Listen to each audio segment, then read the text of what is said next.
Ah. Bum bum bum.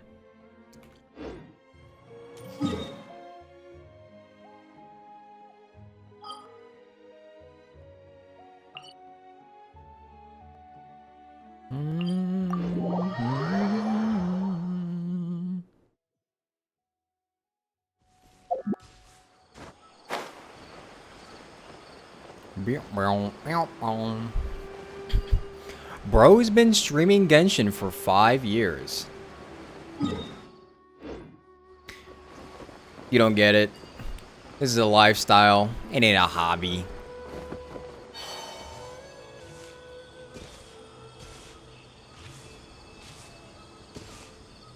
It's also my job.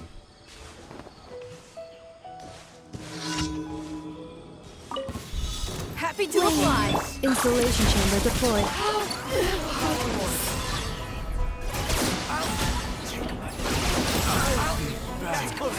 What up, my tails? What up, dumb NGL? Hop on Fortnite? I was low-key. The only reason why I wasn't streaming this past week was because I was spending all this time grinding for the fucking Fortnite, Rivalry GOAT title. Like, no lie. Dead serious, I was spending all that time just grinding Fortnite.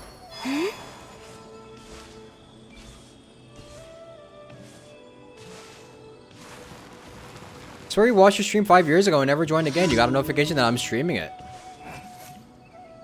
That's cool. He's 5 years ago. That's actually kind of crazy.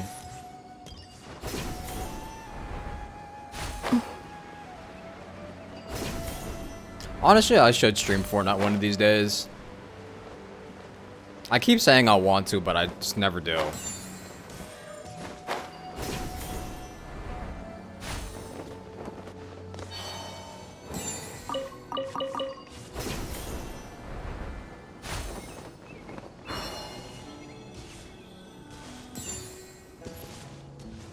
Some of my friends call me Cat.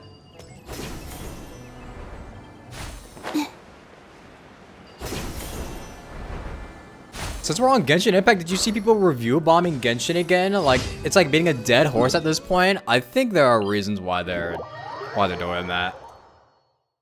I think there are a couple reasons why they're doing all that.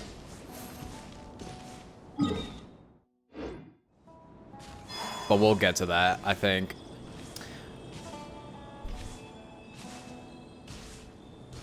I'm gonna watch the Genshin live stream after I do my dailies and stuff here.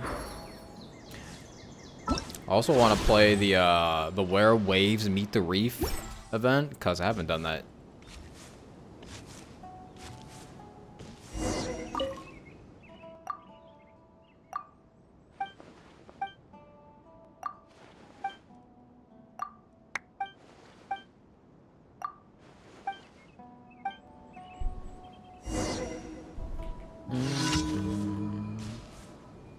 Been loving my Amphoris reaction videos.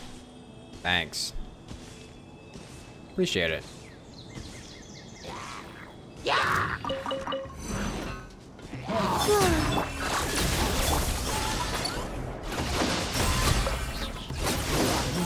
I haven't been playing Amphoris recently. I need to get back into it.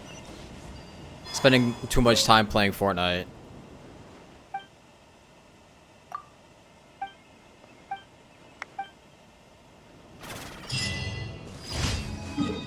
Call you Cat. What's up, Cat? Haven't played since the Natland came out. What changed? What was added? Well, if you haven't played since Natland came out, I would say Nodcry came out. Don't look at that. I haven't explored any of this. Nodcry came out, and then you have the Temple of Space. A whole bunch of new events, and I would say Nodcry's Archon Quest is pretty good.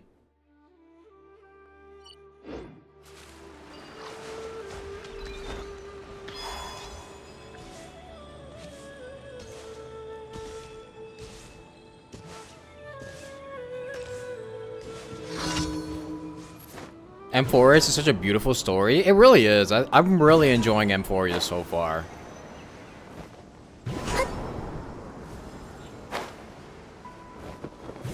I think taking my time with playing through it has also made me enjoy it way more than if I were to play it while it was coming out.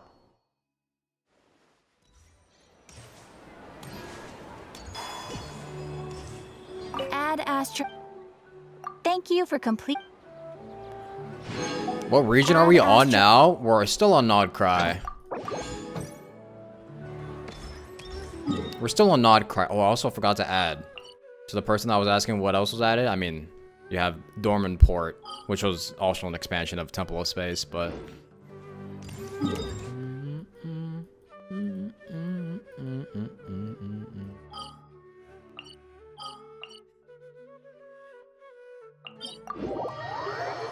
Am I excited for Snezhnaya? I am.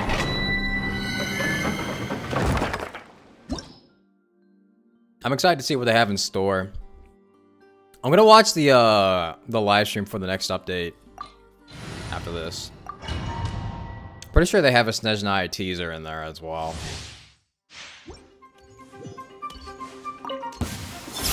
Defensive mode engaged. A new moon rises. Seize the skies. Scatter. Huh? As a lorehead, you're hyped for Snezhnaya. I'm sure a lot of people who I've just... I'm sure Snezhnaya's gonna have a lot of people coming back. Just because it's the one region everybody's been waiting for.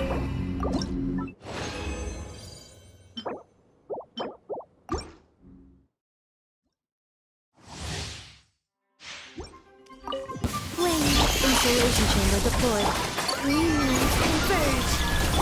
Strike clouds converge. Yeah, scatter.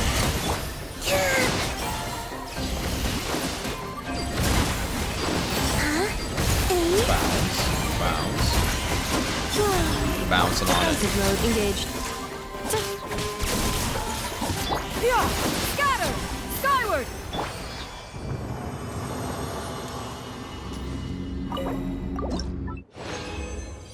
Who's the girl with the wings? What wings? You mean Shan Yun? This one? This is Shan Yun.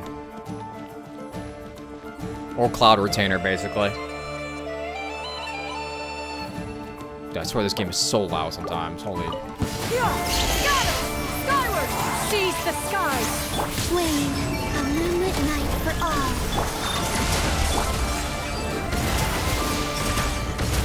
Oh, you mean Columbina. Yeah, this is Columbina. She's, she is... Well, I don't want to spoil it because you don't know, but...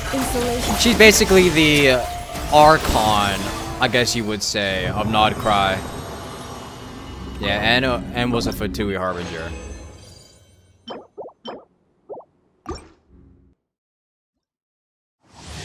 Is Madame Ping a playable character now?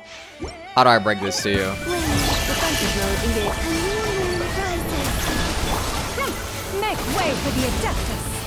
I don't think Madame Ping is ever gonna be playable, guys. I think we gotta give up that dream.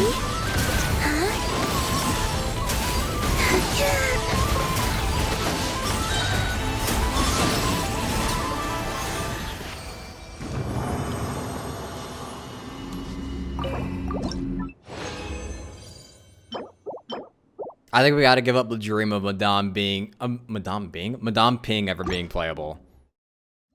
You haven't played Genshin in 3 years, so much has happened? Dang, you guys haven't played in a long ass time.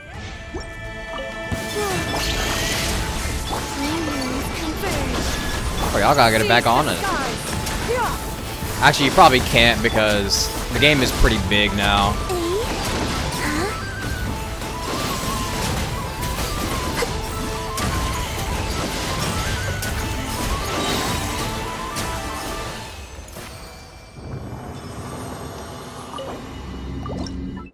Is bullying Timmy still a thing?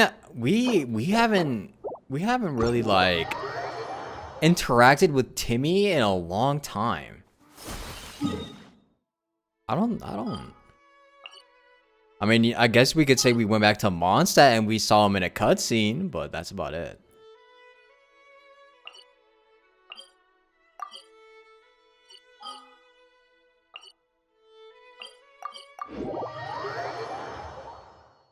What is this holy build? It's just a fucking, it's just a dumb build I have for a friendship team, because I'm trying to get Lania into friendship 10. She's almost there. This is basically my go fast team, my go fast hyper, or rather wheelchair team, I guess.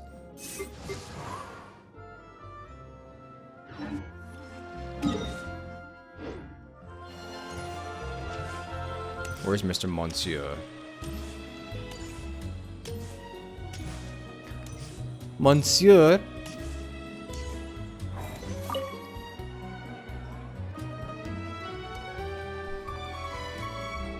So, you recommend Chioriya Boutique's seasonal children's clothing line? It's been long since you saw my live and videos. How have I been? I've been alright. I've been doing quite alright. No, what the hell? Where's our voice lines? Oh, hell nah. Alpha often invites Kiara to Chioriya Boutique to try on outfits, and they take a bunch of photos. They're all adorable too. In that case, I shall place an order. Mind if I drop in? Greetings, traveler. Hey there. Do I still main travelers these days? Not really. It's been a long time since I've used Traveler seriously, I think, because Traveler is far from being good anymore. Monsieur Nouvelet added a new stop to his itinerary. We were just discussing what kind of gifts to bring. A new stop. A rare opportunity to take a vacation has arisen, and I plan to use it to visit the Melusines in Merusi Village.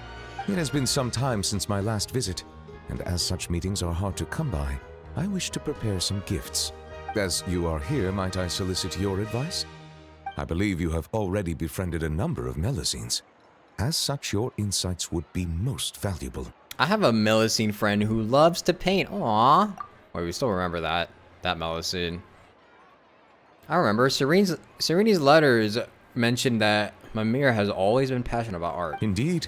Given the environmental variations there, some waterproof paints would make a good gift. There's no Melusine who doesn't like mechanical components. That's true, I can help pick some. The Clockwork Workshops usually sell spare components at a discount, and Clockwork toys too. Then I shall leave their procurement to you. Thank you. Prioritize what you like, without regard to cost. I will ensure you have an ample budget. You can never go wrong with making food. Oh, I fear my culinary experience only extends to making soups. What? Sidine, are there any foods particularly popular among the Melusines recently? Let me think. Cakes, macaroons, blubber profiterole, pâté de fruits? What the fuck is a blubber profiterole? The hell? Lots of snacks like Feastos and Fanta. Oh. It's okay to eat stuff like that in moderation. I understand. Everyone has different tastes. And in the interests of fairness and justice, we should have prepared a greater variety of gifts from the start. The way Lohan is not standard, because during the leaks everyone was so excited and loved him so much that they definitely put him on limited for profit. We'll talk about that in a little bit, yeah. I think it's, well, again, leaks are leaks and we don't know whether or not it's actually going to be true. That's the thing, is that we always have to take leaks with a grain of salt. But I do feel like it's a bit weird that Lohan is like actually a standard character, or not a standard character. And like he's a limited character, but apparently his damage and like his terms of usefulness in terms of meta isn't that great. It is decided. Every one of those ideas shall be adopted. Thank you both for your suggestions. Once the purchases have been made, I will have someone package them up and send each to their respective recipients. Sidine, I believe your delivery address is still the Palais Momonia, yes? Me? I got a present too, but aren't they for everyone in the Merusi village? Of course. As I said, opportunities like this are hard to come by, so every Melusine should receive a gift. And you are a Melusine too, are you not? Yeah, thank you, Monsieur Nivillet.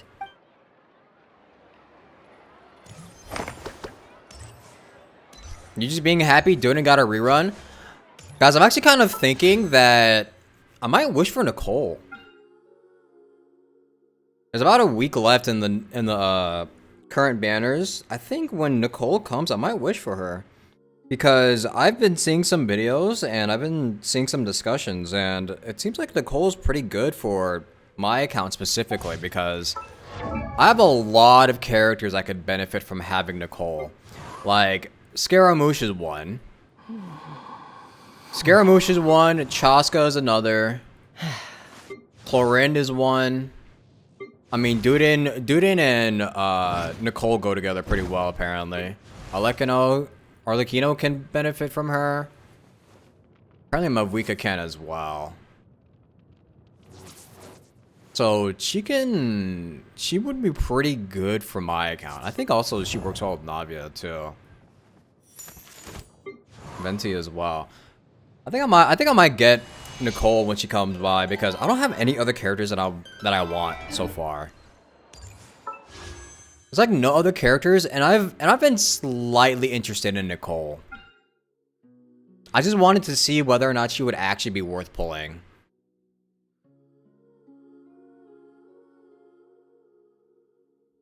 Hello, Bob. I love watching your video. I love watching your M4 story quest. Can't wait for your reaction on the storyline onwards. Thanks. Don't worry. The next M4's video will come out this week. I just need to record it because I haven't played it. I haven't opened up N4 in a little bit because I was busy grinding Fortnite. She's like Bennett, but Shield? Yeah, basically. Like, she's not better than Bennett, but she's like a side grade, basically. In some cases, she can be better than Bennett, though. Like, with certain characters, she's basically an upgrade from Bennett, but... Come to make an announcement. You have finally triple crowned the Traveler. All elements and skills. Duh. Nice. Good job, Crimson Dale. Did that shit way before me, because I haven't even triple crowned the Traveler, all the Traveler's stuff either. Yeah, still got a way to go. Bennett got power creeps? No. No, Bennett is still the best support in this game, I would say. Bennett is still technically better than Nicole. Nicole is just there as like a side grade for like teams that could use a Bennett, but like you can't use a Bennett on.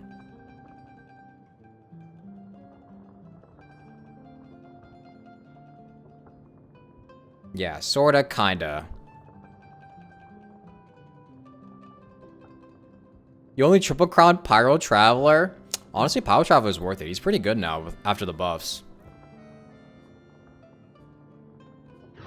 Got lots of crowns left as an 1.1 player? I think I do too.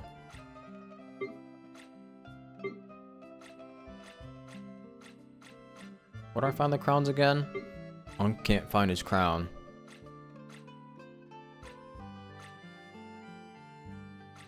Unk needs his glasses. Oh, there we go. 19. I have 19 crowns.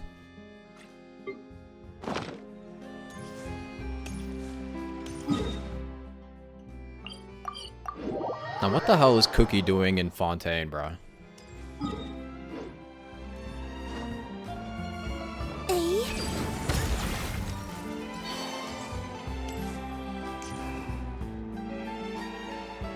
I've already organized all the materials related to the products and the business premises. Considering that the standard procedure of applying for the business license can take some time, I recommend that you coordinate with your partner in Fontaine as soon as possible to decide on a timing for handling the paperwork. I need to turn on the sound a little bit. Oh dear. There I was, so caught up in choosing the new store location that I almost forgot about this. Almost messed up big time. What's up, Jewel Pin? Please don't panic. According to the schedule we drew up, there's still ample buffer time. Miss Kuki Shinobu, You truly are a professional consultant.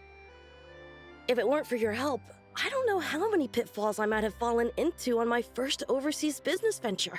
Oh, you're too kind. I'm simply doing my duty. I've accepted your commission. It is my responsibility to oversee every detail. Is there still no skip button? No, there is still no skip button in this game. As for the next phase of our marketing strategy, I have a fairly clear picture of our target audience, but I'll still need some time to scope out the competition. It is the big 26, and we still do not have a skip button. So if you were hoping that they would add that, it's probably not gonna happen. Of course! I really appreciate it. I'll check in with my partner first. We will reconvene once a suitable time has been arranged. All right, feel free to contact me anytime.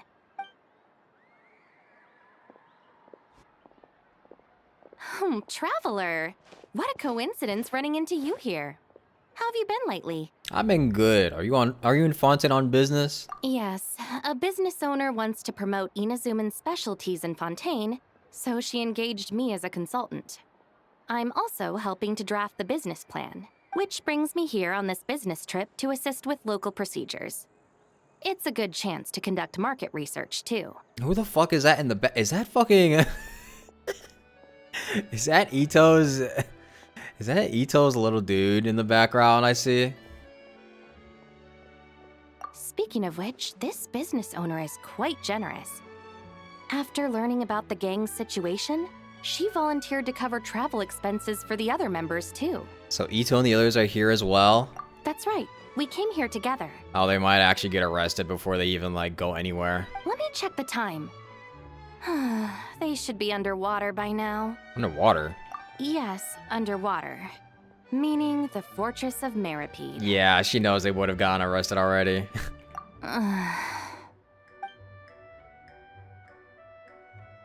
Whoa! Woo-hoo!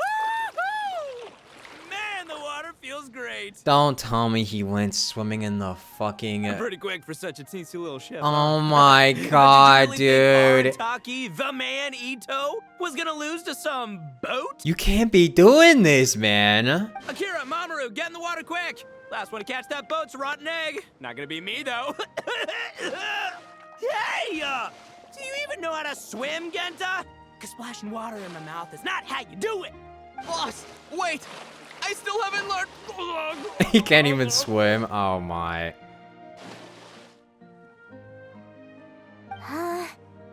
But please refrain from swimming in the Aqua Rail waterway, passengers. It is very dangerous. I repeat, foreign tourists must also comply with local laws. Passengers are not to swim in the Aqua Rail waterway. This is a violation of the Aqua Rail Traffic Safety Act. Does anyone happen to know that very tall gentleman over there? Could you please help convince him to board the boat? Otherwise... I apologize, Miss Melazine, for causing you trouble. I'll fish them out right away. Mont, good thing you're here. Understood. Hey you, big guy. Your behavior constitutes a She's serious so threat to British. public transportation safety. I'm going to need you to come with me. She's so British with her accent. Hey you, big guy. Huh? What, you got any proof? Who's been threatened? Everyone looks perfectly fine to me.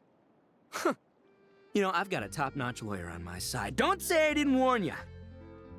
Besides, even that Tengu warrior everyone's so scared of back home in Inazuma can't do nothing to me. How's a shorty like you supposed to bring me in? Shorty? Uh-oh. That's really mean. Monsieur Neuvillette said I'm perfectly capable of doing any job I set my mind to. Ew, I'm going to arrest you right now. Oh my god. Can it, boss? Officer Melazine, I will cooperate and provide eyewitness testimony. Hey, Shinobu, aren't we supposed to be on the same team? How could you... This isn't a big deal right now, but if you don't cooperate, this'll only escalate further. Wouldn't want to make a fool of yourself while we're overseas now, would you? First, you switch Oh, she's just sides, having a good then time you back go there. and hit him a home run right out of the gate. Oh, she's just not giving a fuck. All done, Officer Melazine. You can take them now. They won't give you any trouble. Boss! Wherever you go, we'll follow. That about sums it up. Nice. Do you think Ito would actually be able to like run a business all the way down to the Fortress of Meripede? I feel like he'd fit in pretty well in the Fortress of Meripede. It's not that serious.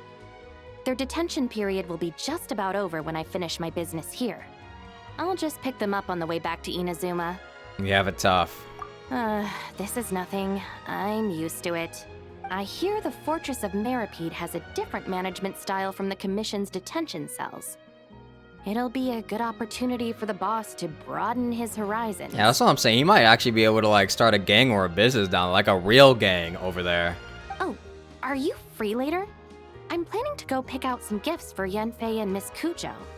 I'd appreciate it if you could provide a second opinion. No problem. Thank you for your help. Just a moment. Ushi! Come on, we should get going. Ushi, you can't be harassing the dogs here, bruh. If Bull Chugger's in jail, why is the bull still here? He's flirting with the dogs, bruh. Ushi has always had his own principles. He never gets involved in anything the gang does that's unreasonable or against the law. He was like, I'll call you later. He also helps handle all sorts of errands within the gang. For example, Ushi was basically in charge of packing for this business trip. I once advised him that he didn't need to force himself to stay by the boss's side. With his talents, he could accomplish much greater things. But Ushi seems to have his own plans, and, well, I trust his judgment. Or does Ushi even talk? He only moves.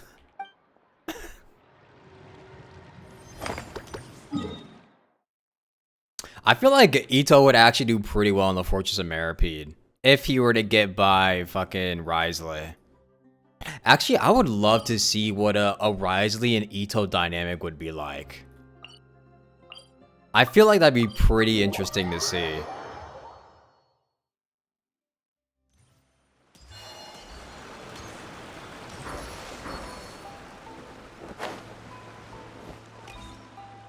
He would definitely run a business, but somehow get in trouble with it. I could see it. I believe it. Ito's the type of person to copy someone's homework and still fail.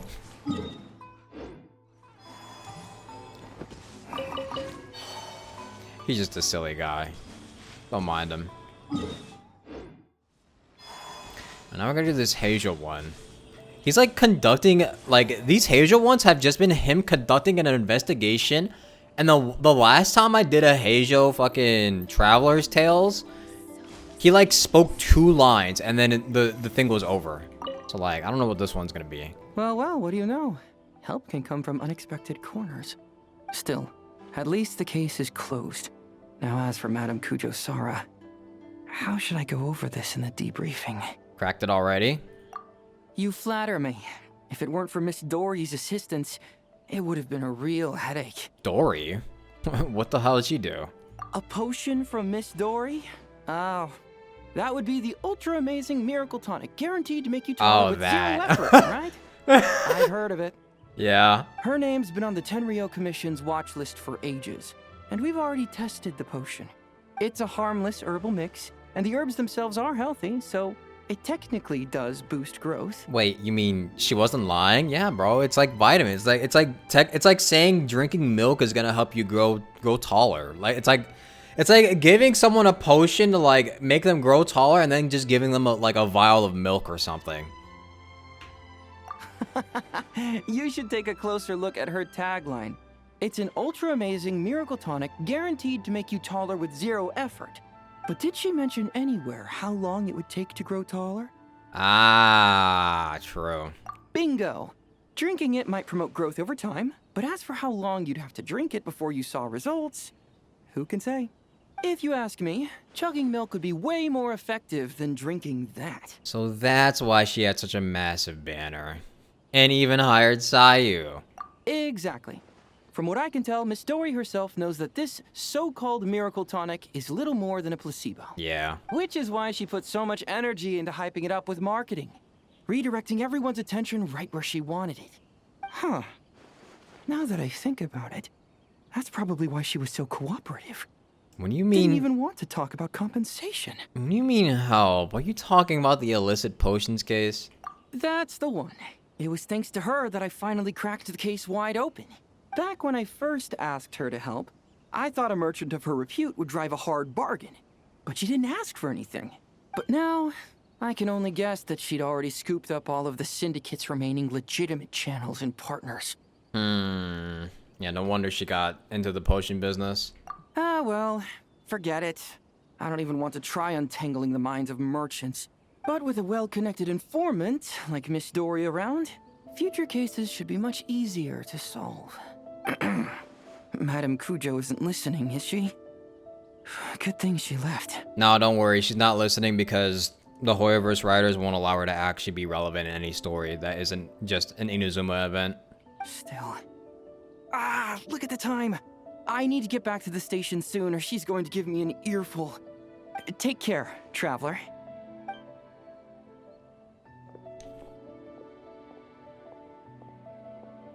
But remember, no crimes, okay? Why are you saying that to me?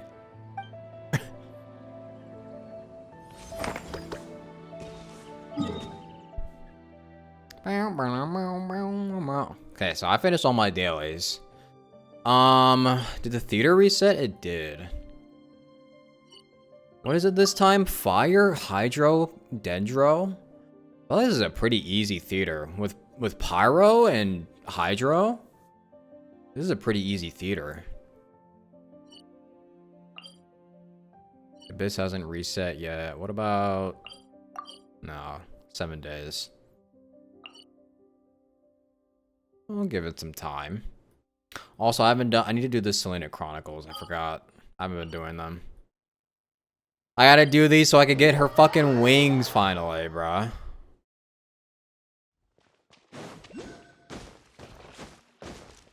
Chat, have you guys done all your Selena Chronicles so you could get the Nodcry wings?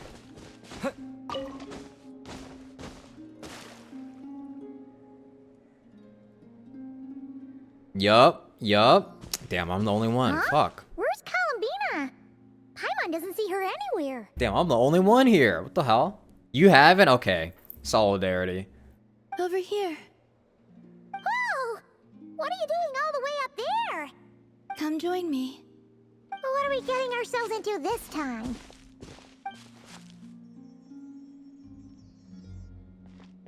Do you remember those stones we went out to gather last time? Last time? Oh, you mean the ore that glows after absorbing Kuvaki? Correct. Well, after that, the Guhenki gathered some more, and I sorted them into 2 types. Darker ones and lighter ones. Wow. Darker ones and lighter ones? But why? To play moon chess, of course. What's moon chess? Oh, you've never played? No, I've never heard of it. I see. Ever since seeing the grids the children of the Frost Moon Scions draw on the ground, I've always wanted to try it out. But I've never had anyone to play it with. Well, what are the rules? It'll be easier if I just show you. Watch it not even be chess, it's just gonna be like tic-tac-toe or something. Oh no, this is... Whoa! Jesus. That's amazing! How did you do that? It looks like a Sudoku board, what the fuck? With a little Kuvaki, of course. You can't do that? No? Maybe you should lower your expectations. We're not all moon goddesses. Girl forgets she has the power of the fucking gods within her hands, okay? As you wish. Now, this is the board. It represents the night sky, and the pieces each player controls represent the moons. The 2 players take turns placing their moons in the sky, and the first to get 3 moons in a row wins. Wait, it is tic-tac! I was fucking right, it is tic-tac-toe. How did I know? Oh, so it's basically a version of tic-tac-toe. So, it's called moon chess here in Nodcry, huh? Talk about giving it a local touch. How did I know? I see. Well, in this version, the moons rotate, meaning there can never be more than 3 moons in the sky at once. So, when the night sky is full, the moon that rose earliest will vanish. That actually makes a lot of sense. And it makes the game a lot harder, too. So, would you like to give it a try? It'll be my first time playing too. Sure. Looks like she's really looking forward to this. Your voice sounds nice, thanks. Can you see into the future? Honestly, I'm pretty good at guessing, no? Sounds fun! Paimon will be the referee. The Traveler's a clever one, though, so watch out. Alright then.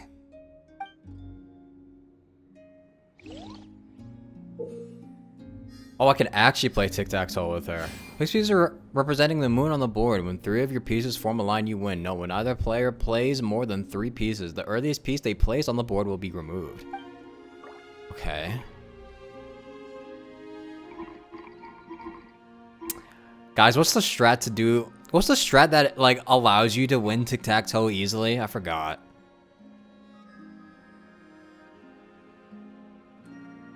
Try to place one on the top right. Did you forget how to place your moons in the night sky? No, wait, I'm like... Shall I help you? You know what? Here. Damn.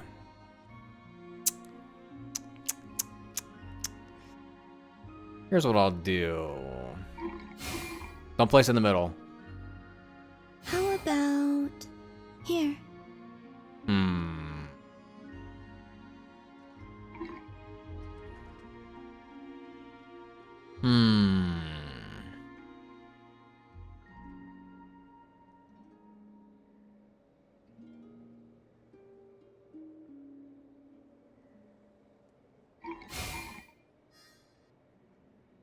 Wait!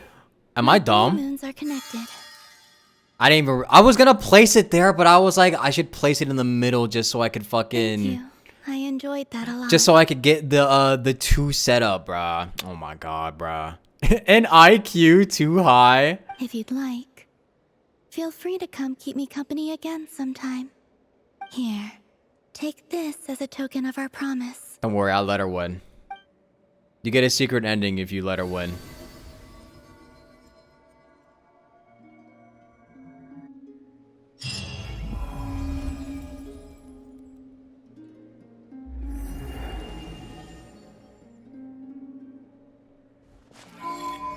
The 3 moons.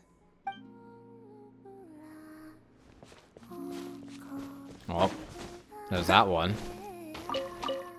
How much more do we have? Oh, jeez.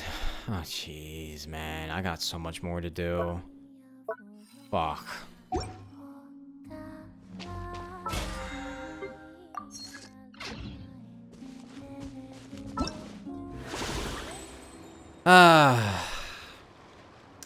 Alright. Why don't we take a look at the... Let's take a look at the Genshin livestream. Cause there were a couple things that are being discussed for it.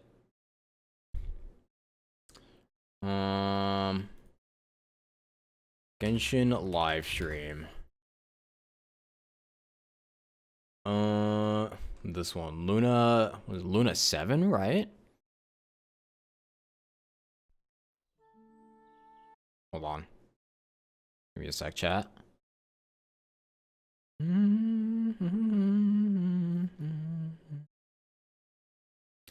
Let's take a quick look at the fucking lunar live stream. Sure. Wait, I should put on my webcam for this actually. Guys, I'm gonna look very chopped in a second. But you'll be alright. Look how chopped I am. Holy fuck. Dude, I haven't shaved. I need to shave. I put myself top right. I think top right's fine, right? think top right should be okay.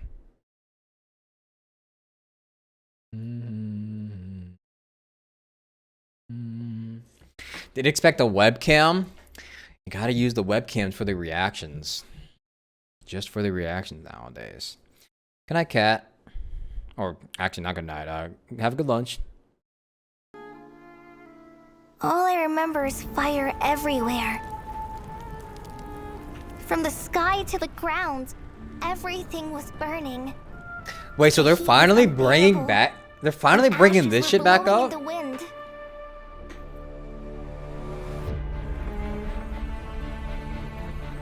I was wondering when they were gonna bring that back up for the longest time. And how can we be sure that the Seven, who wield authority over the world, will not be corrupted? Though her body and soul have perished, her essence retains its natural instincts. She must have had a premonition. Nicole! So please, just follow my lead. Such defiance. Our little secret. The situation in Sumeru is as described above. It is time to eliminate the remaining poison Dottore has left in Mondstadt. Seduced by transcendent power, secretly colluded with the Low head. Doctor. Nighty night.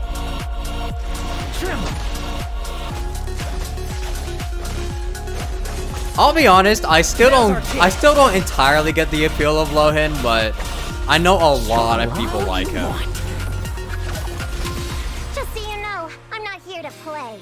I know a lot of people like him. Ready to hunt some witches. Random child I've never heard of. Bonk! Hammer time! You're done!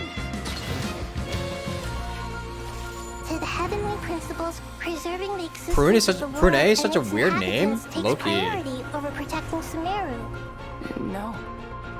It's... These degenerate rulers What was lost that? control over their nation, and with it, the right to occupy that exalted seat. Till we meet again, Lord of Dendro. But there will come a day when we reclaim this world for ourselves. a trick to get us to lower our guard? Don't die. This would kill him. Watching lowly prisoners So we're like you going at back their to self-importance. Sumeru. Connect to And we're facing the Dottore again? Oh my god, Never thought I'd bruh. return through Sumeru. I am the shimmering light that glows from the eyes of the Creator. You will pay for interfering with the grandest experiment of all time. So people were right when they were theorizing that we weren't done with Dottore. Dreams can sometimes be a warning of things that will soon come to pass. Kali, time to go. Yeah, that was a long time ago. Holy fuck. A storm is coming from beyond the bounds of fate.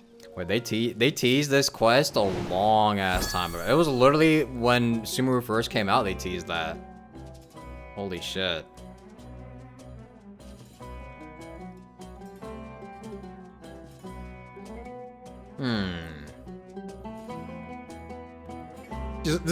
Prune is the first character which starts with a P after 6 years. It's pronounced prune, which is the French word for plum. It's even the name of the quest from way before. True. Honestly, I'm kind of glad that they're bringing it back now because it feels like it's been a long time coming. Especially with the Dottore's story not being fully wrapped up yet. This was like one thing they needed to like fully solve because like there's a lot of characters involved with the Dottore's story that I feel like definitely would get a good conclusion out of it.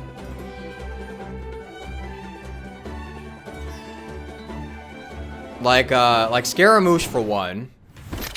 Like Scaramouche for one is a character that definitely needs his closings with Dottore. They've already been teasing him doing that a long ass time ago, like when Noctri started. Nahida does have her dealings with Dottore and even Kale. But who is this though? Who the hell is this?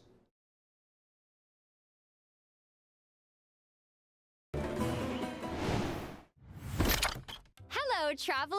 Welcome. I'm Sarah Miller Cruz, the voice of the female traveler Lumine. And hosting with me today, we have Alice, Nicole, and Lohan. Nicole, also known as N. And I am so excited to be on the special program for the first Wait, she time. has an accent? Really? Wait, Nicole's actual voice actor has an accent. And it's pretty nice too. Wait, I kind of wish they allowed her to have her accent. Wait. Yay! Hello, I'm Nick Wolfhard, the voice of Lohan, Vice Captain of the Knights of Favonia's 5th Company, and also, this is my first special program as well. Woo! 2 for 1. Welcome, welcome. I'm Rachel Kimsey, the voice of Alice, and I'm super excited to welcome all our travelers to the Genshin Impact Luna 7 special Got 3 program. British voice actors? Yeah, and none of them are Piranha. actually using their That accents. title is such a throwback. It's been years since that name first came up, right? Yes, it was in the Travail trailer. Yeah. Truth Amongst the Pages of Piranha was the name of one of the acts teased in that trailer.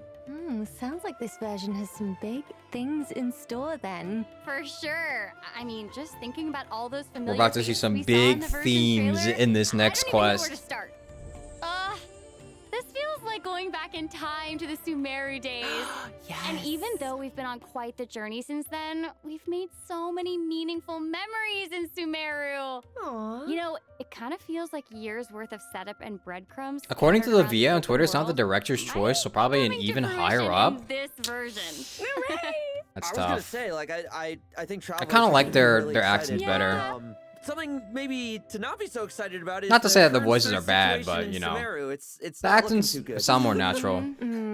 Yeah. Seeing Nahida unconscious like that does not seem like a good sign. Yeah, and all those djinns attacking, that's not normal either. Also, yeah, did anyone else see a certain someone in that version trailer who I think, I mean, definitely should not have been there, right? Yes, Shadow I dealt with him Dottore. in Luna 4. Seriously, was that really Dottore? Okay, It okay. looked just like him, but Before we spiral too much, we should know what we might be up against. So let's take a look. Admiring the scenery. Finally, a power worthy of my ambition. High key spoiling his boss fight, awesome, but when do they never spoil boss fights in the Genshin trailers or Genshin live streams? Let's try this. Muso no Hitotachi! Wait, he just copies fucking. This new opponent does Just copies the share a Raiden lot of Shogun skills. similarities to Okay, Dottore, Kakashi. And unfortunately for us, he is just as dangerous. He'll catch us off guard by appearing before us when we least expect it. And if we try to create some distance, he immediately teleports and launches another attack. Okay, I will say though, I'm actually a little glad that he has another boss fight, and I hope it's another weekly one, because I will say the one that we have now is a little too easy. Like, all you need to bring is Columbina and an Effa, and he like falls apart. He just fucking breaks apart like Legos at the sight of Columbina and an Effa together. The boss fight right now is a little too easy, so I hope this one is a little harder. no fair! Right? Yeah, it looks like complete control over the pace of the battle. That's right. And later on in the battle, even getting within close range will be a challenge. He might even summon certain powerful forces to fend us off. Wait, is that the Muso no Hitotachi? He can use that? Is looking tricky. It's real tricky. After seeing all that, I'm even more worried for Sumeru than before. Yeah, but the good news is our trusty Sumeru companions are banding together to help. From Kale and the Forest Rangers to the Also the Sages of Abyss weekly Academia boss from and a that whole land. bunch of other friends. Everyone is doing their utmost to address this crisis. Aw, Kali's really grown up a lot. I know. I mean, when we first met her, she was too scared to even interact with They people added because wait, you're saying they added the Notlin weekly boss to the Abyss? In floor 12, you're saying? Wait, that's kind of bad. That sounds like a shield boss. No, you mean like what? Abyss never had weekly bosses, or lore-wise Abyss. I think it's all right. I think the weekly bosses have been okay so far, but I talked about this before, but I feel like weekly bosses kind of peaked at like either Ajdaha or the puppet, the riding shogun puppet. I feel like they kind of peaked since then. I don't know. Elazar. And now she's tackling crises left and right. Yeah, for sure. It looks like the Ibis King Thoth is also making an appearance. Oh, right. The cat we met in that ruin. Kitty, kitty. Huh. I Meow. thought King Deshret trapped him in Aru. I wonder what his role is going to be in this whole thing. Oh, well, travelers are just going to have to wait and see. Okay. I'm just like wrapping my mind around all these characters just involved in this Archon quest. It seems just insane. For sure, but considering how long it's been since Sumeru, the devs thought travelers might need a quick refresher on a few story-related I find the details. toilet boss easy, And yeah. with that in mind, the devs have added a guiding notes feature to the quest overview screen in Luna 7, allowing for easy access to all sorts of information on past adventures. Oh, nice. You can also open your notes during dialogue scenes to look up relevant information. Oh, sick. So helpful. Yeah, and in addition, starting in Luna 7, Archon quests will now have notifications when the quest autosaves. Nice. So Oh, thank this God. should make it way easier for travelers to know when their progress has been saved. Thank God. But that just also tells you that this quest is gonna be a whole another long sequence of a whole bunch of cutscenes with no breaks in between. You know how so many people were complaining about that during the Nodcry Archon quest? Gonna happen again. Yeah, one big movie, just a 7-hour-long movie with no breaks. This Archon quest comes with a limited time 560 Primogem reward, as well as ascension materials for Nicole. That's Oh, like a whole Wait, 4 that wishes. must mean Nicole's... she's gonna show up in this Archon quest too, I guess, right? Of course. Hooray! Nicole is known as the observer of the world. So when change is on the horizon, she is often the first one to see it coming, and she always finds a way to drop a few hints. So true. Besides, who better to offer guidance in a time of crisis than an angel? Oh, yeah, that's Yeah. for sure. Oh, also, speaking of angels, I remember Nicole saying that, like a long time ago, the angels were punished and had to sacrifice either their power or their form. But it's weird because somehow Nicole kept and lost both at the same time. So because she but lost her has voice, human that's form, why. Right? And but she also belongs to the Hexen Circle. Yes. She only kept them because It's she gonna be got rid so of her exciting voice to get to as an add such a exchange. powerful companion to our Right? parties. Yeah. Oh, well then, let's hear an action, shall we? Yes. Oh, good. What am I now, you ask? Just a human who's lost her voice. Am I gonna speedrun the event today? Already? I think so. I don't know how long it is though.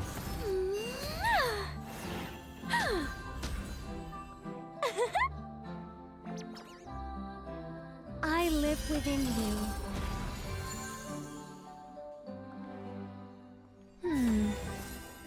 Metaphors speak for themselves.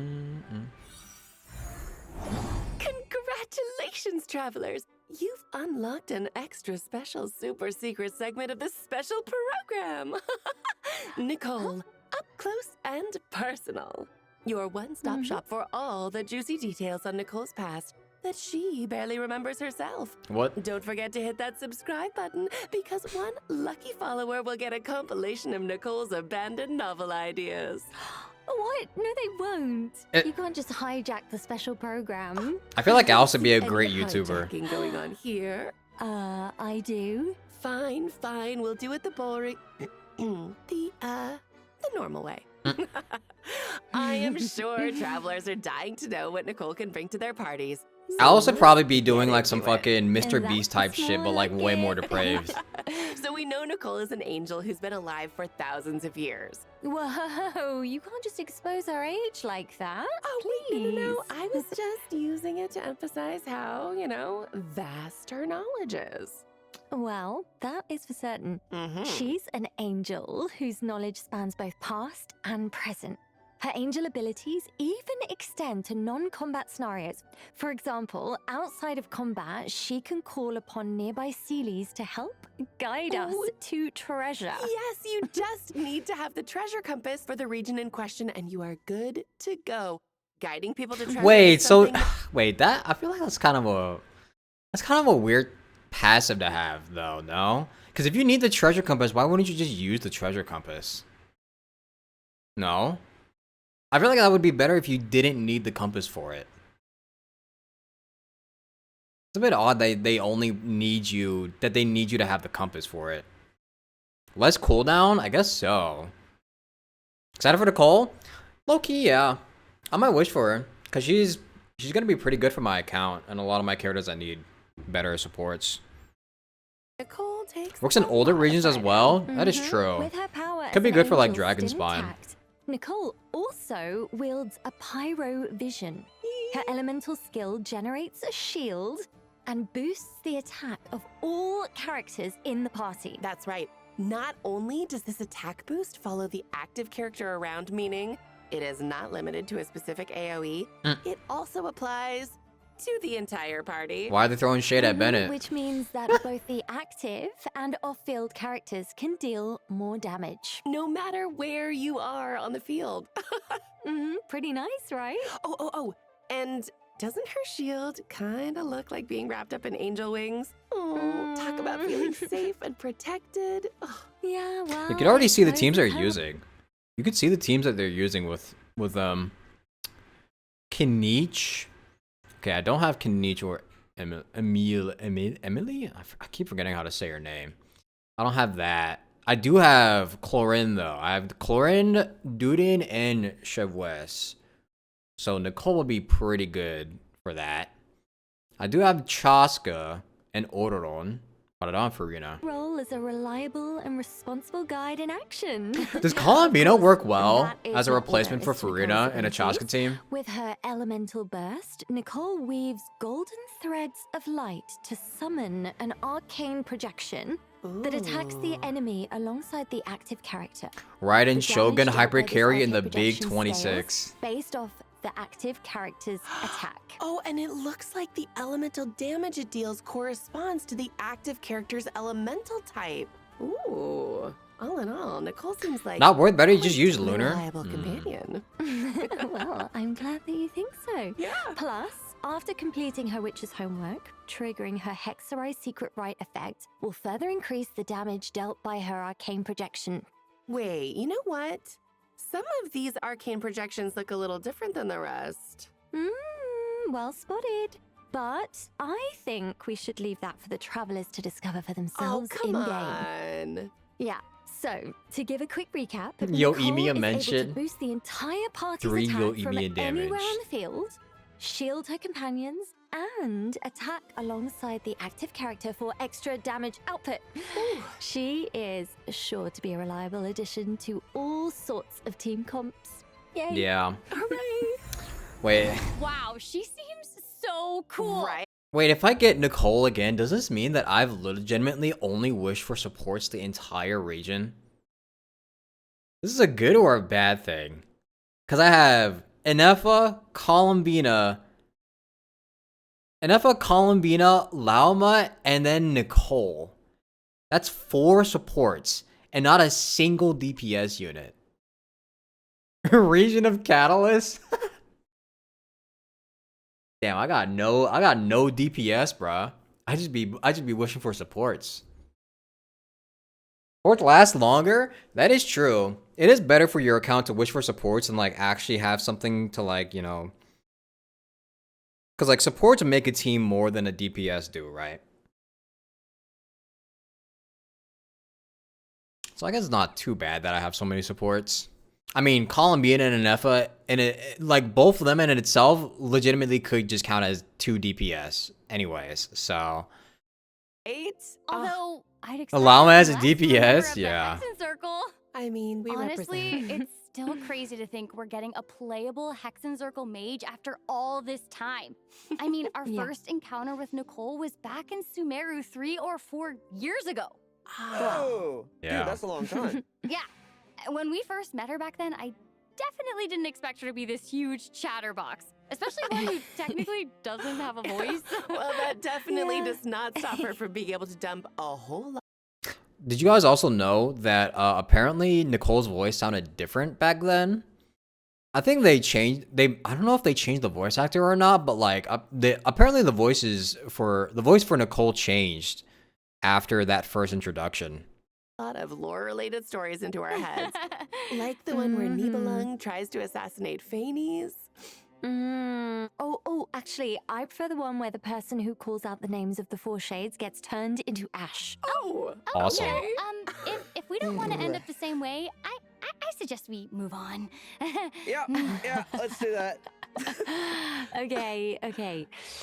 Oh, does everyone still remember the Witch's Lodge we helped Nicole to build? Yes, of course. It was so cute. I wanted to go inside so bad. Do I remember this? Oh, speaking of that, is this where I think it's going? Maybe towards that direction? Yep. In Luna 7, travelers will now be able to do just that. So let's Nicole go. remodeled the whole interior, complete with a treasure hunt that travelers can take part in. Wait, a So, treasure hunt? Yeah, that's Oh right. my gosh! Each week, a new room in the lodge will be unlocked, and travelers will be able to uncover its unique story and locate the treasure inside. You know, I wonder how Nicole would react if we choose to leave it, I don't know, unopened. Just kidding. Oh, come on, like you could resist. Plus, treasure is not the only surprise that awaits night, inside the Dome. lodge. Unlock all the rooms, and another hidden surprise might just appear. Sweet. I'm so excited! Yeah, you have every reason to be. Wait a second. Did anyone else see that just now in front of the Witch's Lodge? Yeah. Mm-hmm.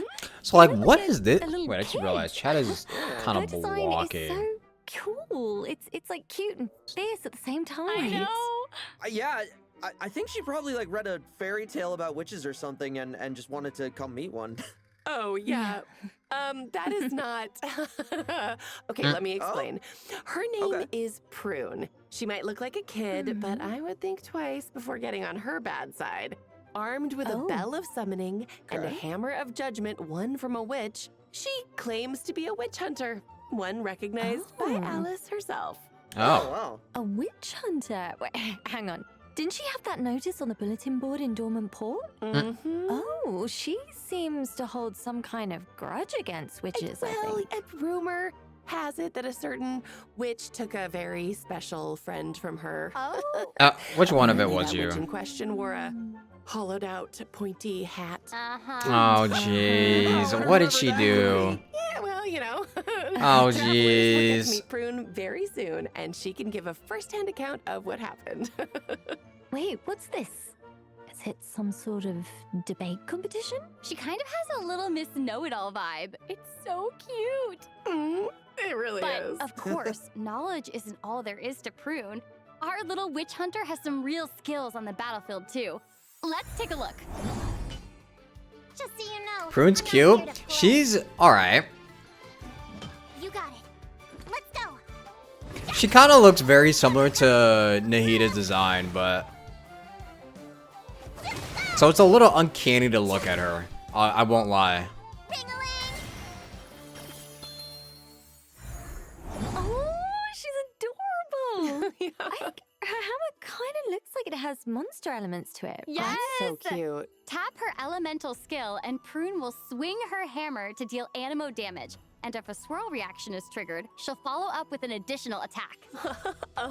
Did she just trip and fall? Well... Well, when you're hunting a witch, there's bound to be a few bumps in the road, I guess. You know what? That's as it should be. It's Yeah, as it that's should right. But luckily, Prune also has a trusty helper, the Witch Lure Bell. After Prune unleashes her elemental burst, the bell will follow the active character and deal AoE animo damage at intervals. Oh, and also, it looks like when the bell triggers a swirl reaction, it also summons a small hammer of the corresponding element to attack the opponent. That's pretty cool. Yeah, and that's not all.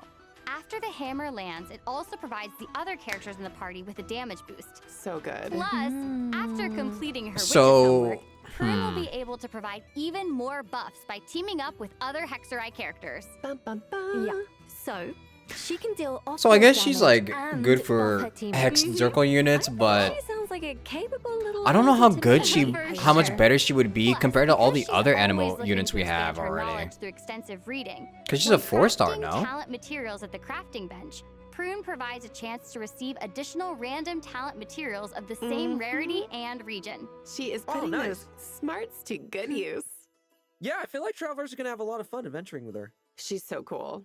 Definitely. Well, now that we've introduced 2 of our new characters coming in Luna 7, let's talk event wishes real quick. All right, what do they got? What do they got for us? In the first half of Luna Nicole, of 7, course. travelers can look forward to event And wishes for Duden. Nicole and Yup. Duden.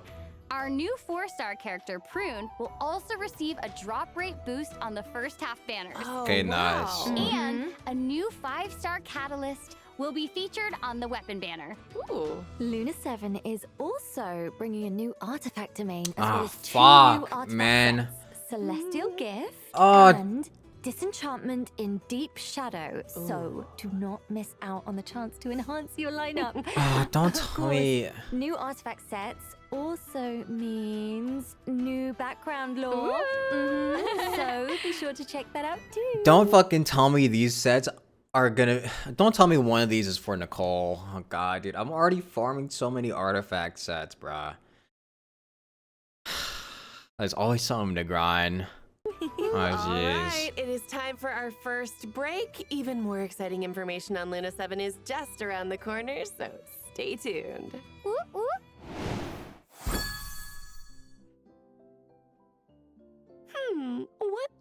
What to do? Oh, I know. How about a story? Nicole style. How hard can it be? Ahem. For thousands of years, the angel had wandered this land when her fated foe appeared. To defeat Rhine-Daughter, she needed the help of Alice, the most powerful witch of them all. But then, with an ill-timed thunk, Alice collided head-on with the teaspoon in Nicole's hand and collapsed, unconscious. What? Oh dear, Nicole lamented with a sigh. There goes my backup. The surrounding crowd looked on in shock, but Nicole appeared entirely unfazed. What She is don't there to do, gaff. she thought as she prepared for battle, and with a gleam She do in not her gaff. eye, began to project in the minds of those around her. If you want something done right, you just have to do it yourself.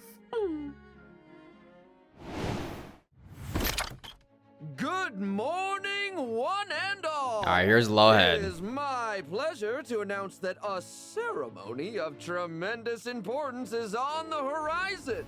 What's the occasion? Here's you everybody's ask? favorite pretty Why, boy. celebrating the outstanding contributions of the Knights of the Mondstadt Expedition. One of the honorees in question is none other than Lowen, Vice Captain of the 5th Company. He's even poised to receive a new title. Ooh. So, without further ado, this is your formal invitation to the most prestigious of ceremonies coming in Luna 7. Oh, Thank there you, it is, thank you there very it is. much. That Bringing was it very in. nice. That was great. Now, I bet Lowen is a familiar name to a lot of travelers at this point. You might have seen him around Dornman Port or even met him during certain quests. Yeah, and some eagle-eyed travelers even figured out there was a Lowen Easter egg in Varka's character trailer. I didn't see that. Right? The leave of absence request, or I guess it wasn't really a request because Oh. Lauren had already left to fight the monsters by the time Varka even got the letter. Oh, Yeah. cool. No. What can I say? Lowen is someone who just really relishes combat. Well, because on the battlefield, his focus and determination to win are second to none. So, let's take a second to see him in action, shall we? Nice, let's go check it out. Hey, look, that's a Dragon Spine soundtrack. Let's fight.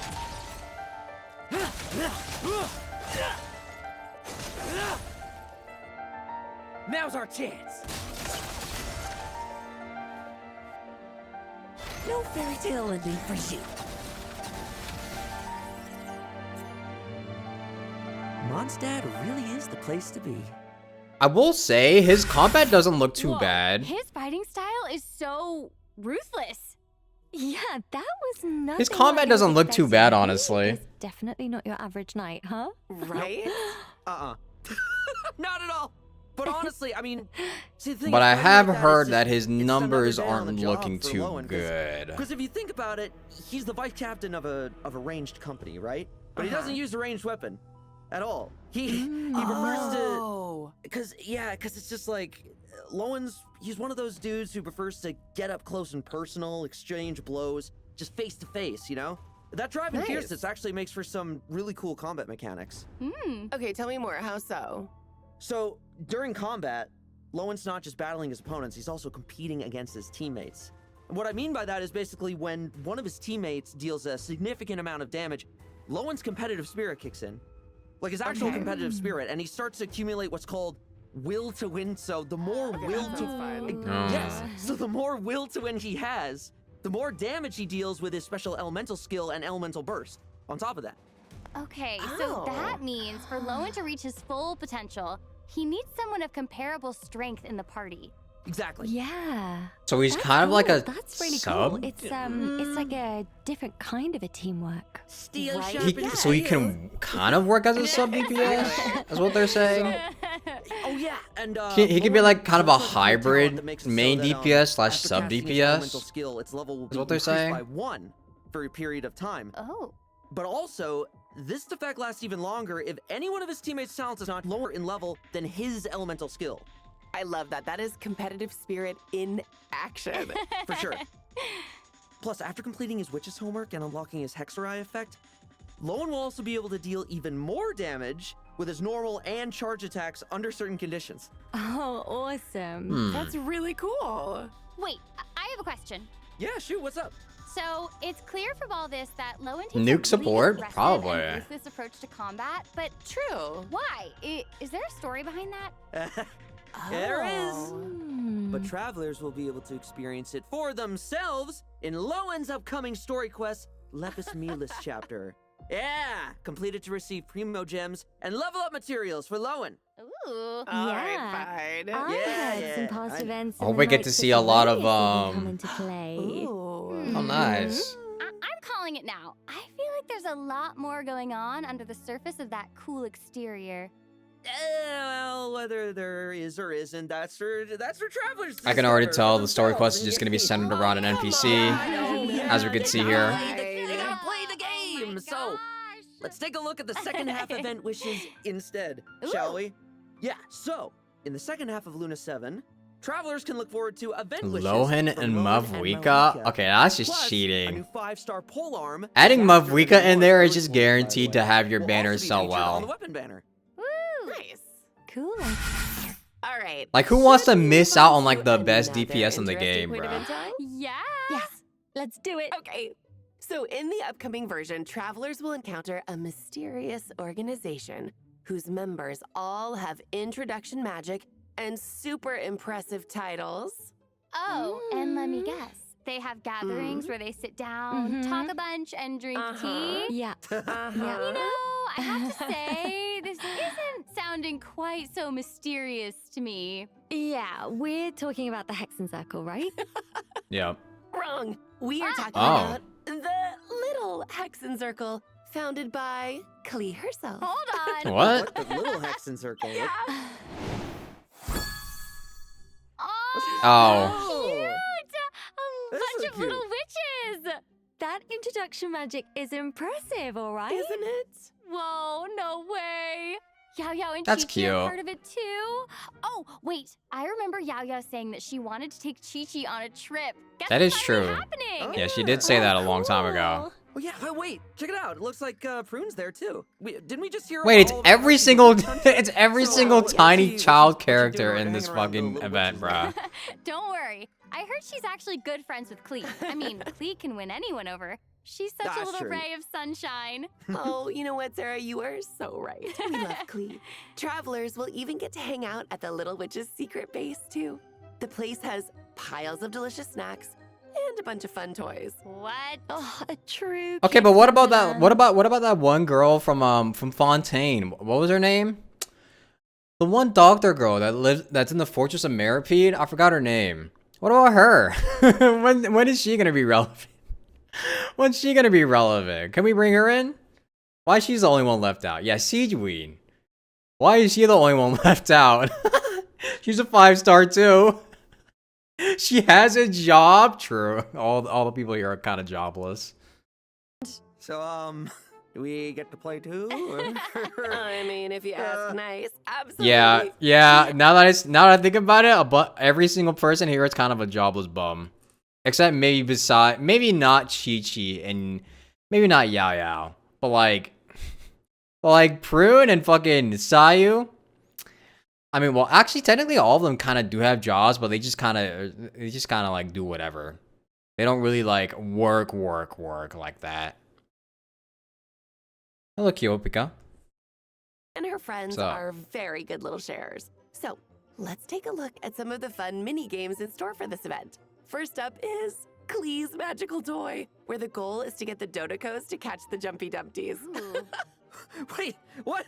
So the ball's a bomb? It's not gonna blow up in our faces, right? Well, no. But you do need to watch out for weasel thieves because they will try to steal the ball while you're passing it. Okay, yeah, that checks out. I mean, it's in the name and all. Next up is Chi-Chi and Yayo's Adaptal Mechanism straight from Liyue. This is a platforming minigame where travelers will need to help Yuegui find Chi-Chi's little finch and escort it home. Oh, that's so cute. Right? They've been doing these kind of mini games for the longest time. Device for a spin. I remember when they first introduced that kind of event for like a Leeway quest. Wait. What are we training for exactly? Because if it's Sayu we're talking about, I'm gonna guess running away. That's all I can think of. Kind of seems like it.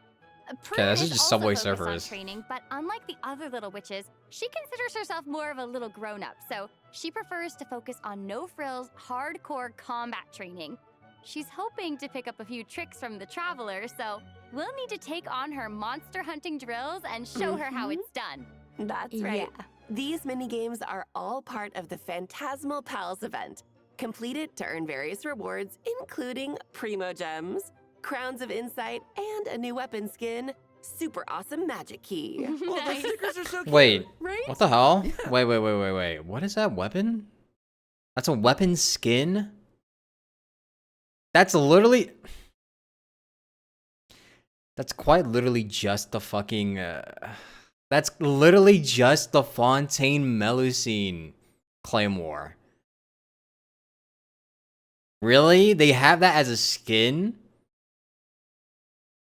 Why? Why? Huh? Wait, I'm not getting it. I don't get it. Why do they just create the same weapon and then like give it a slight recolor and then say it's a skin? The hell? That's a little weird. Right? Yeah. All right, let's get into some other events Luna 7 has in store. Okay. So first up is a few new additions to Genius Invocation TCG.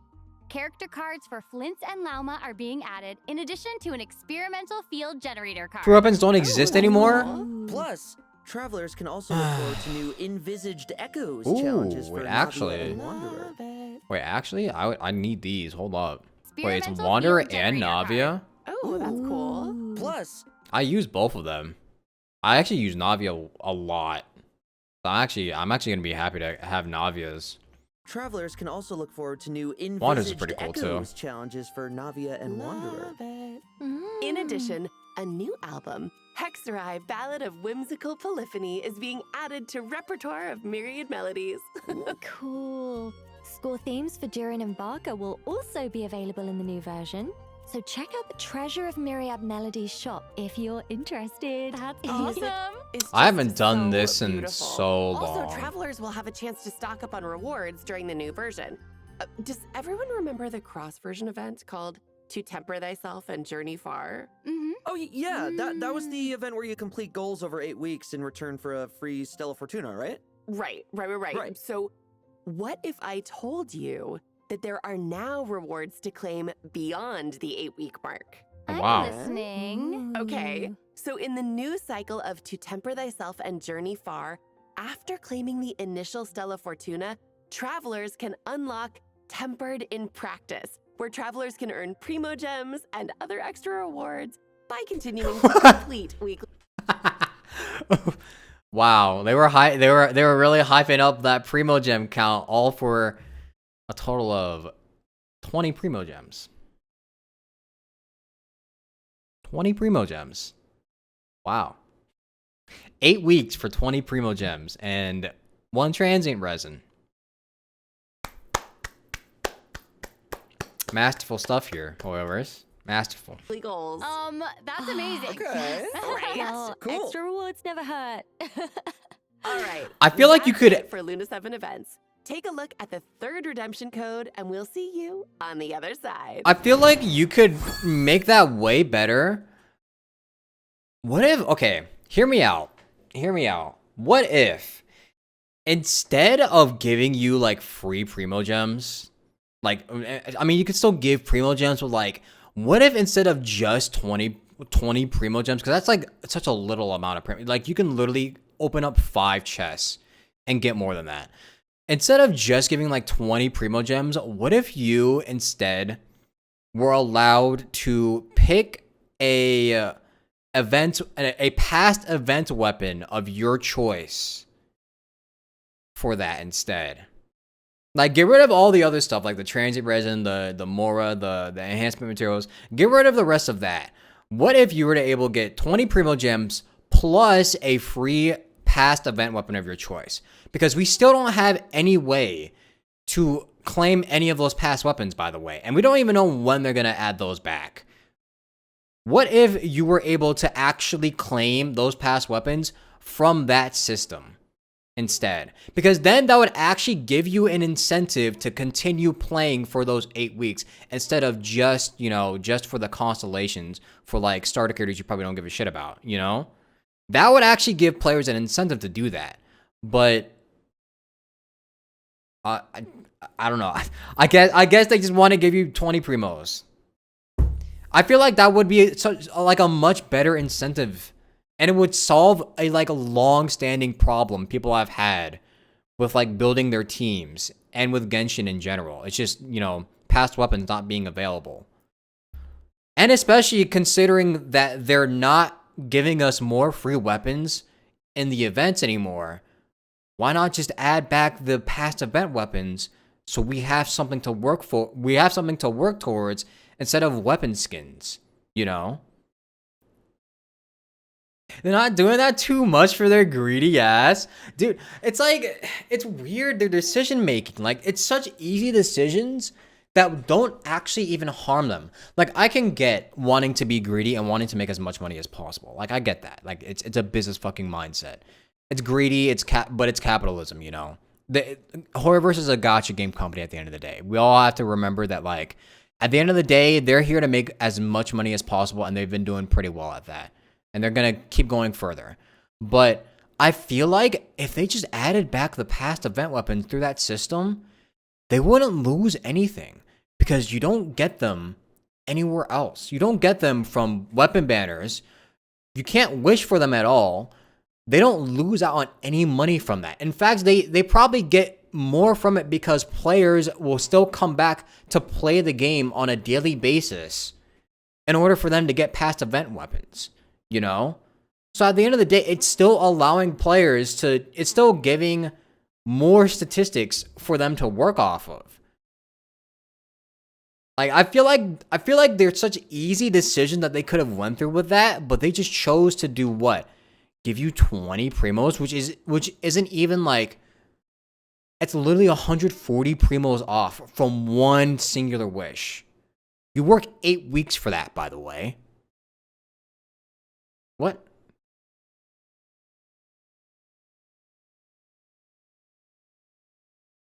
Meanwhile, HSR is giving out 5 stars like candy. Yeah. I mean, they need to. They need to give 5 stars out like candy, because if they don't, you kind of get fucked in that game. Doesn't incentivize you to play the events, nor does it punish you for skipping the others. I guess. I don't know. I mean, if they're not going to give you... If they're not going to give any more free weapons, which we don't know if it's true, maybe they're just going on a streak where they just want to give you weapon skins for now, at least, until, like, Snezhnaya. If they don't want to give you free weapons, for a little bit, I feel like it would be such a great way to like at least have people want to get a weapon that they need for their team, you know? Because even though some past event weapons aren't really that useful, you still have other weapons that are like very, very important for like free-to-play players. Like, for example, Albedo's fucking best in slot weapon. Albedo's free-to-play best in slot is still locked behind that event quest that has never came back, you know? Like, that itself would be way more worth it. But I don't know. I'm not a business guy. I don't fucking work at Hoyoverse. I don't know what kind of decisions they make up in there, but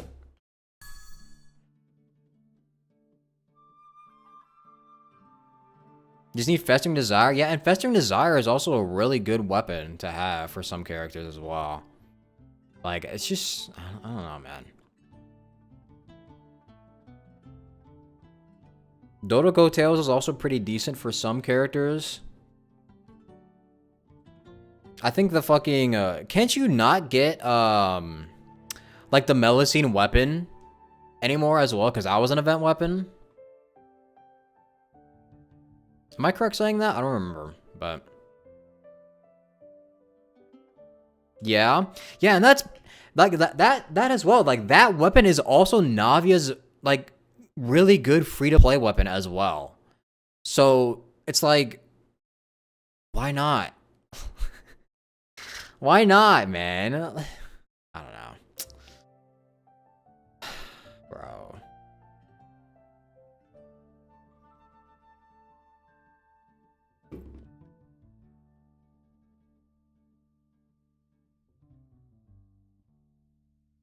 God, the skin is literally the event weapon we cannot get. Putting salt in the wound, yeah. Welcome back, travelers. Time to go over a few updates to Milliastra Wonderland.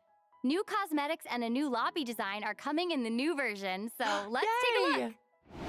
You like the weapon skin? It's not a bad weapon skin. It's just kind of a whatever thing, you know. Because if you don't have the weapon, then obviously you're gonna want to go for the weapon skin. But at the same time, it's not gonna give you like the full effect from like, you know, actually having the weapon.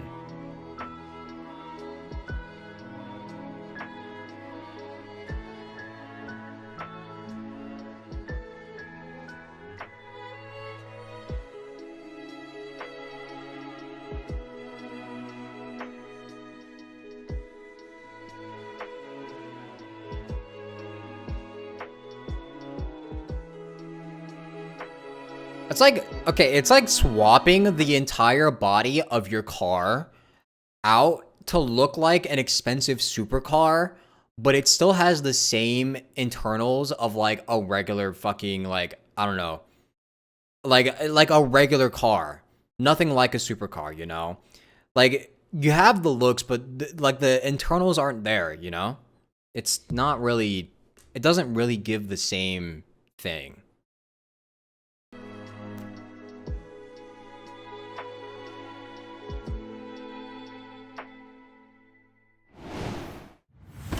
Did you just shop somewhere? So elegant. Yeah. It looks like the perfect place for a tea party. I feel like a shop would be Yeah. great at this point. And look at all the flowers. I just love how tranquil it feels, you know? Yeah, Maybe it's just Naya, this but one's really pretty, isn't it? There are lots of fun updates in store for Milliastra Wonderland in the upcoming version, but one of the coolest is that if you bring your mannequins to Tevat, they'll now be able to make various poses. Oh, that's cool. I bet travelers will capture all sorts of cool pictures. Yeah. A new random cosmetic feature is also being added. Enable it, and your mannequins will randomly put on one of the outfit configurations you have saved each time you enter a Wonderland stage. That's so nice. More chances to appreciate all the cool outfits you put together. Yeah, exactly. New events are also coming to Milliastra Wonderland in Caster's outfit, so low-key. be sure to check them out to earn various rewards, including Primo Gems, Prismatic Crystals, and a new 4-star outfit.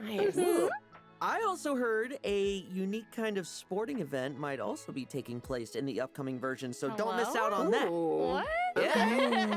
Bro, ever since I found out that you actually need to pay to get the crystals for you to wish for Milliastra outfits, I just haven't played the game since then.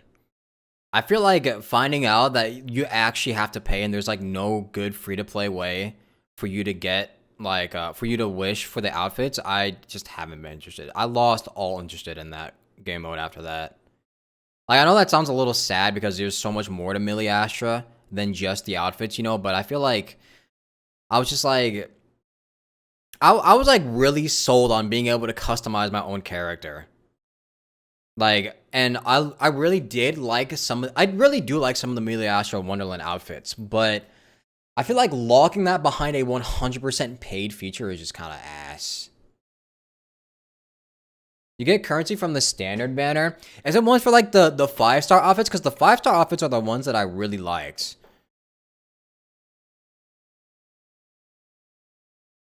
Because I know you can get some currency for certain outfits or like certain clothing pieces, but I'm not sure if it's like...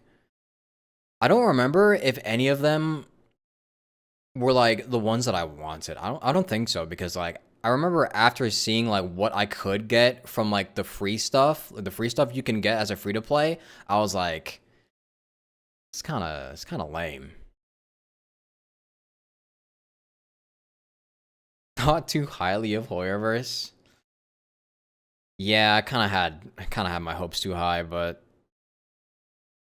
stop playing as soon as you found out the free stuff wasn't that good. Yeah. Pretty much copied Where Winds Meet monetization for cosmetics because how well that game does in China. I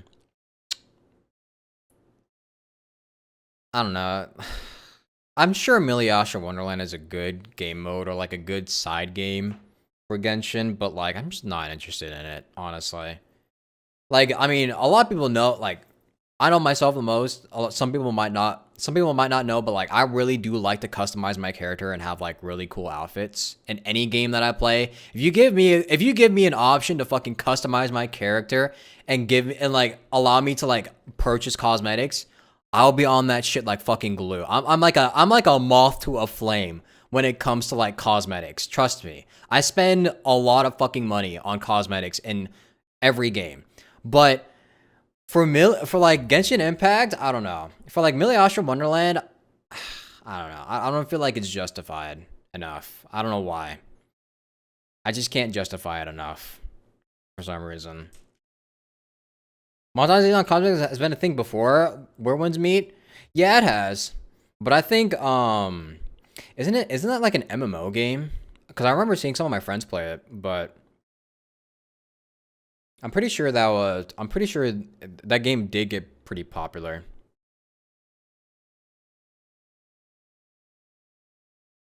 If you came a gacha tab, you'd know how it'd get my attention. Yeah, give me a way to customize my traveler, bro, instead of just like an outfit we get after 6 years of playing. That's how you get me. Where Winds Meet looks super Chinese. I think it looked pretty good from what I saw. My friends were playing it for a couple weeks actually. When we had our like fucking MMO, we had our like MMO mark. Damn, I can't speak. We had our MMO arc. That was pretty fun. ZZZ allows you to customize your MC. I know they have a ton of outfits in ZZZ.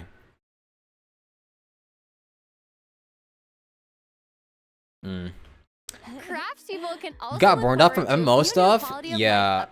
MMO is like definitely a lifestyle kind of thing you have to commit to. I can't commit to it. I have way too many other things to do. Building on top of that, speaking of which, craftspeople can now add new UI controls to make interfaces cleaner and easier to understand. So, that's awesome. Always gotta love quality of life changes like that. A new set of scenery assets and water-related objects has also been added. Craftspeople can now edit the color of the water to create even more interesting landscapes. Oh, I love that. Okay, it sounds like it is definitely time to get crafting. Bring it on, makers. Well, travelers, that brings us to the end of the special program. Dang, that's it. No. I know. Okay, is there anything you want to say before we go? Oh, well, I just can't wait for everyone to spend more time with Nicole. She's just such a fun character. I'm excited too. I can't speak. She has a lot I'm excited to for say. Nicole. I'll say it. I'm excited. A lot of treasure dotted around the place, so I'm very excited for everyone to find it.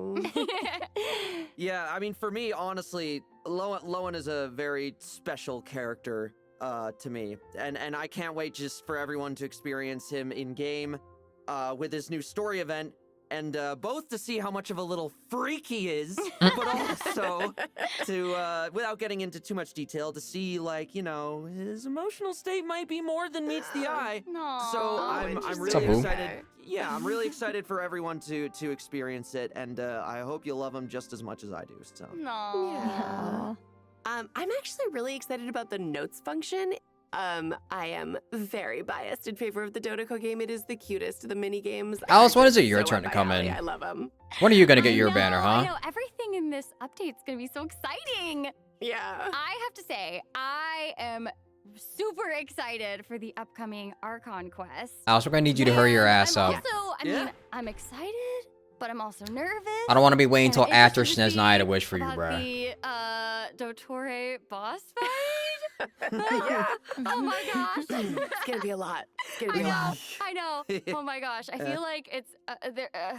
So many feelings. I'm like, for me personally, I'm like, that seems difficult, but you know, I'm interested to see how it goes. I feel like with that, all there's left to say is, see you in game. All right, bye. Later. Bye-bye. Bye-bye.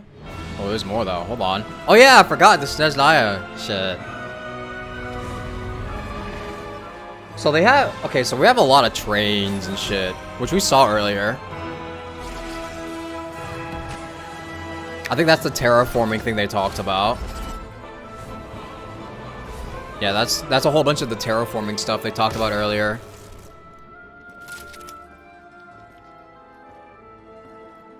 Then they gave Traveler a gun? Wait, he's a fucking cop now. They turned Traveler into a cop. Oh, hell nah. Oh, hell nah. They turned this man into a cop. Oh, hell nah. Man. I'm just joking, but bro, I wonder if they will actually give the Traveler a gun to use. I mean, we haven't seen anything with the Cryo Traveler yet, but imagine if he was able to use the gun with his kit. That would be pretty cool. But I don't know. This might just be an only story thing. Although he is wearing the outfit there that you get in Snezniah, so maybe they do give you, maybe he will get the gun. It'd be pretty interesting to see if he was able to use it. Shooting ice? Yeah.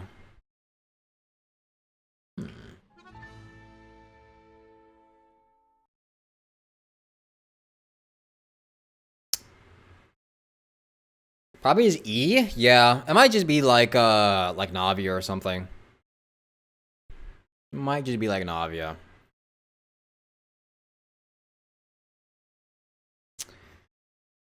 Or Chevrolet? Yeah. Or like Chevrolet. Alright, well, what did you guys think? What did you guys think of this live stream and the next update?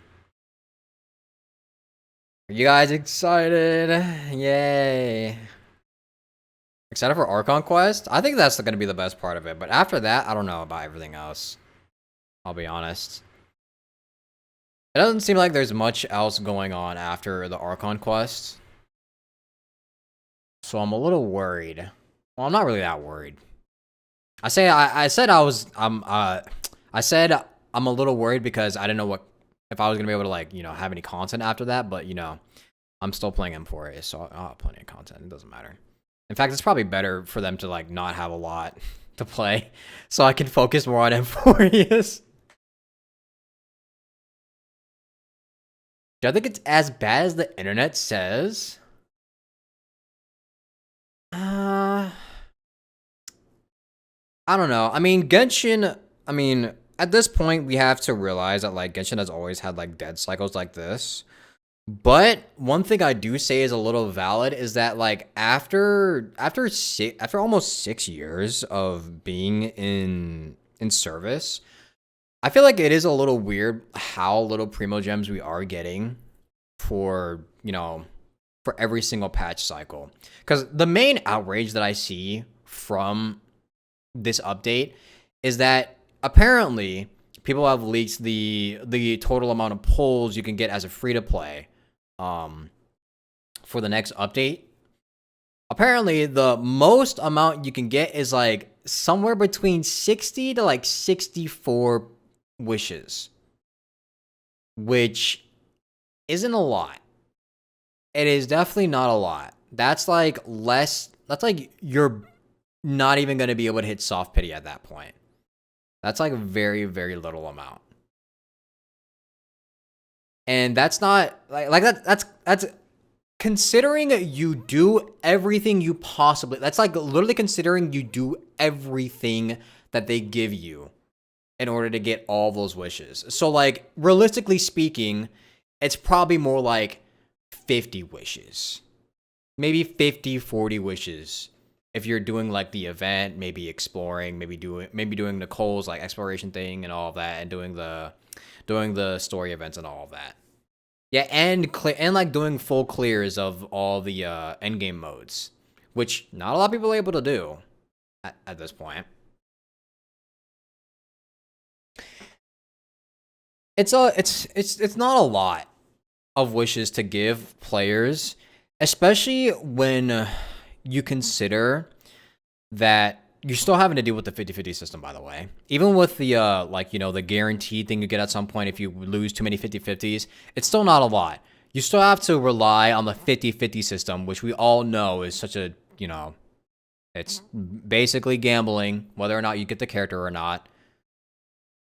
And if you lose that, then you're basically out of luck for getting that character for that patch. And depending on, like, what teams you're using, you probably do need certain characters from that patch cycle in order to like actually be able to complete endgame events.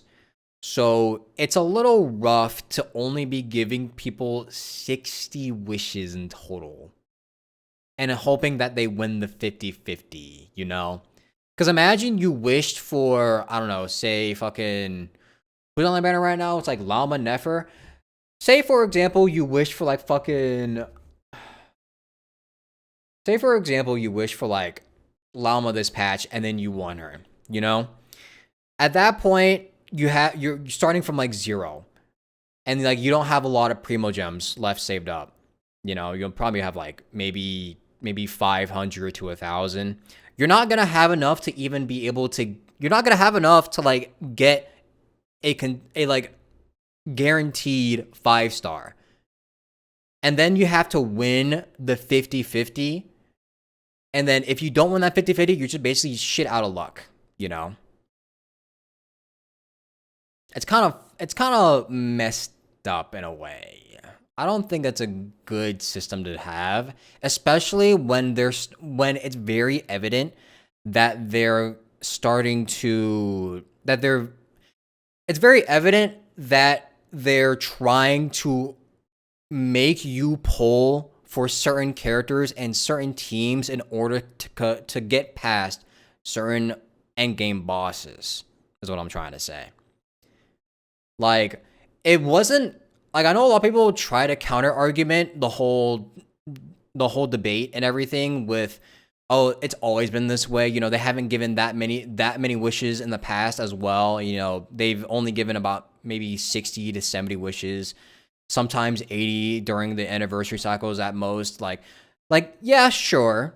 But at the same time, it's never been this bad before when it comes to, like, having to need certain teams in order to complete the endgame content, you know? Like, there are definitely some bosses that are very, very shield, I would say. And if you're a kind of person that enjoys, like, combat events and wants to get, like, the highest possible scores you can go for, it's definitely, I feel like it wouldn't feel good to not have certain teams and certain characters for you to be able to do that, you know? I don't know. As a free-to-play, you would not be spending any primos until Snezh Naya come out. I feel like that's probably the way to go right now. Especially since it seems like a lot of good units right now are probably like support units.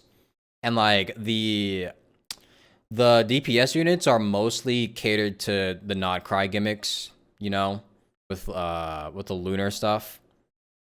The lunar resonance. It's a little bit gimmicky. Some of them are probably gonna fall off after a while.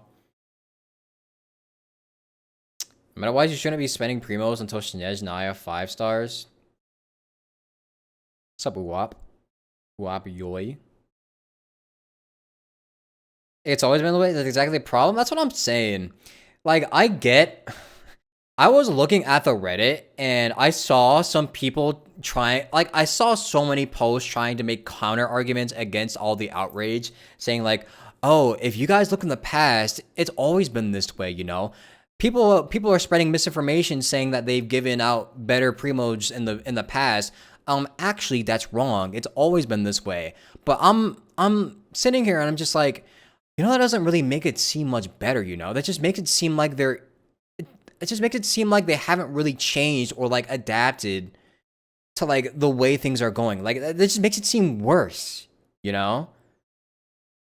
It doesn't seem like it makes it seem like things are getting worse, but they're not doing anything to try to make things easier for the player, you know? That's not like the best thing to say as a counter argument, especially when the one thing people are very upset about is that like the game is getting very, very reliant on meta teams, you know? In the past, you could get away with using any fucking team because team building was a lot more free and a lot more varied, I guess you would say. There was a lot more variance when it comes to team building in the past. Now it's a lot more restrictive. So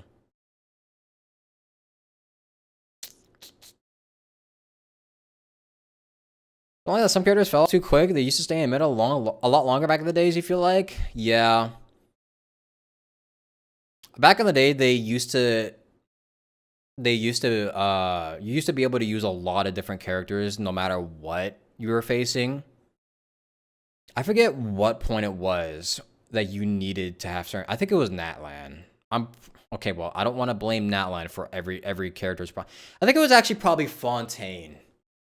I think Fontaine was the one that started it all, because Fontaine was the one that started the Numa and the Oisa gimmick.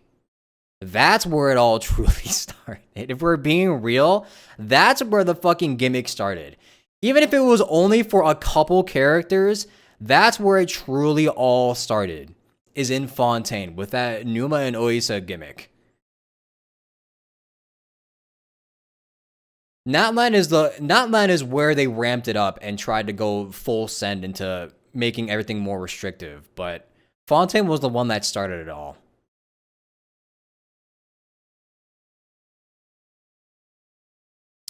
Remember the anniversary rewards? You hate that. Genshin even now still has the worst rewards in all of gacha. Yeah, I think it's just funny that like ever since all that entire fiasco from years ago that they haven't really changed too much about it, you know? Not really much changed. If you really think about it. Genshin is like you're gonna use old units for new enemies, doesn't make you pull for the units. Yeah, I don't know. I kind of sucks that you just can't use older characters. Like, older teams just aren't as good as they used to be, which is, you know, expected for gacha games, unfortunately. But it's getting to the point where it's like a lot of older characters are just unusable for certain bosses. You actually blame HSR? Somehow Star Wars got something to do with this. It all started with the Genshin could never. Genshin could never started the end of everything. We praised HSR too hard back then.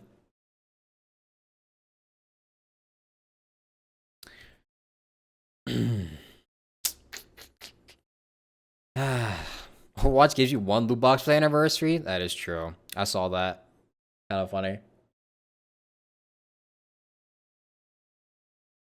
I don't know.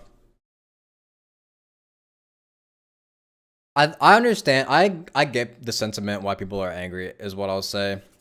I think it's very evident that Hoyoverse kind of needs to just change their ways with Genshin because it feels like they've just been kind of stagnant with how they've been doing things. Like there's a lot of other problems with Genshin as well that are coming to light because of this, because people are starting to get a little fed up with how they're handling the new regions, because like a lot of it feels a lot smaller than they used to be. They're a lot more spread out, so the map looks a little bit weirder. They haven't done a hangout in so fucking long as well. All the endgame game modes feel very catered towards people who spend money on the game. All the events are kind of okay, I feel, right now. I feel like with the story, they're okay, but like the mini games, I feel like mini games for events have been kind of stagnant for a while. I haven't played a mini game event for Genshin that I feel like has actually like wowed me, you know? They feel kind of meh. Like it kind of feels like they just rehashed the same exact events that they used to have like for the past few years. Just like maybe changing a few things to like make it like adding a couple new elements to it and then calling it a day, you know? Some Esmeralda.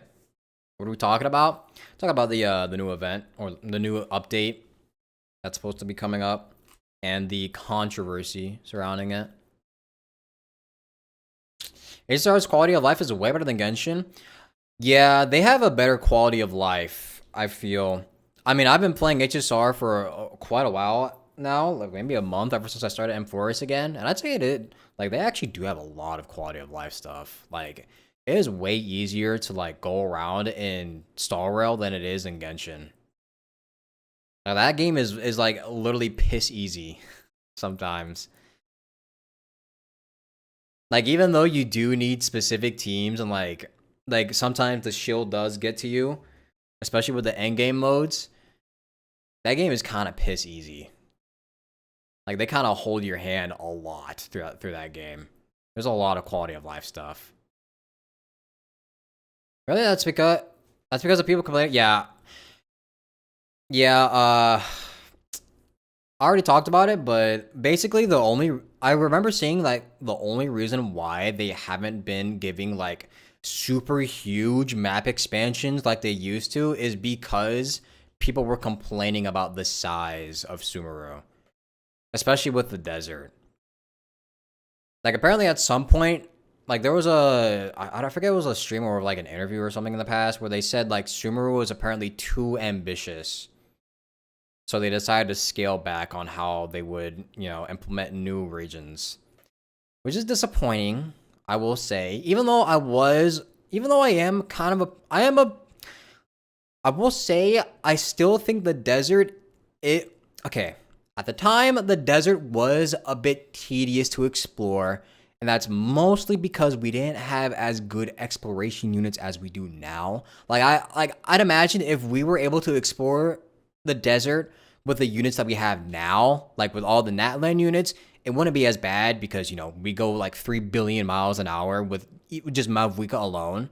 But back then, it was definitely a little bit more different. It was a little more tedious. But it's a little upsetting that, like, they basically took all the complaints to heart that they just don't want to do anything that big ever again. It's a little sad. Makes me a little scared for Snezhnaya, too, to see how big it is. Hopefully it's not super small. But we'll see, I guess. Will I be pulling for anybody? I'm pulling for Nicole, probably. She'd be pretty good for some of the characters that I have on my account. And she's the only other character that I've been somewhat interested in.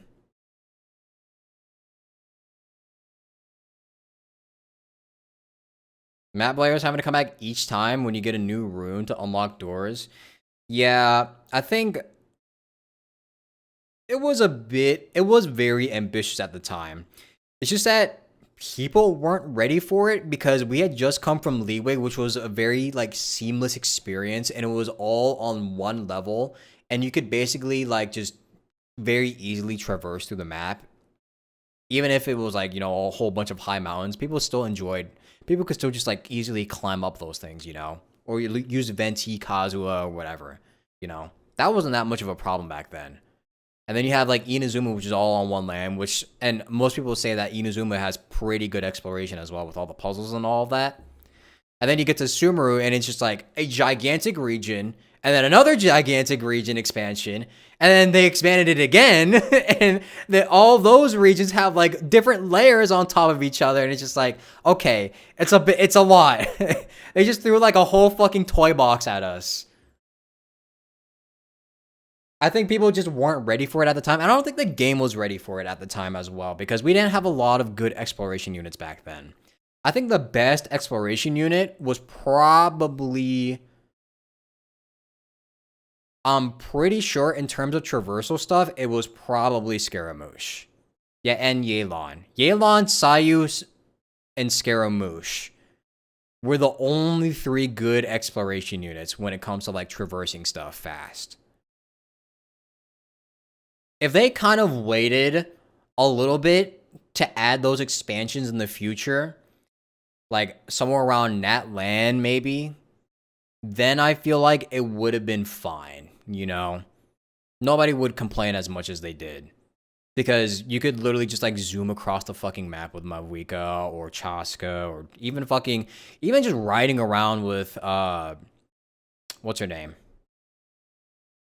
One of the roller skates, I forgot her name. Just exploring with them would be way easier, you know? I just feel like it was just ahead of its time. Yeah, Shilonen. I feel like that's like the unfortunate part. It's just that the Sumeru region was ahead of its time, unfortunately.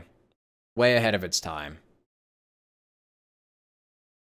If it released now, it would have been way more well received, I feel.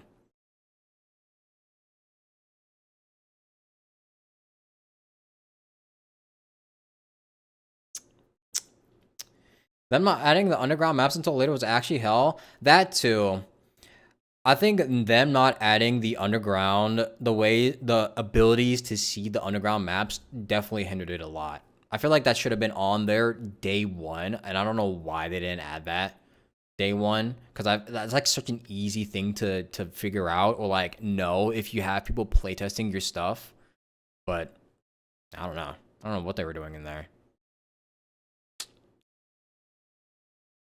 Yeah, I don't know. There's a lot of complaints about Genshin right now, which are coming to light because of this whole fiasco, but Genshin is Genshin.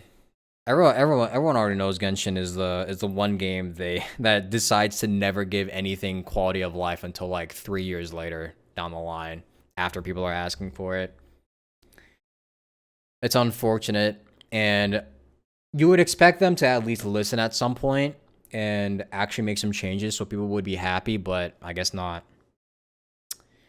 At the end of the day, they still want to focus on whatever, I guess. Different development teams. They want to make as much money as possible. So, at the end of the day, Hoyoverse is still a gacha game company. Oh, the other Hoyo game's so great, but Genshin continues to do whatever they want. Different development teams, probably. I think maybe like different directors and different development teams probably affect the like whole quality of life stuff a lot. Like everyone praises ZZZ for being really, well, they used to praise ZZZ for being really good with like listening to the player base. And even HSR at some point, they used to praise them a lot. So I definitely feel like it has to do with something with like maybe games that were developed later having a better vision on what they wanted to do with the development cycles, I guess. Or at least taking in insight from community feedback.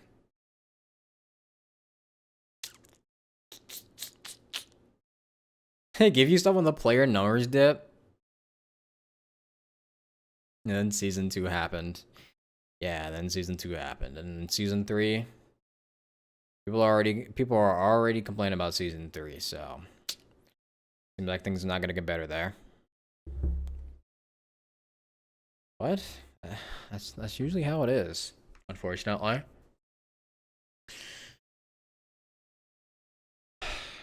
Horrorverse is Horrorverse.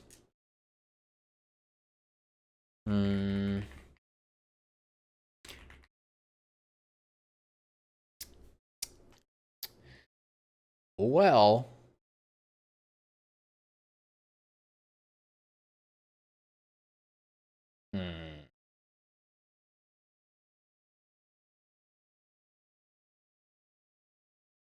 all right. Let's do the event because I haven't done it yet. I haven't done this Where Ways Meet the Reap. Does anybody know how long this is?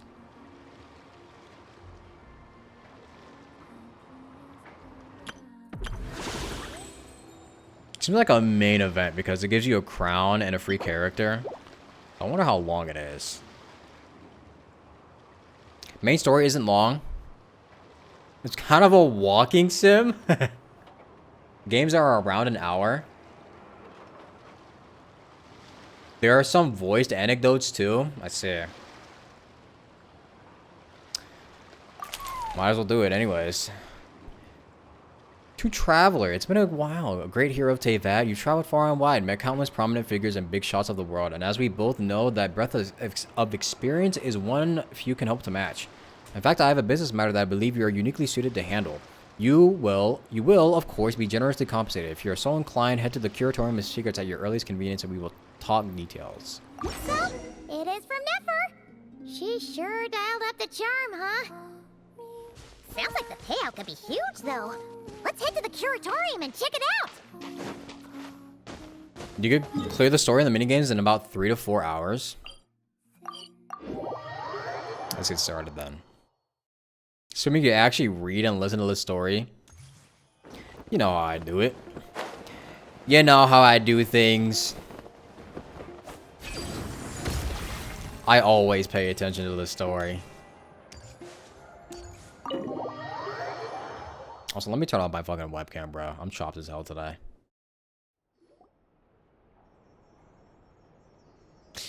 I need to shave. Anyone here? Oops. Ah, you got here even earlier than I expected. That should give us just enough time to go over some details before the opening ceremony. So, what did you need us to do? How about a cup of tea first?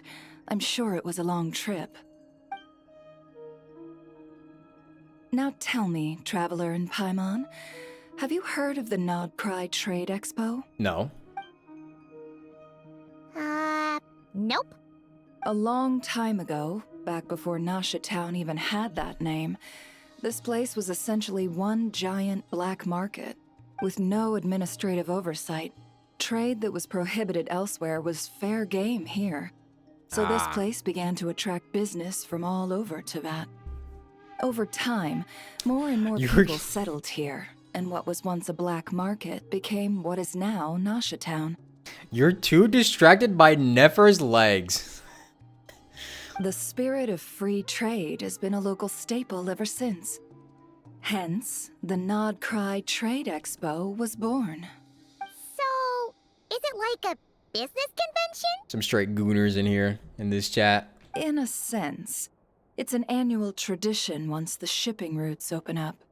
The expo offers a chance to trade without restrictions. In other words, it's the biggest legal black market in all of Teyvat. Is that why you asked me to come? Yes.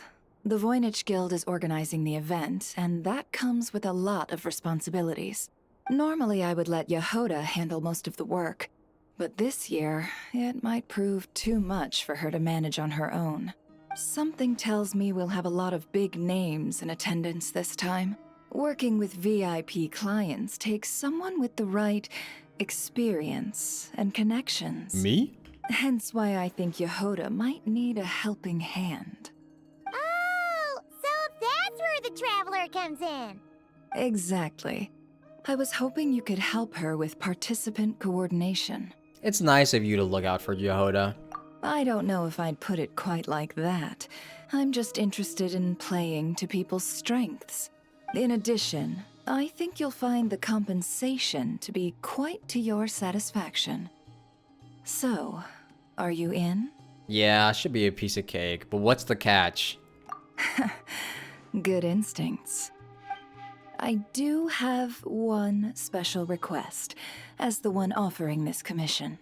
In principle, the Nodcry Trade Expo is a platform for commerce with no restrictions. That said, the guild does have one line that is not to be crossed. What's that? Okay, Automod, I won't say it again. Why did Automod do that? You can't say too gay in chat, according to Automod. Well, what's the deal with that? Apparently, saying gay is not allowed on Twitch. 1984? I'll need you to help make sure all participants are clear on this unspoken rule. As long as everyone complies, the expo should go off without a hitch. What's the unspoken rule? No violence at the expo. The guild has pledged to ensure the safety of all sellers and buyers in attendance. I feel like that should be a given. Violence? Whoa! That wasn't even on Paimon's radar! Just because it's legal doesn't change the fact that this is still a black market, huh? If that line is crossed, the event will descend into chaos. Understood. Of course, mediating such situations might prove complicated. So if you ever want my judgment on the matter, just come find me. The expo is being held on the shoreline to the southeast of Nasha Town. Yehoda is working on setting up the booths as we speak. She'll be able to provide details on the participants as well. And Yehoda's just doing everything. All right. I suppose I'll leave you to it then. Yep, we got this.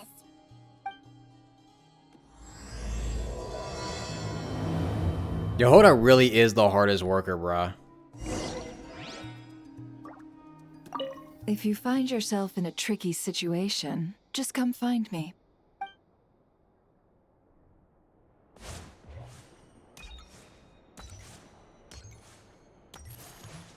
Ending homophobia by banning speak of gays. Yeah, you just can't say gay on Twitch, guys. We've ended homophobia. Don't say the word gay.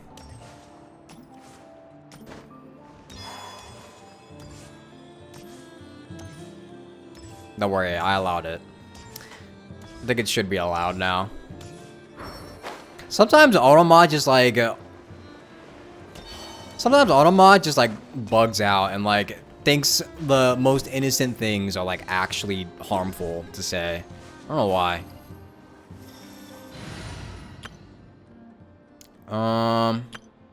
Should I use the starter team for this, or should I use a... Actually, should I use a lore accurate team? How about I use a lore accurate team? We already had Nefer. Let's do a lore accurate team. It is an event after all. So there's not gonna be like too much hard combat for this.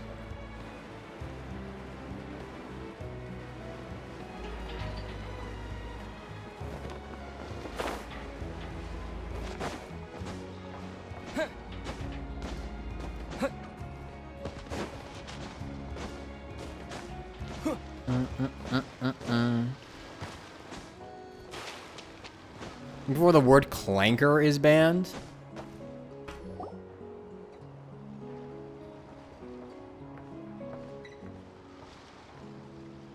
Oh, there's a lot of Fatui. Look at all the toys.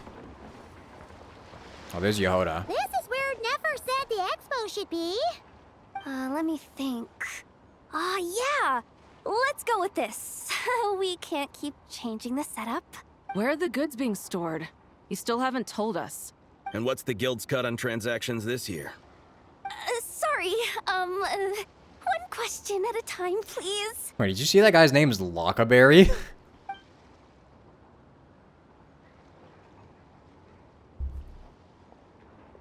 Oh, I should have just stuck to cat wrangling. Hey, Yehoda! I like the cat face she always has as her idol. Traveler! Paimon! Sorry. I've got kind of a line here. Don't worry. We're not here to pile more work on you. Never asks us to help you out. Really? Boss Neff, you absolute lifesaver! I'm seriously drowning over here. Oh, you two are doing me a huge favor. Never asked us to handle participant coordination. So, how can we help? Let me think. Oh, right. There are still 3 participants that haven't checked in. At least I think it was 3. Ugh, come on, Yehoda. Get a grip. I'm not forgetting anything. Am I? Looks like Yehoda's doing her freaking out face again. Don't panic, we're on your team. Sorry. There's just so much to keep track of. Let's start with the basics then. What does participant coordination involve? Exactly. It's things like registering all the participants, verifying their goods, showing them to their booths. Oh, and if any disputes break out between them, it's your job to mediate. Oh, really? Got it! We're still waiting on the sellers for these last 3 booths. One's reserved for Aino, but I know. for the other 2, they're both big deal clients from abroad. The kind of people we really don't want to offend, so be extra careful around them, okay? Hey, the Traveler's got this. What's the worst that could happen? You don't get it. One of them's the captain of some mercenary fleet sailing the high seas, and the other's a top dog in the criminal underworld. Getting on their bad sides, 100% no-go. I know those silhouettes.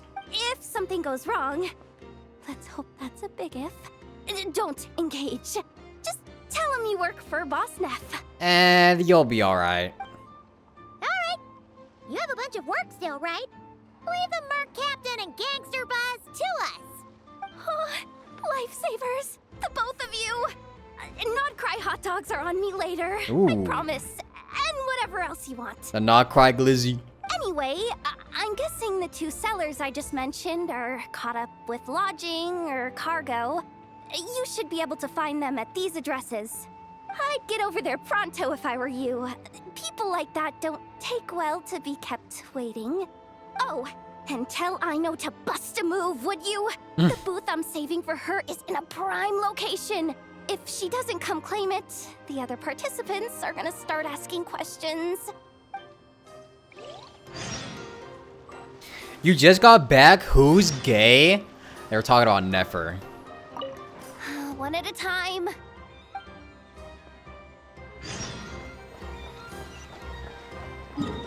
Alright, time to go collect Aino.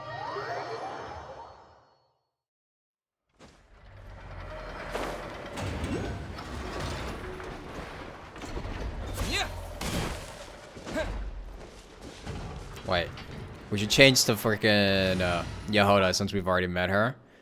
But I don't really have Yehoda built very well.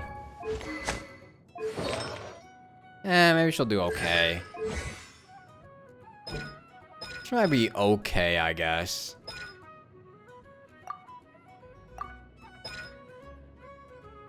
You're not going anywhere, says Yehoda. Got work for me.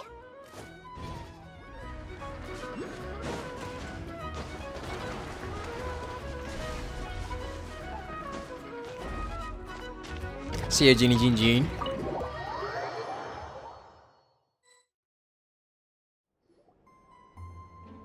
Hey, you two! What's up, Aino? What's up, Anefa? Traveler, Paimon, hello. We're helping out Nefer with some expo stuff, and we heard the Krumkake craft shop is taking part. Correct. Aino is just doing a final round of debugging on her Thwack and Smack defense bots. Oh! Is that her submission for the expo? Yes. Moles and other small creatures often steal from the craft shop, so Aino designed a defense bot based off of them to protect this place. What are they gonna do? Upon further testing, these bots turned out to be highly effective, so she decided to perform some upgrades and bring them to the expo. Wait! So Aino is actually gonna trade one of her bots? Not exactly. With the exception of a few special orders, Aino rarely sells her finished products. What she's trading at the expo is the blueprint, not the finished product. Oh. That makes sense. So, are you guys ready to head over then? Yehoda asked us to speed things along a bit. She's saving a super good spot for you, and she's worried people are gonna start asking questions. Wait, Aino must be fucking rich. If she's selling blueprints instead of just, like, the robots themselves, she's basically, like, selling patents. No? I feel like she'd be fucking rich off of that, because you could sell patents for a lot of money. I told her I need to finish debugging first. There's no point in rushing or I'll have nothing to trade. Oh, Paimon's never seen Aino this serious before. The craft shop is experiencing a severe shortage of funds. Aino is hoping the expo will improve our financial situation, so she's being extra thorough. Where'd all the money go? Some kind of expensive research? Negative. It's our dessert funds that are lacking. We have had at least 47 cases where excess dessert purchases have led to a shortage of research funds. As such, I decided to split up our research and dessert budgets. Aino is forbidden from dipping into one to transfer to the other. No. And not too long ago, she cleaned out the entire dessert budget for this month. No. Well, I see. Alright, done. Thwack and whack defense bots, do me proud. Looks like we can head over now.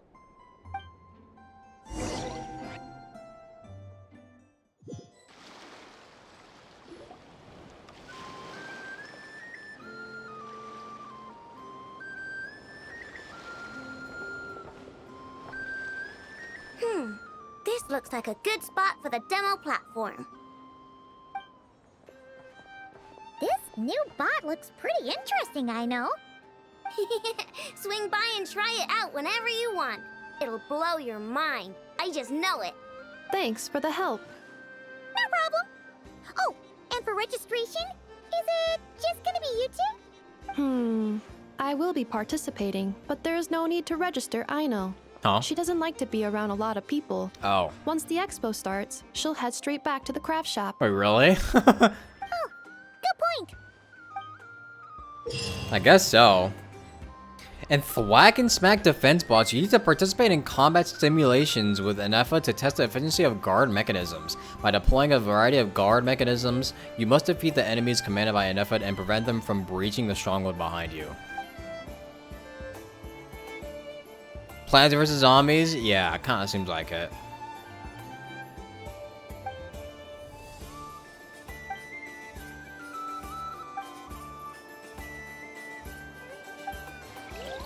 Kinda seems like it.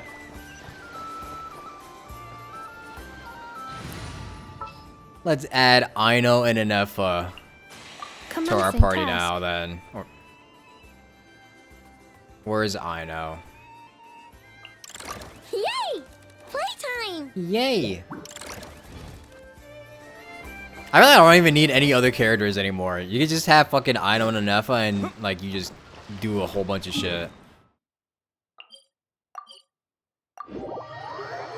I gotta go all the way over here? Holy shit.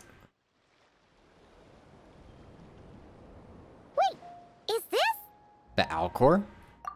Actually, this is the second ship in our fleet. The Alcor's back home patrolling Guyun Stone Forest. Beidou!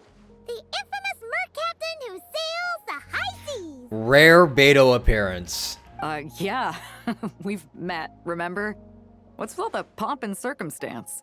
It's a long story. Well, no sense standing around. Take a seat, tell me all about it. I'll have my men roll out the welcome mat.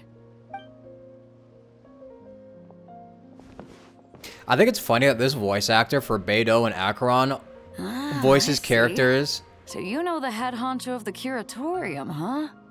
Your network of connections is something else, that's for sure. Beidou's voice actor only voices characters that rarely ever have an appearance in both of the games she appears in. Acheron barely appears in the story anymore because, you know, they already said that she wasn't going to appear too often after Penacony, and now Beidou, like, she just rarely ever appears, like, ever. Isn't she the AI in DZ? Is she? Oh, the registration.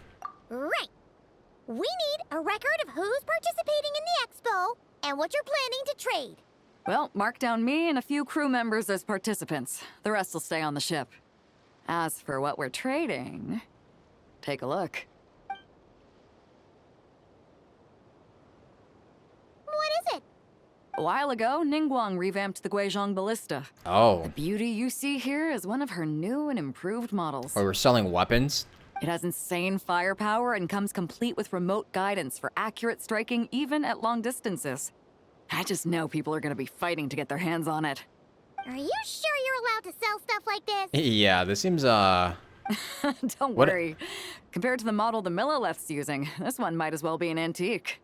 Never wasn't kidding when she said no restrictions, huh? Who the hell is gonna be using a big-ass Guizhong Ballista? Yeah, who's gonna buy this? Oh, I'm sure someone will bite. Buyers from all over Teyvat will be in attendance, after all. Oh, hi, Yelan. I didn't expect you to be here, actually. Yelan? Wait, she's wearing her outfit, too. Ah, sorry. I was so busy with the cargo, I forgot to mention that Yelan was aboard. No worries. You here for the expo too, Yelan? No, I'm just here for work. Captain Beidou was kind enough to lend me a ride, so no need to register me with the expo. Anyway, it's been a while, traveler. If you get the chance, be sure to pass along my regards to the head of the curatorium. What kind of work? The sensitive kind. What do you mean by that? Sounds like our cue to stop asking questions, doesn't it? 100%. Well, I'll be off then. Once I'm done with this, drinks are on me. Bye. About time! I've been itching to see Nod cry from the bottom of a bottle.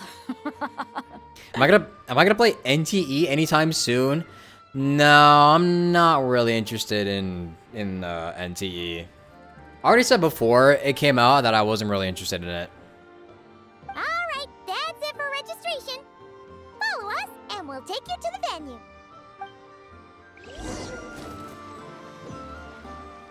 And to be honest, after their whole AI fiasco, I think I'm even less interested to play it. So, this is the place, huh? Not a bad spot. When you've got some time, come help me test the remote guidance on this thing. It's a real thrill, you'll love it.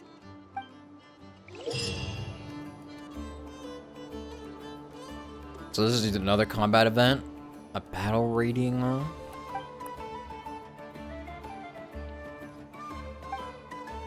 Oh, it's one of these. I've seen that. They've already had one of these in the past too. See, this is what I'm saying. Is like, this is what I was talking about before, when I was talking about like how the Genshin mini games have just become kind of the same thing over and over again. Because like we've already had like a variant of that kind of mini game before.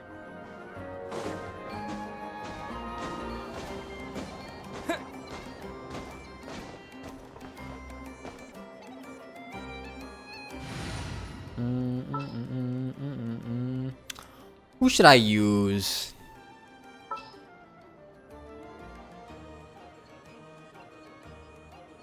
It's time to pull the trigger. This is gonna be a weird ass team, but Come with me. don't worry. Don't worry, I promise this works. Literally just a taser comp.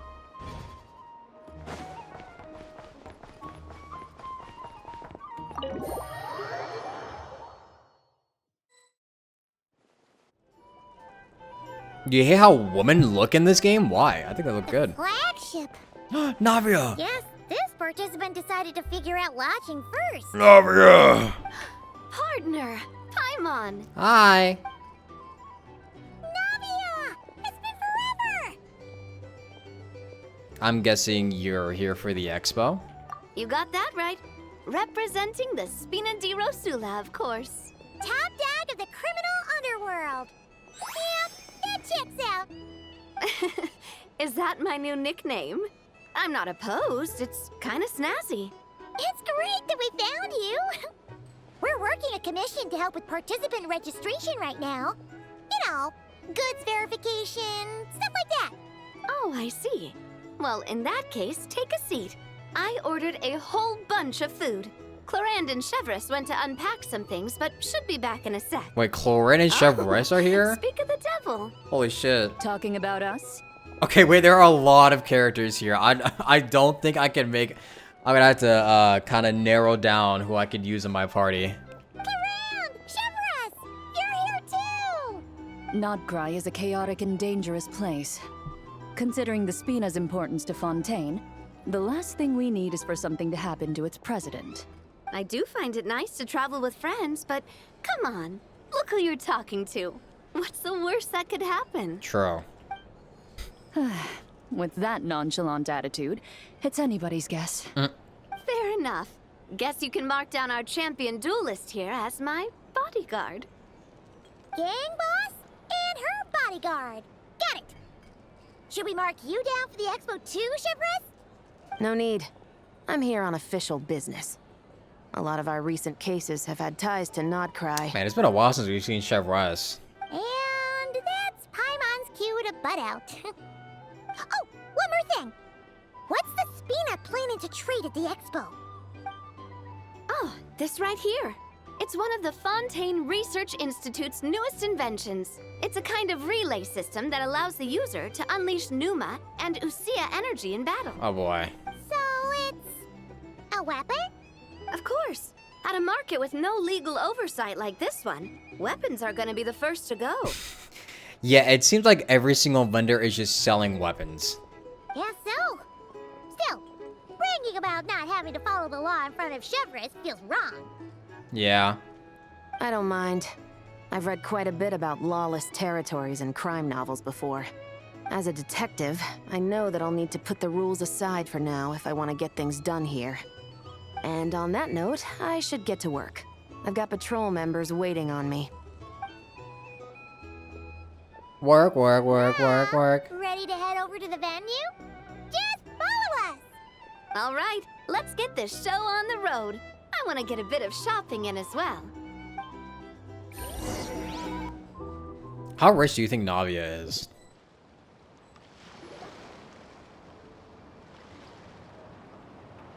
Yes. Wow, it's even bigger than I expected. I'm hoping more people will show up, though. It'll get busier once things kick off. Still, looks like Yehoda needs a lot of help. I mean, you see all the jewels she got on her? Like, damn, bro. Well, Clorand and I are all set up for now. Be sure to stop by our booth when you get a chance. Like, bro, she got 3 on her chest and 2 on her hat. Like, damn, girl. And not counting the earrings, too. Wait, and these? Oh, my God. Wait, she dripped out as fuck. Dude, the amount of detail in her outfit is so crazy. Every time I look at it, I'm just, like, amazed at, like, how much detail they put into her outfit. The 3 participants that Yehoda mentioned are all set now. Let's go give her an update. I see.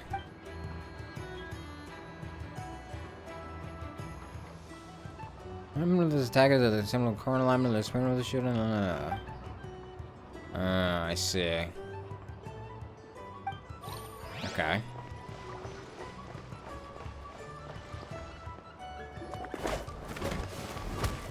Damn, what the hell? Oh my god, you guys are already fighting? Hey, what was that for? Just shut up and move along. This spot is mine now. Oh my god, this guy is beefing with 12-year-olds. Get a job, man. It's the lady in charge. We were just setting up our booth and he's trying to take it from us. Oh my god, bruh. Get a job, man. A troublemaker, huh? The expo announcement spells it out clear as day. All forms of violence are strictly prohibited. Read it and weep, Buster. I've been wanting to talk tough like that for ages. Should be enough to scare off a punk like him, no problem. Girl. It's not like I wanted to hit anyone. It's just not fair. What's that supposed to mean? We all know the black market stuff is in the highest demand here. So how did these dwarfs get a spot selling these stupid toys? Well, we need to sell at least something that's like not a fucking weapon of mass destruction, bruh. I did some digging and guess what? Turns out these brats have connections in the Voynich Guild. Obviously, someone pulled a few strings to get them here. But me, I miss one stupid deadline, and that's when the rules start to matter? Give me a break. Too bad, so sad, buddy. The whole world runs off of nepotism, man. Hey, we earned Get in line. fair and square. Get in line, man. As if. So, you're slinging out the easy targets, huh? That might work for you on the outside, but not here and not under my watch. These kids earned the right to be here, same as everyone else. Don't believe me? Take it up with the guild. Whoa. We'll see who comes out on top. What was going on with my fucking lighting? Just you wait. Who the heck was that? Just some punk looking for a fight. But I scared him off without even lifting a finger. Bro genuinely could not handle kids taking up the spot just because they have, like, connections, bro. Too bad, so sad, man. Like, I get it. I get it. Nepotism sucks, but, like, it's the way it is. Why are you picking on the kids? When did Genshin get better animations for dialogue and cutscenes? They've had this for a long time, actually. I think Not Cry is, like, their best example of, like, having really good and animated, like, very expressive cutscenes.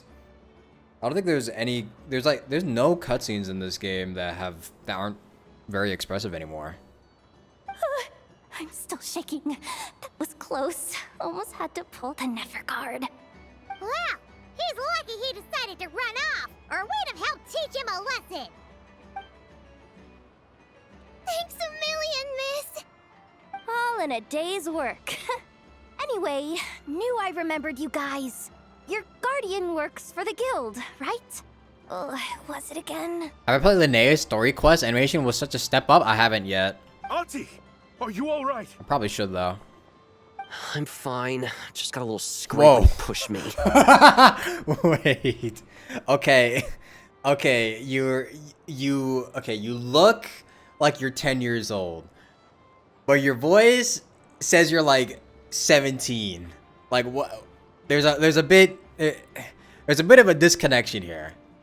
I got caught up with something. I should have been here. I'm sorry. All right, Ashvapati, the one man in the guild who wouldn't know profit if it hit him in the face.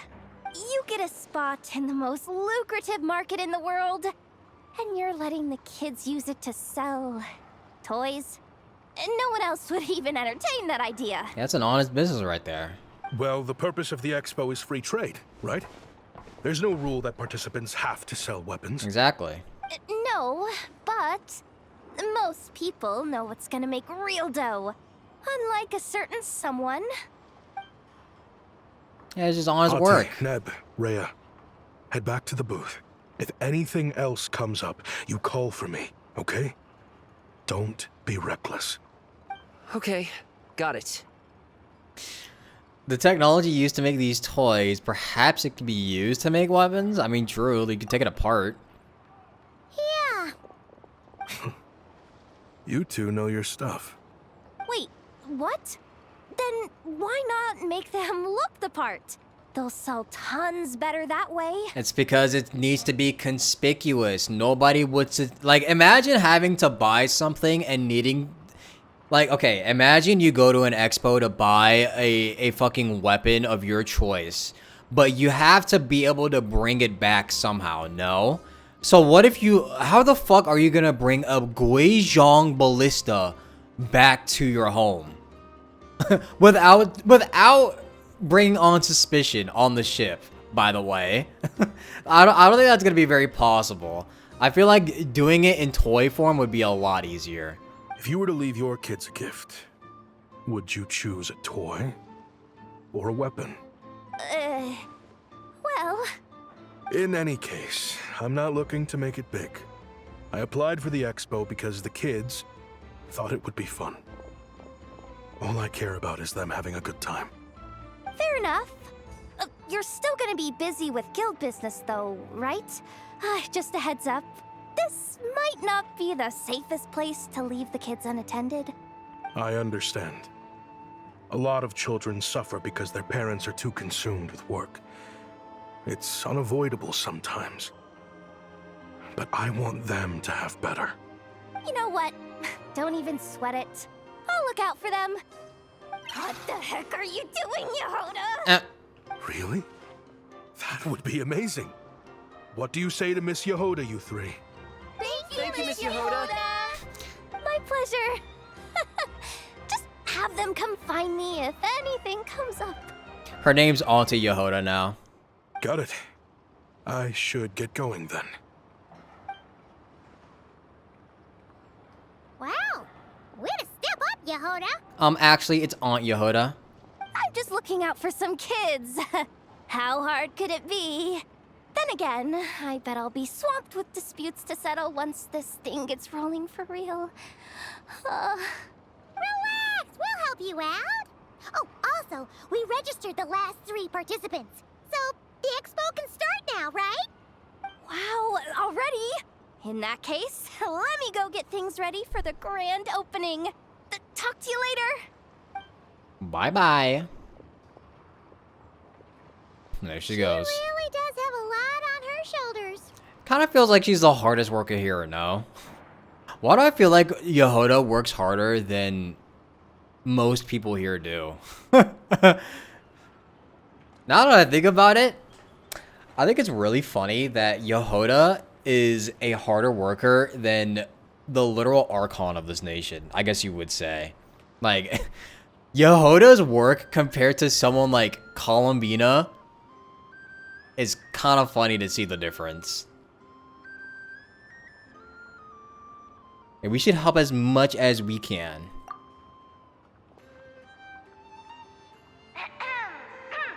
Attention, everyone. Oh my god, Dory's here. Oh my god, wait. On behalf of the Voynich Guild, I am pleased to announce that the Non-Cry Trade Expo is open for business. When the hell did Liebman get here?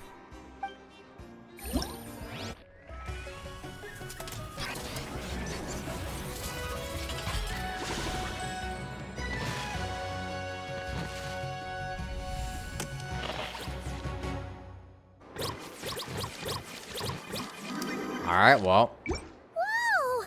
There are so many people here now that the expo's officially underway. Should we take a look around? Or maybe check in on our friends first? Let's switch the party up real quick, though. Instead of Beidou, we'll use Navia. Count me in.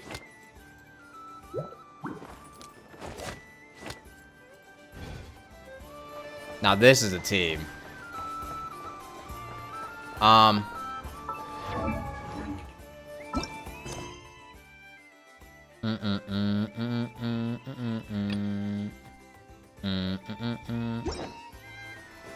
Primo Gem guys here. So like, why are you here, Dory? Uh-oh. It's Lord Songima Bay. Oh, I wonder what we're in for this time. Well, hello. Is that the Traveler and our dearest Miss Expo Manager Yehoda? You're in luck. I'm offering a whole host of Expo exclusive discounts. Don't miss out. Yeah, discount of like minus $10 off of like a $1,000 product. Paimon's not remotely surprised to see Dory here. This event's practically made for her. Yeah, she attends religiously every year. And she's always the seller who we get the highest number of complaints about. Yeah. Complaints? Every single mora I make from this expo is 100% legitimate. I've never broken the rules, and my prices are entirely fair. If people regret their purchases and want to grumble about it behind my back, that's not my problem. Yeah. Paimon can hazard a guess as to why people might be complaining. I know. And every dispute ends in your favor after you've peppered the buyer with 1,000,001 reasons why you're not in the wrong. It's just, could you maybe not find a way to send every single one of your customers complaining to me this time? I'm begging you, Lord Songema Bay, for me, please. Not gonna happen. really started to hate her less through the Archon quest. Then she had to scam kids. Yeah, unfortunately, the grind set comes first for Dory. So that's why you came to see her, just to beg her and to reign in the ripoffs. How about this? A special opening sale just for Miss Yehoda. 50% off! In other words, I'll do my very best to keep the number of complaints down to no more than half of my customers. Sound good? Jeez, what a bargain. Works for me. Oh my god. Yehoda, stand up. Come on, girl.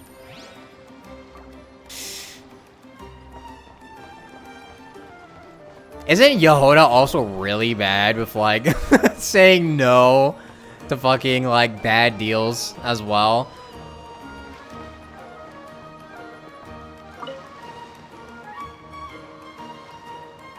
Wait, that's a familiar face. Isn't that bwaap? Why, if it isn't the Traveler. Knew there'd be some big names here. Why do I not remember who you are? Let's get the official business over with first. Unfortunately, you're the first seller at the expo to receive a complaint. How? We've received word that the muskets you're selling are a few shots away from turning into scrap. Well, yeah. It's written here plain as day. Muskets for sale. Condition extremely poor. The internal grooves have been worn away and the ammo might be damp. Best practice is to pray that it doesn't explode before each use. I mean, true. If you say it beforehand, you can't complain. Oh, wait, so you weren't speaking in code to cover your tracks? Code? Yeah. Sometimes people bring stuff that needs to be kept on the down low, so they dress it up as junk beforehand. Happens on the black market all the time. You're overthinking things here. This stuff really is junk. We were just gonna scrap them, but my superiors thought we might as well try and make some more off of them. Well, it's just a secondhand gun store. And who knows? If the prayers are answered and the gun ends up firing a few times, the buyer hasn't totally wasted their money, have they? Yeah. Hopefully they hit their fucking shot. This is like fucking Depop but for guns. Guess not. I mean, a weapon on the brink of ruin that's still capable of considerable firepower. Doesn't that just scream black market to you? Yeah, but who would buy something like this? Someone who needs to one and done their gun. Like, say for example, you need to kill somebody. If you, okay, that sounds weird. Well, okay, hear me out. Say for example, you need to kill somebody, but you don't want to have the gun laying around as evidence. If you use the gun and you kill them, and then the gun explodes, then all evidence is gone, right? Gone with the wind. You know? Surely. Maybe collectors who don't care if it works, and desperados who don't care if it explodes. But it exploded in your face? Yeah, we take some losses. Don't worry. At least target was eliminated. Fair enough.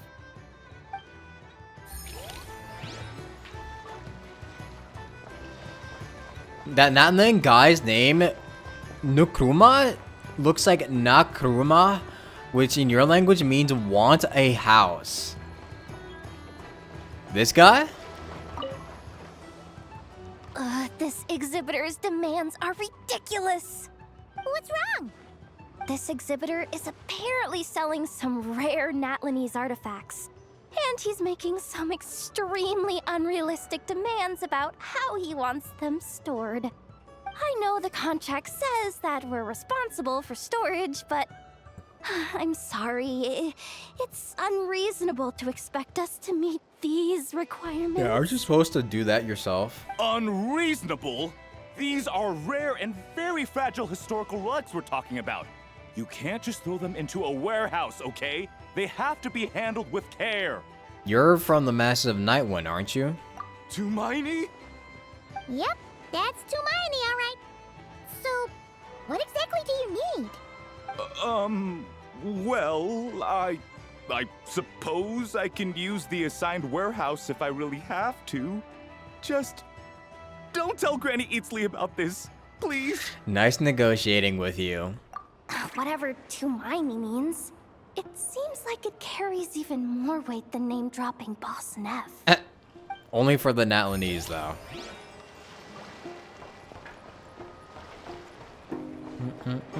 Lockup. Okay, how much do you have to hate your son to name them Lockaberry? Like, genuinely. Welcome to the Treasure Hoarder booth. The treasure hoarders have a booth? Yep, every year. This is the largest legal black market in all of Teyvat. The stuff they dig up is perfect for a place like this. But can one person really represent their entire organization? No way. Treasure Hoarder is just a catch-all title. Their internal structure is crazy complicated. The thing is, the members who'd apply to set up the exhibits used to give themselves ever more highfalutin titles. You know, to boost Spire confidence. Over time, it became an unwritten rule that each expo can only have one treasure hoarder booth. The different factions usually duke it out beforehand for the right to take part. You know, I still wish hangouts were a thing, because I feel like Yehoda's past with being a treasure hoarder is something that really should be expanded upon with her story. But of course, we haven't had a hangout since how long? To be honest, I see myself as a member of the Fruity Order first, and a treasure hoarder second. Fruity Order? Oh yeah, wait, the Fruity Order? I kind of remember that. Of course it does.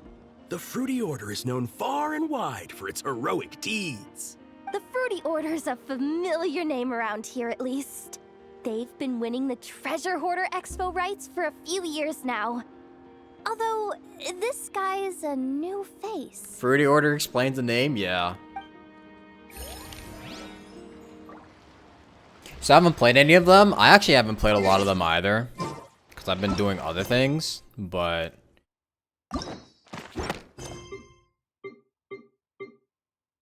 where's the...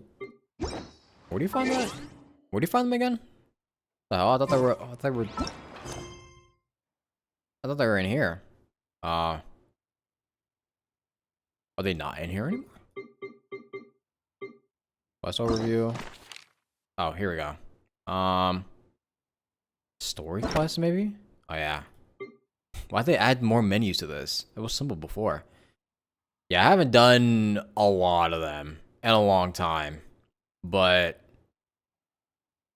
I feel like if they wanted to, they should add one for Yehoda, because I feel like having her past expanded upon would be pretty nice, because she actually has a lot to her story, like with how she lost her fucking arm, and the fact that she was basically like dumped somewhere, or like she was homeless for a long time before she found the Curatorium of Secrets. I feel like that would be pretty cool to have a story be expanded upon, but that's probably why they stopped doing hangouts. Why? Because I don't do them? I mean, there's other people that fucking do them, though, you know? I should probably do Kaya's, honestly. I want to do Kaya's. They replaced the hangout quest with anecdotes. Even then, the anecdotes are super short, and you don't really get to see them often. You know? They only refresh the new ones, like, once an update. What if that happened to her? Yeah, I mean, there was an anecdote where they kind of expanded on it. They kind of expanded on her past with the treasure hoarder. I think it was with Heijo, because like Heijo came to Nod Cry, and then they had a conversation with Yehoda because he recognized her, I'm pretty sure. And they were talking about Nefer's past being a treasure hoarder. She was with some group. She was with some group, and I forget what happened. I think they either betrayed her or they got in trouble, and that's why she like lost her arm.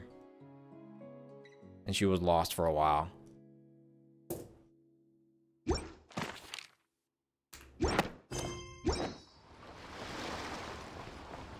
The anecdotes are nice. The anecdotes are nice. It's just that I wish there were just more, you know? Although I guess it would just be a little too much to do daily. If there were so many of them to do on a daily basis. Okay, who's next? We did Dory, we did those kids, we did this guy, did Lockaberry, did her, Fassbender, and then also Lieben. Sir, we don't forbid exhibitors from offering drink samples, but I need to make sure you understand what you're getting into. Any samples you offer are at your own risk. If anything goes wrong, like if a customer has a bad reaction to one of your products, the expo can't take any responsibility. Rest assured, ma'am, what you see here is 100% pure Mondstadt vintage.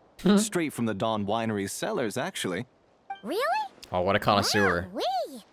You don't often find Mondstadt wine this far away from home. Now, honestly, this is probably the best deal here. You're telling me. If you try to ship this stuff through the proper channels, all the taxes and tariffs would send the prices skyrocketing. You're fucking telling me, dude. Dude, you guys know, okay, I don't know if any of you, like, ever buy stuff from, like, I don't know if you guys ever, like, import stuff, but, like, I swear, oh my fucking God, the tariffs are so bad now. Like, sometimes I buy clothes from Bai because, like, there are some clothes that are, like, a lot easier to find and get through, like, through, like, other websites. Like, for example, like, if I want to buy something from, like, Yoji Yamamoto, like, it's a lot easier to find good vintage Yoji Yamamoto stuff through Bai. But ever since those tariffs were introduced, it is not worth getting anything from fucking proxy sites anymore, bruh. Like, they first Bai first increased the tariff rate from like, I don't know, whatever percent it was before, but like, it wasn't as high as it was now. They introduced a 15.5% like tariff on all orders, which is already pretty fucking high if you're even if you're buying something like super expensive. If you're buying super expensive, a 15.5% tariff is fucking crazy. And then afterwards, they were told that they're not allowed to do just 15.5%. So then they added a new rule. They changed it. So now they have to apply different tariff rates for what specific item you're buying and like what under specific categories. And for clothes, it's like somewhere between like 30 fucking percent. 30% tariffs on clothes. Like, what the fuck, man? You cannot buy shit anymore, bruh. Man, I fucking hate Donald Trump. But that's where my connections come in. With me, you get Mondstadt wine at Mondstadt prices. That's for U.S. tariffs. Cool. What kind of connections? Hey! You can't go around asking people questions like that.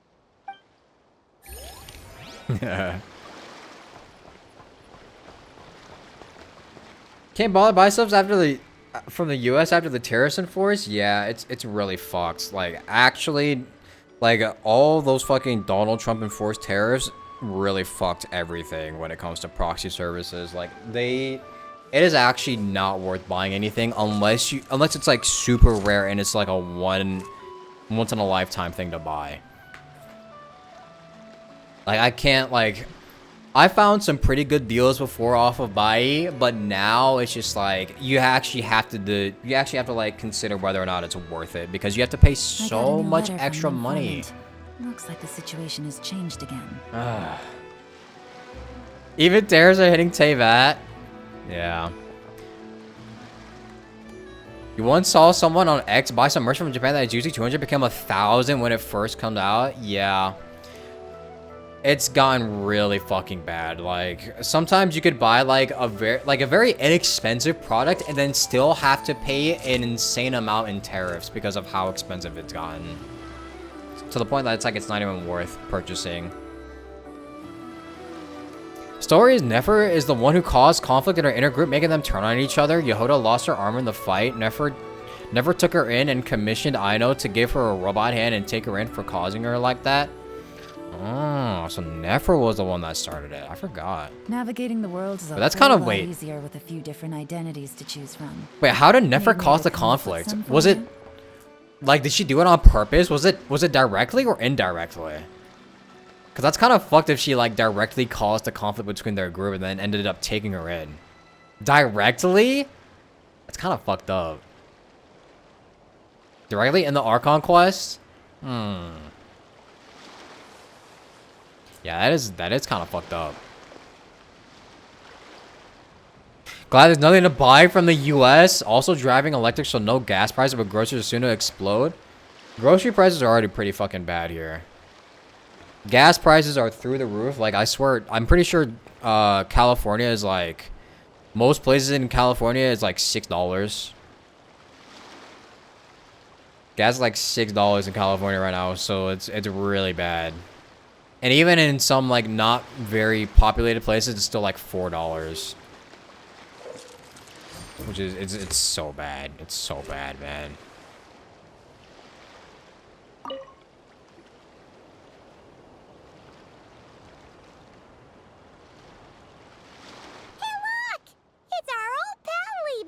How we feeling about the Hanta virus? Don't even get me started, bruh. Oh, it's you two. Been a while, hasn't it? Wait, he has a voice. I can actually hear his voice. That it has. Wait, you know this guy too? Okay, I'm slowly starting to get why Boss Neff asked you to help me out. Ah, you must be the expo manager. Was there something you needed from me? Nope, just checking in. You're just selling a few ordinary items, is that right? Mm-hmm, that's right. Okay. I mean, we've got people selling toys this year, so why not? You seem confused. In the right environment, ordinary items don't have to fetch an ordinary price, you know? He sounds like Ray Chase. His voice is very familiar. I'm sure I'll meet someone at this trade expo who recognizes their hidden value. Cool. Well, you do you. I'm certainly not gonna stop you. What about you, friend? Care to do some business? Are you not in the box of marbles business anymore? Well, to be honest, I spent most of the ones in my inventory to purchase this batch of goods. The ones you see here are just for decoration. But I'm confident that I can make a killing here, so I'll be sure to make another batch of box of marbles should the opportunity arise later. Dang, you saw him flexing though? Man, I need to get like that. I need to get big like Lieben. Or Lieben. Hanta virus. Honestly, I mean, it'd be pretty bad if Hanta virus ended up being pretty bad. But I'm gonna say something controversial. I don't think it's gonna be that bad. I think right now they're gonna be doing everything they can to like contain it because they obviously don't want a fucking another mistake with like they did with COVID, especially with this administration. Good roll. But all right, maybe I'll take one more day off. and also the fact that it fucking kills people off before they even get to like actually spread it very far also kind of shows that it's probably not gonna spread that fast, you know. Yeah, it's spread by human touch, I'm pretty sure. So I don't think it's gonna be too bad. Like, you have to get in really close contact with people. Is there anybody else I need to get? Oh. Wonder how Beto, Navia, and Ineffa's goods are selling. Let's go check. Excuse me. According to the expo announcement, you are in charge of mediating disputes between participants, correct? Yeah, something happened? Just now, as Aino was about to return to the workshop, she got dragged into a conversation with some individuals who appear to have unofficial ties to the expo. Oh. My database does not have relevant information on how to address the situation, so I came to you for help. Unofficial ties, huh? Sounds a little shady. Well, let's go check it out. Come with me.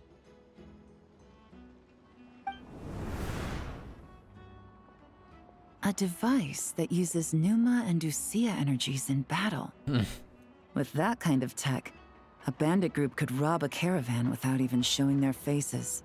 And what about this thing? Remote guidance? Precision bombing at long distance? If a group of thugs got their hands on it, their enemies might as well surrender on the spot. Uh-oh, poor Ino. She don't know how to handle this. Her first time getting into contact with police. Uh-oh. Do I play any other games in Genshin? Yeah, I play plenty of other games in Genshin. I've been playing through... what was it?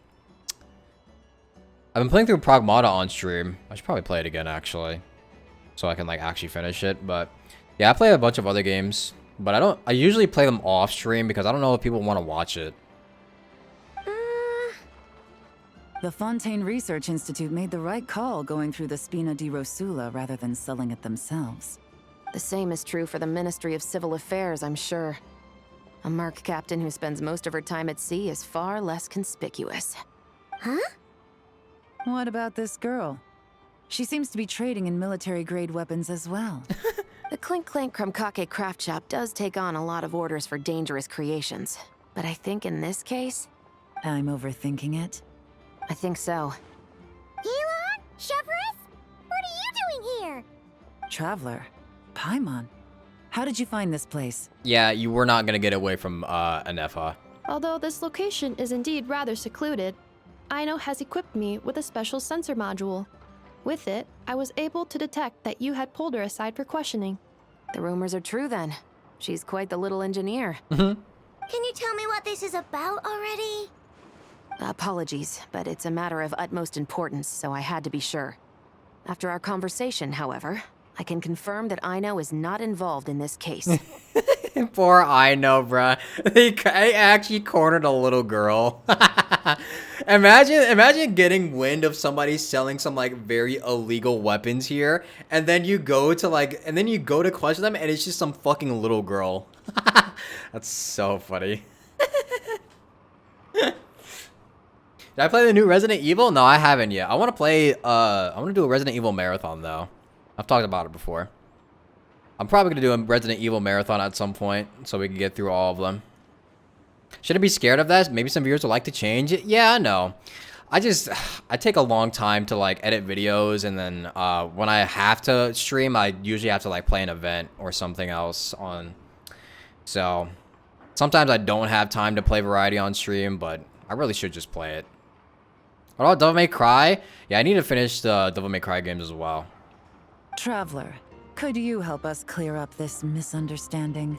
Anefa, why don't you get Anna out of here? There's no danger to her. Understood.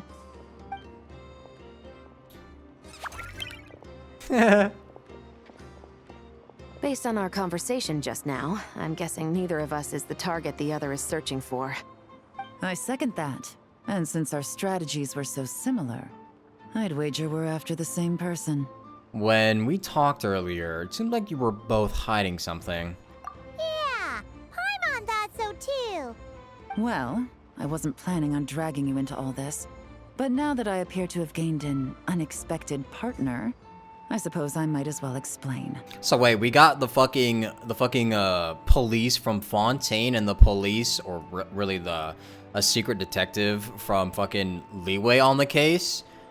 Wait, is this like some fucking international terrorist we're dealing with? I trust you, Traveler, and Miss Chevrolet seems to do the same. With you here, I'm hoping we can avoid further misunderstandings. What are we dealing with, Sasuke here? Agreed. I'm all ears.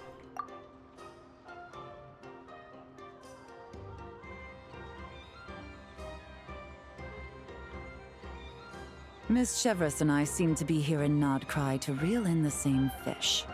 That's right. And the product we brought to trade is the bait. Of course, if I worked in the booth, it might tip people off. So that's where Navia comes in. I assume it's the same situation with Captain Beto? So, does that mean your target is gonna be at the expo? Yes. There's a good chance it's one of the buyers. But, what about Nefer's golden rule? Yeah, we're gonna need to take you to the curatorium. What? No. I've done some digging into the head of the curatorium and where she stands. We can't let her know what we're doing. Well... I wouldn't be surprised if she got the Traveler involved because she anticipated this from the start. If the Traveler has someone to answer to, then we should go. Fine.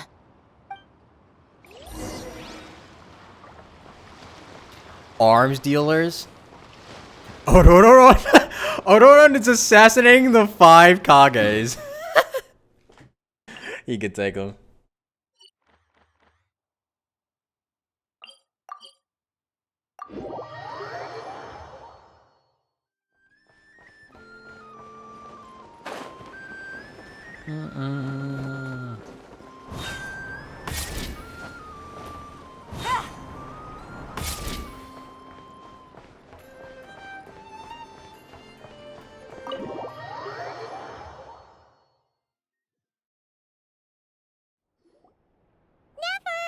You here? Turns out, we actually do need your help with something. Ah, Miss Yelan from Liyue, and Miss Chevreuse from Fontaine. It's quite the honor. Forgive me for not greeting you sooner. So you knew we were coming all along? Anticipating your arrival is one thing. Getting you to come talk to me is another. It's only been 5 seconds and I can already feel the tension in the air. And that's why you put the Traveler in charge of participant coordination. You knew we trusted him enough to tell him the truth about our plans. And you also knew that, out of respect for your arrangement, the first thing he would do is bring us here. How else could I have gotten us all to the negotiating table? So this was the plan all along. Forgive me for not cluing you in, Traveler. I had a feeling things could get complicated, so caution was vital. Rest assured, you will still be compensated as promised. So, can someone explain what's going on here? Yes. Might as well get it out in the open, ladies. You two were going to exchange intel sooner or later, correct? No better time than the present. Bob Queens. Recently, the bandits at our border have become more aggressive. We don't know how, but they seem to have gotten their hands on some kind of weapon, which has made them a lot more dangerous. The caravan transports have been helpless against their attacks. We're facing a similar situation in Fontaine. Conflicts between gangs have been escalating, with civilians getting caught in the crossfire. Oh no. Our investigation indicates that someone has been supplying the gangs with some unusually powerful weaponry. Even with the Spina's help, we've been struggling to curb the fighting. What kind of weapons are they supplying them with? Fucking cannons? In which case, I think we can confirm that we're facing arms dealers operating on an international scale. That's what I'm saying. We're dealing with international terrorists. Yes, and their cover has been ironclad. There hasn't been so much as a trace leading back to them, until their most recent operation. Let me guess. Someone leaked where the weapons are coming from. And it pointed right to the Nodcry Trade Expo. That would make sense. Exactly. I see. Well, weapons tend to be a hot commodity in a market with no restrictions. Say that the person you're searching for is in attendance. Does that mean you're prepared to ruin the expo to nab them? I won't lie to you. Catching this person is my top priority. How about this? In the spirit of being a good host, you give us a bit of leeway to do what's necessary. And in return, we won't do anything to undermine the expo. All deals made at the expo are protected, including those that would be illegal elsewhere. Yeah. It's the entire purpose of an event like this. Yeah, it would be kind of ruining the whole point of the... It would kind of be ruining the point of the expo and would probably cause a lot of distrust. The Voynich Guild gets a cut from both the seller and the buyer, so we have a duty to uphold that principle. I can't just let a customer get scooped up by the authorities while everyone watches. You said this was a negotiation, but you don't seem prepared to compromise. Let's think about this. Maybe there's another way? Maybe we could do this outside of the business venture. Like, is there a possibility to do this outside of the expo? So it's like not technically not within the fucking range of them needing to uphold the principles. Only deals made through the expo are protected, correct? Oh? Theoretically speaking, were any deals to take place outside of the expo's scope, I would have no right to interfere. That's what I'm saying. Good. Then we can promise that the rules will be followed. Guys, I'm so smart. I'm so smart. I want insurance, then. To hold you to your word, the Traveler must be part of all operations related to the investigation. We have a deal. Then you have my thanks in advance. Looks like negotiations are a success! It's the best outcome I could have asked for. I appreciate the help, Traveler. Don't mention it. Yeah, I'm just him. Can I predict your Nicole polls? No, that might be out of my range of expertise. That might be out of my tax bracket. Yeah, don't mention it. In that case, do me one more favor, would you? When this is all over, I want to hear the real story behind everything that goes down. No problem. Can I predict if Wanderer will die or not? They don't have the balls for that. So now. When this is all over, I want to hear the real story behind everything that goes down. Looks like we'll be working together quite closely. The pleasure is all mine, of course. This whole negotiation really feels like something out of a light novel. I like how Yelan always wears her outfit that she got. Like, she never takes that shit off now.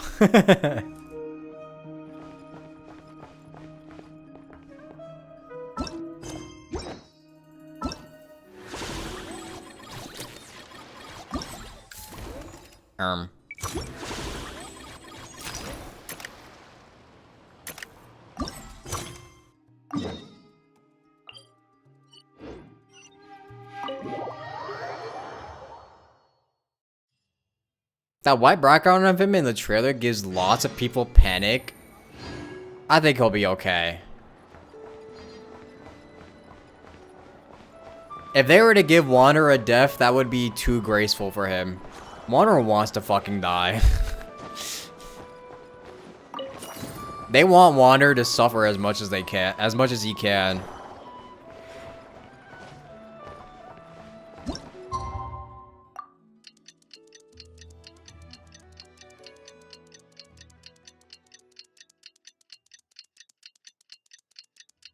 He agreed.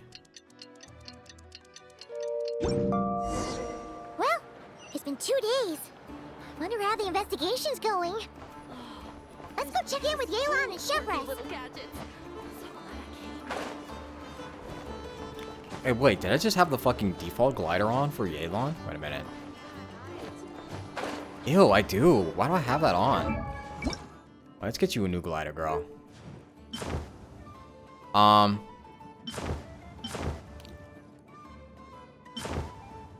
Which glider do you guys think is best for her?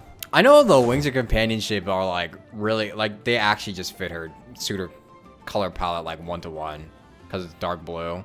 I wonder if these ones are good though. I feel like this one would be best for her newer outfit because it's a lot brighter tones of blue in her new outfit. This one's not too bad.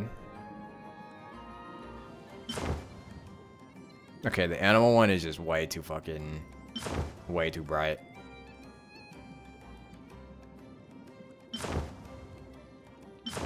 This one. I have the KFC wings? Yeah. I forget how I got them. Yeah, I generally don't remember how I got these wings. I got them a long time ago when the... I got it a long time ago when the promotion was running around.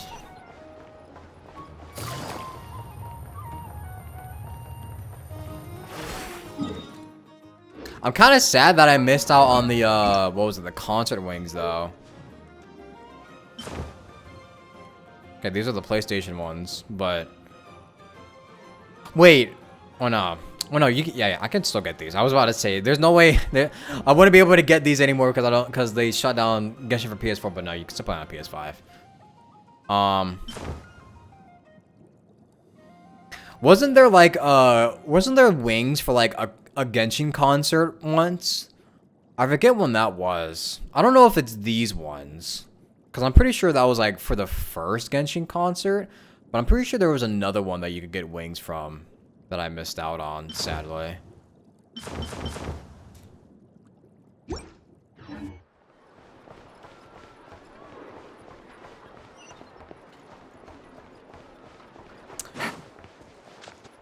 Someone on Twitter said that's not Scaramouche that's going to die. It's like his identity as Hat Guy. So everyone will remember he's a Harbinger. That is true. Take it easy. Hat Guy.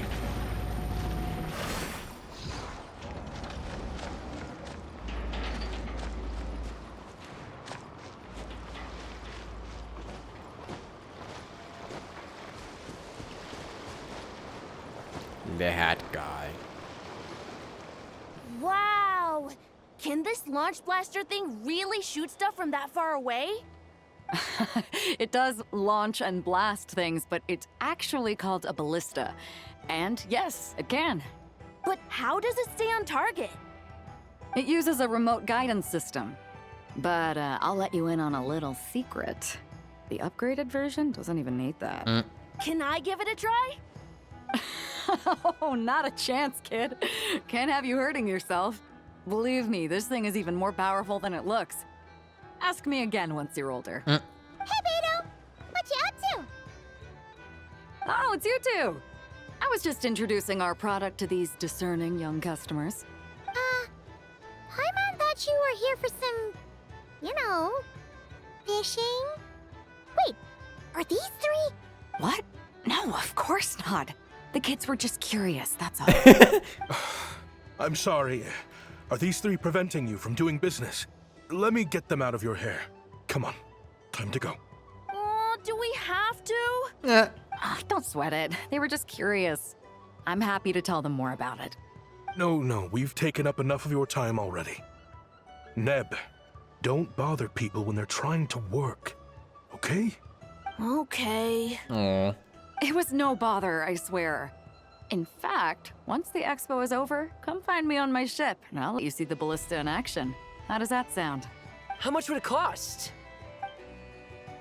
Not a single mora. Wow. Really? It's a promise then, miss. Your vessel. It's a battleship, isn't it? Are you sure you should be bringing children on board? It'll be fine. Why not? Whenever we're docked back in Liyue to pick up supplies, I always let the kids around the harbor come aboard to play. Boy, do they love it. If a kid from Liyue can do it, why not a kid from Sumeru? A battleship may as well be a giant playground to them. Is that so? I've heard that people in Liyue also turn gunpowder into explosive firecrackers and give them to children as toys. As toys? Well, I wouldn't say that, but, you know, firecrackers are pretty fun. Perhaps only the kids back in your home country are lucky enough to look at a giant battleship and see a playground. If you're worried about safety, I can... No, I suppose I'm just envious. That's all. I'll be sure to bring them over if we get the chance. Seems like he really cares about those kids, huh? Anyway, what did you want to talk about? Right, he low-key clocked their privilege there. Oh, just wanted to ask how it's going with the top secret, fishing. Did you reel in the catch of the day yet? They're circling the hook just fine. Just waiting for a bite. Where did you come from? Whoa! Where did you come from? Also, why does she always do that thing where she whispers in your ear? Shh. I know this is a common trend that happens with the Yelan. Well, that just proves my point. Something like this would only see more use in Fontaine. Except you never find something like this for sale there. Better jump on the chance now before it's too late. Excuse me? He's coming this way! Steady now.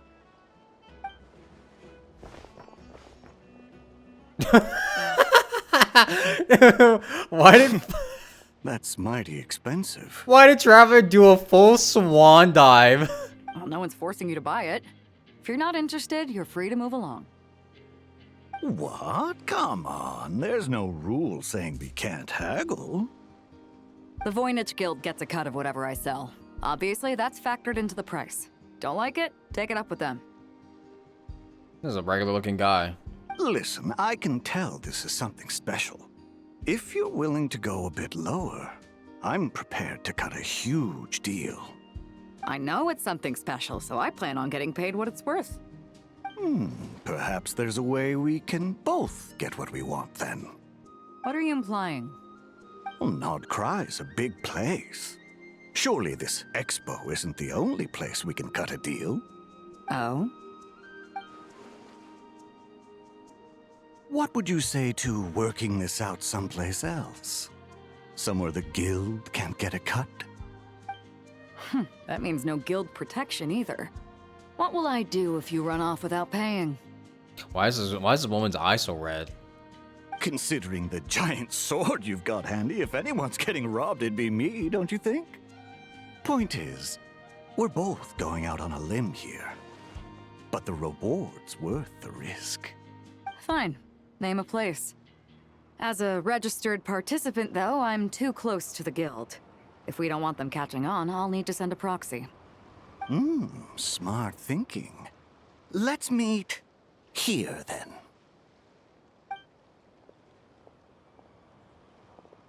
Alright, so Beto's got the bait. Good. He took the bait. Let's go elsewhere to discuss our next move. Paimon, catch me. Just fucking swan dives on top of Paimon's face.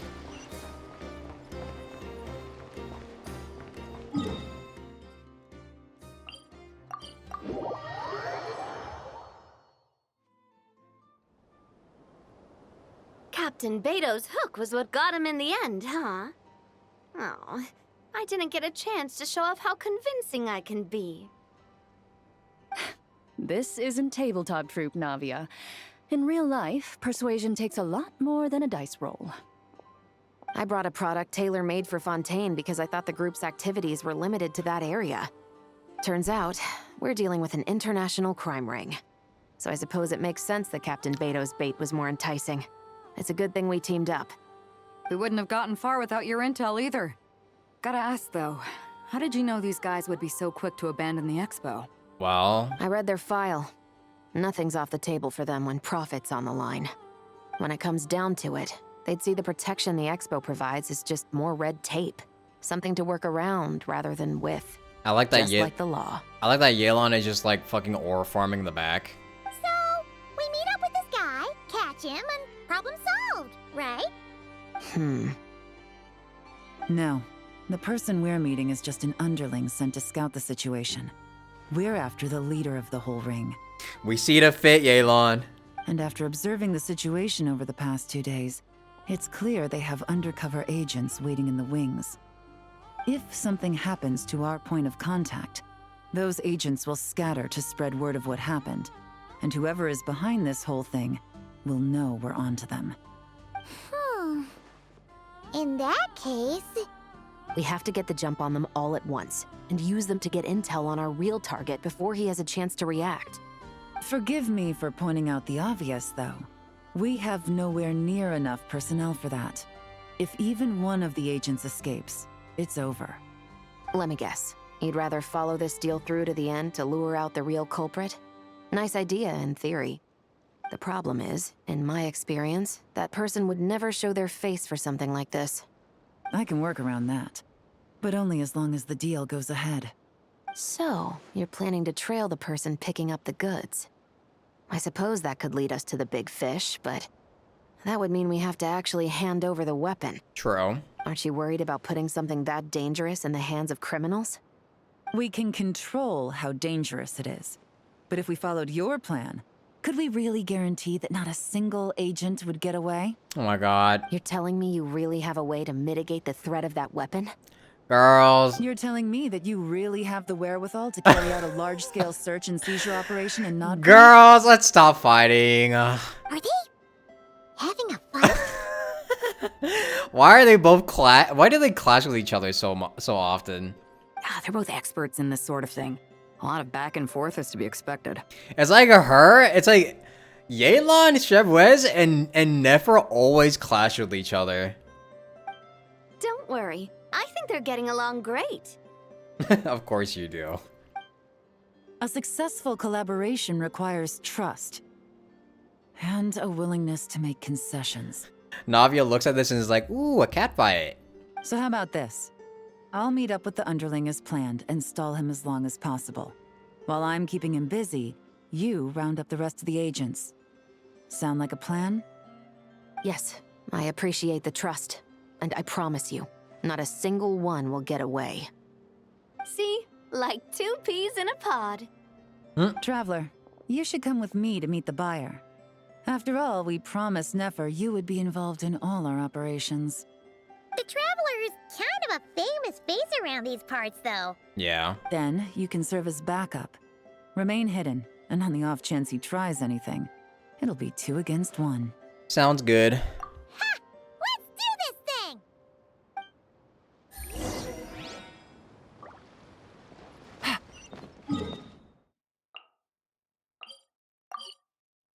Gotta go to the flagship, I think.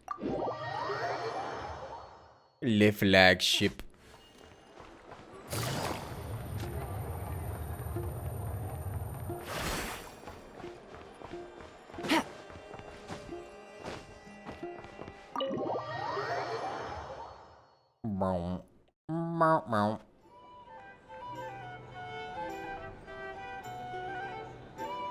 Just chilling. There he is. Paimon's little head. Shh. Oh, you really can't go lower? Best I can do is shave off the amount the guild was going to take. You're a tough nut to crack. How do you plan to deliver the goods? Depends on what you need. You don't look like you're from around these parts. So I'm guessing you need sea transport? Yes, but there are a lot of eyes on the port.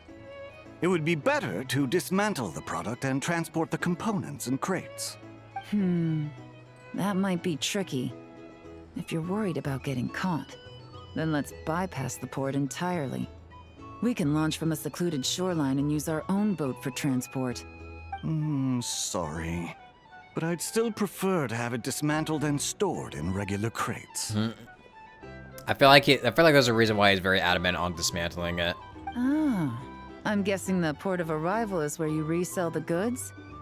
You want it hidden in unassuming cargo crates, because you operate right out in the open. Most of the weapons have come in through Yilong Wharf or Lumidus Harbor, so that seems to check out. What are you trying to say? Nothing. Just connecting some dots. I think we're done here. That's our cue. Sicko. Oh, there's a guy in the back. Out of the way! Ambush. It's one of the undercover agents! He's making a break for it! The captain of the special patrol will take it from here. Chevrolet's waiting outside. One just popped up. Looks like the one on the surface has been subdued. There are children around. I have to avoid bloodshed. Trying to escape? Allow me to show you the way!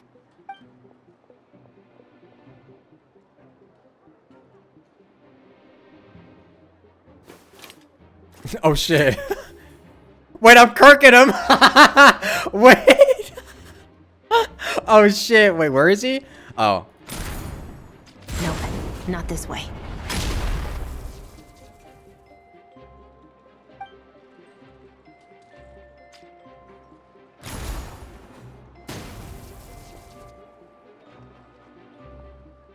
I pulled out the John Wilkes Booth. Had enough?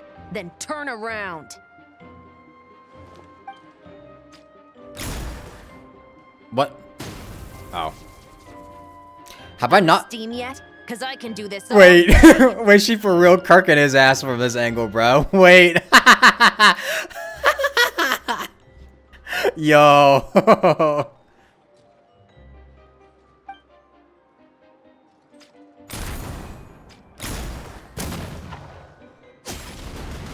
And he died. My leg is still attached. And if you want to keep it that way, I suggest you stay right where you are. A special patrol uniform. You think bringing me in is enough? Do you even know how many of us there are? If even one gets a... 5 at the port, 10 on the outskirts of Nasha Town, 3 near the plaza. Factoring in you and the buyer, that makes 20. Save the best for last, right? How did you... Don't even think about it. Oh, damn. They got the whole Spina here, bruh. Like how none of the citizens have a reaction? I mean... Well done, everyone. We appreciate the assist. I mean... The boss sends her thanks. Wow, wait, she just... Wow. W or farm. We love Navia here. It was an honor. Without the Spina's help back in the day, we never would have been able to make it in Nodcry. It was about time we returned the favor. You like how none of the citizens have no reactions? Honestly, it's probably because most of them are criminals here. They probably don't really want to get involved in any police business anyways. What? I needed to make you seem intimidating to get these local gangs on our side. We've been over this. Yeah, I know. But hearing you call me boss will never not be hilarious. Ah.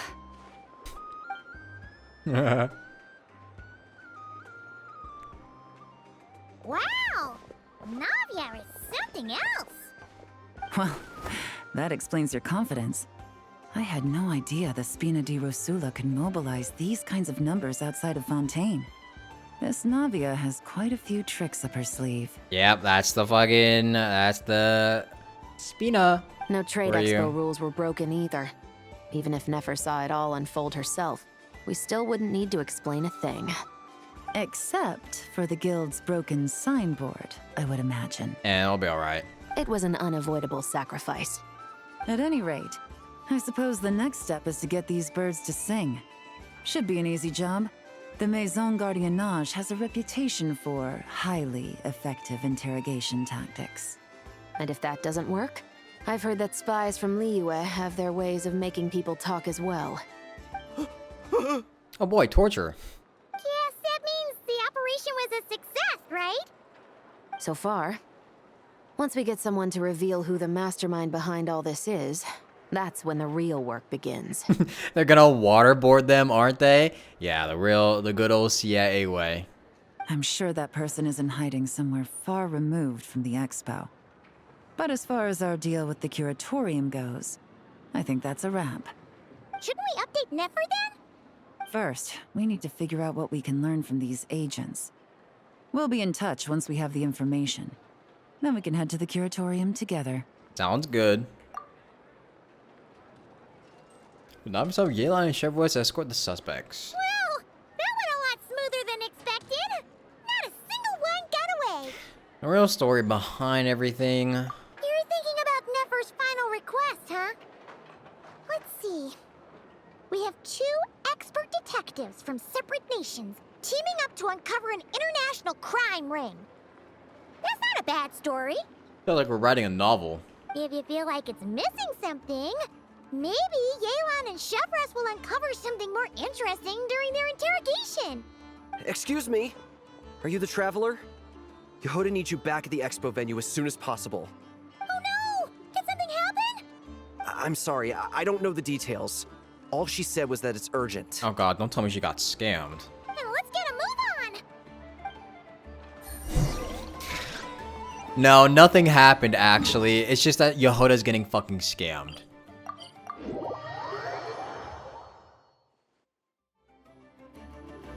Hello, Duwad. What's up, Duwad? Either I throw the guild under the bus, or I get on the bad side of a terrifying merc captain. Oh, could this get any worse? Get it together, Yehoda. Focus on the hot dog you're gonna treat yourself to after today is over. One thing at a time. All right. You've got this. Let's try not to get too worked up, all right? Don't worry, we'll get to the bottom of this. I swear. What happened? You're here. Please, you've got to help me, Traveler. A theft at the expo is gonna ruin the guild's reputation. A theft? How did that happen? You're asking me. The guild has people keeping watch over the storage area for this exact reason. And it just had to happen to one of the scariest people here. Oh, Beidou? Beidou? Wait, that means... Someone stole the ballista? The guild asked us to keep our goods stored on the designated shelves. I had a few prototypes that I was using for demonstration, which I had stored there. But when I came to check on things just now, I noticed that all of them had been stolen. Oh. And each ballista is super dangerous. If they fall into the wrong hands... Fucking Dory's head there. Fucking Dory's head in the background. Well, all the prototypes have a failsafe designed to prevent unauthorized use, so it could be worse. Still, we should get them back as soon as possible. Dude, what if it's the kids that stole it? The guild will make sure of that. If you could just keep this between us for now, we would be super appreciative. No way it's the kids that stole it, right? Do we have to tell her? Honesty is the best policy. That's what he taught us. Oh my god, you did steal it? I know, it's just...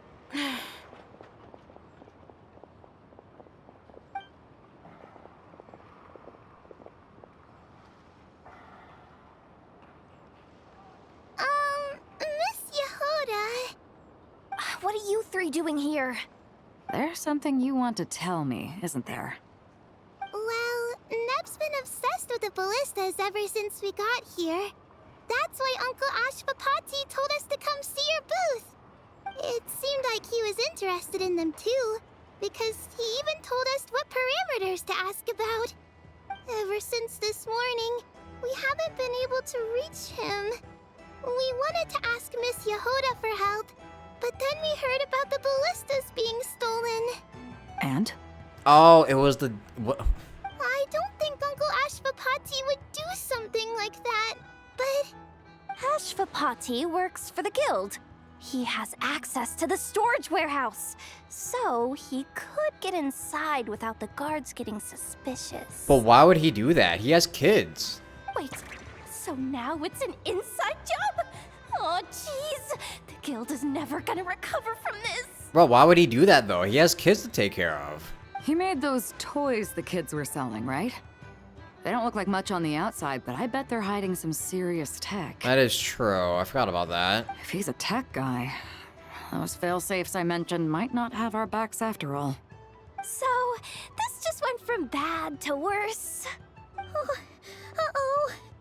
Well, the question is, was he acting alone, or is he connected to the crime ring? Could be. I mean, let's put it this way. There aren't a whole lot of people that could manage to stay off Yelan's radar. Why don't you take these kids to the curatorium and see what you can learn? I've got things covered here. Got it! Hold up. We can't hold these kids responsible, though. Right? No, of course not, but... how do we explain this? You want to look out for these kids, don't you? I promised I would. Besides, they're innocent in all this. Yeah, Uncle. Yeah, Auntie Yehoda. You gotta take care of them for another couple days. Good, because I'm looking out for them too. That's why I want to find their uncle as soon as possible. No matter what he did or didn't do, it's worse for them if he's missing. I guess we're on the same page then. Take these kids to the curatorium. I'll update Yelan and tell her to meet you there. Will do! You only see 2 kids and 1 dwarf? Yeah, I wonder why this kid why fucking Ati sounds like he's, like, he's like a grown-ass teenager instead of like, I don't know, a 10-year-old.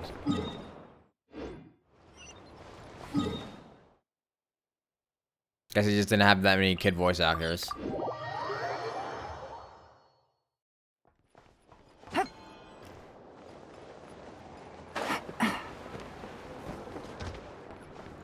It makes me wonder sometimes, like, what budget they have for NPC voice actors. Because there's a lot of times where you can hear and notice, like, the same voice actors voicing NPCs multiple times. I wonder if they, like, reuse the same voice actors because they don't have other child voice voice actors that can do, like, child impressions, or if they do that for, like, budget reasons. I just take people from around the office? Yeah. Might just be easier to negotiate with them, too. Well, this complicates things. Here I was hoping the trouble would start and end with you two. Because you don't have to, like, go and search out for people who can, you know, voice act the children instead. You can just get the people who you know will actually be able to voice it and give them even more money. But no matter. This will all make for a very engaging story. I wouldn't be so flippant. This time, it's one of yours causing trouble. I'm starting to wonder if all those agents we captured were just a distraction, so the real culprit could make their move. It's all still up in the air right now. What can you three tell us about Ashvapati? What does she mean by one of yours is making the trouble? Uncle Ashvapati isn't our real uncle, but he is our guardian. He adopted us when we were little. He told us we all came from the same band of eremites in the desert. But apparently, we're the only ones left. We've been traveling from place to place with him for as long as I can remember. We got to Nagcry not too long ago.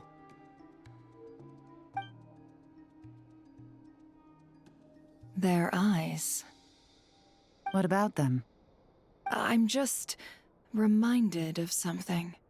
About a decade ago, there was a band of eremites who, seemingly out of nowhere, gained technological capabilities far surpassing those of other groups. Huh. Leveraging that advantage, they built a number of highly advanced weapons and sold them to the highest bidder. The hell? The conflicts in the desert became even bloodier as a result. While the other groups were tearing each other to shreds, these newly minted arms traders stood by and reaped the spoils. Oh, awesome. But before long, their own weapons were turned against them. And as the flames of conflict engulfed the desert, the group met their end. Oh, awesome. Mutually assured destruction from weapon selling. That's awesome, man. Some NPCs are cast as a pack for 1 VA, and the contract isn't as binding as you believe as that of playables. NPCs aren't really the stars, and people don't really care about the bid parts. Yeah. Honestly, it doesn't really, I guess it's probably fine for them to, like, just have one person or, like, a couple people voice the same NPCs over and over again. Because honestly, at the end of the day, it doesn't really matter, you know? Even if I do recognize it, I feel like they still all do a pretty good job with voicing the NPCs anyways. None of the weapons survived. And so, in the wake of that destruction, the status quo of the desert was restored. That's terrible. In the desert, it's kill or be killed. People will stop at nothing to gain the upper hand. If this happened in Fontaine or Liyue, I'm sure the perpetrators would have been prosecuted to the full extent of the law. But in the desert, no one bats an eye.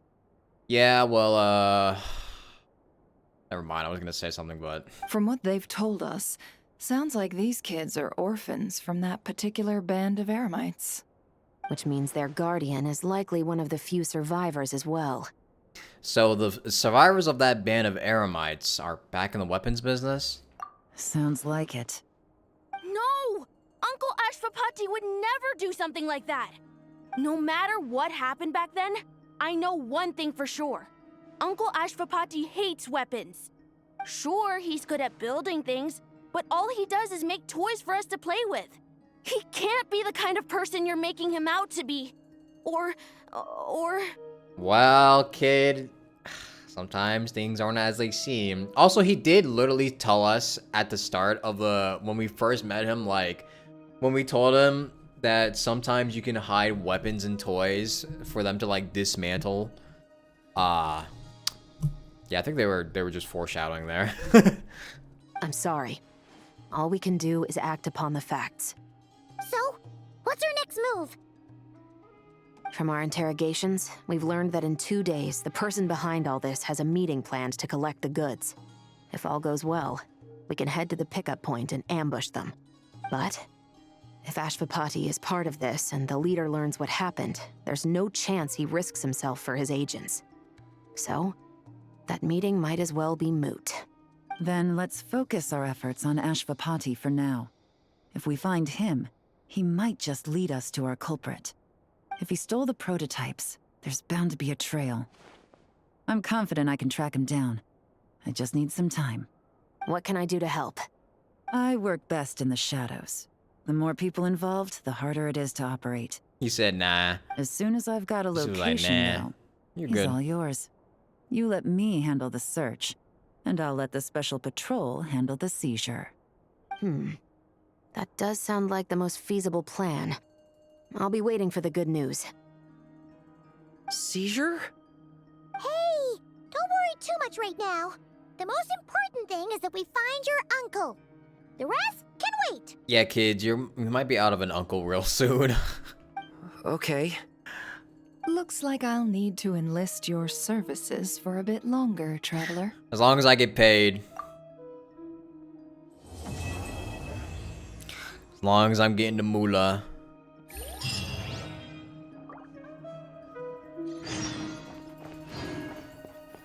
2 days? Okay. Let me get some water real quick.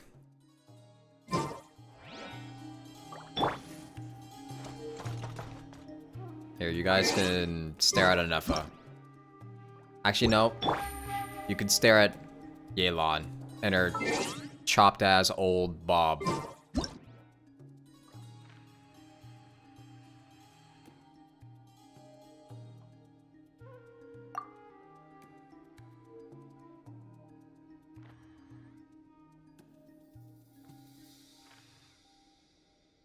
Alright. Stare at Yelan for a little bit. Give me a sec.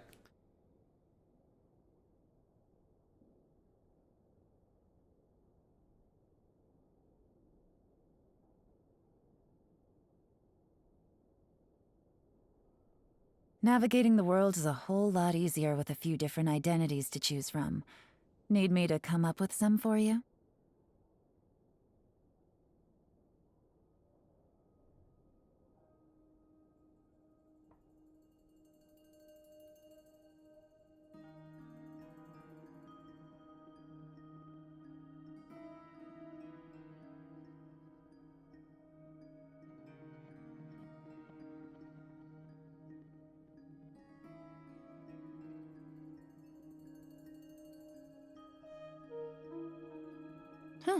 Good roll.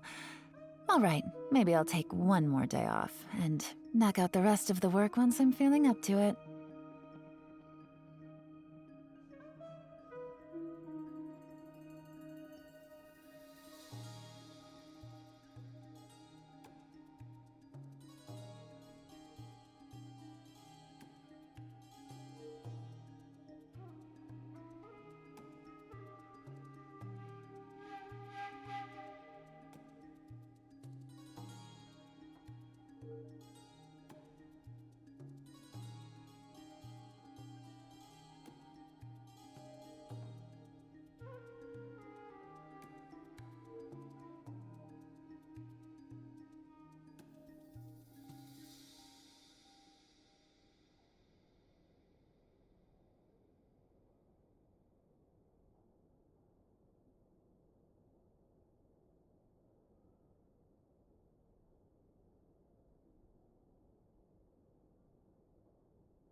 Navigating the world is a whole lot easier with a few different identities to choose from.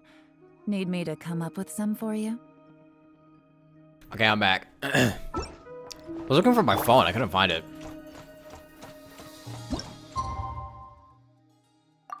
Shut up, Yelan. Was she talking the whole time?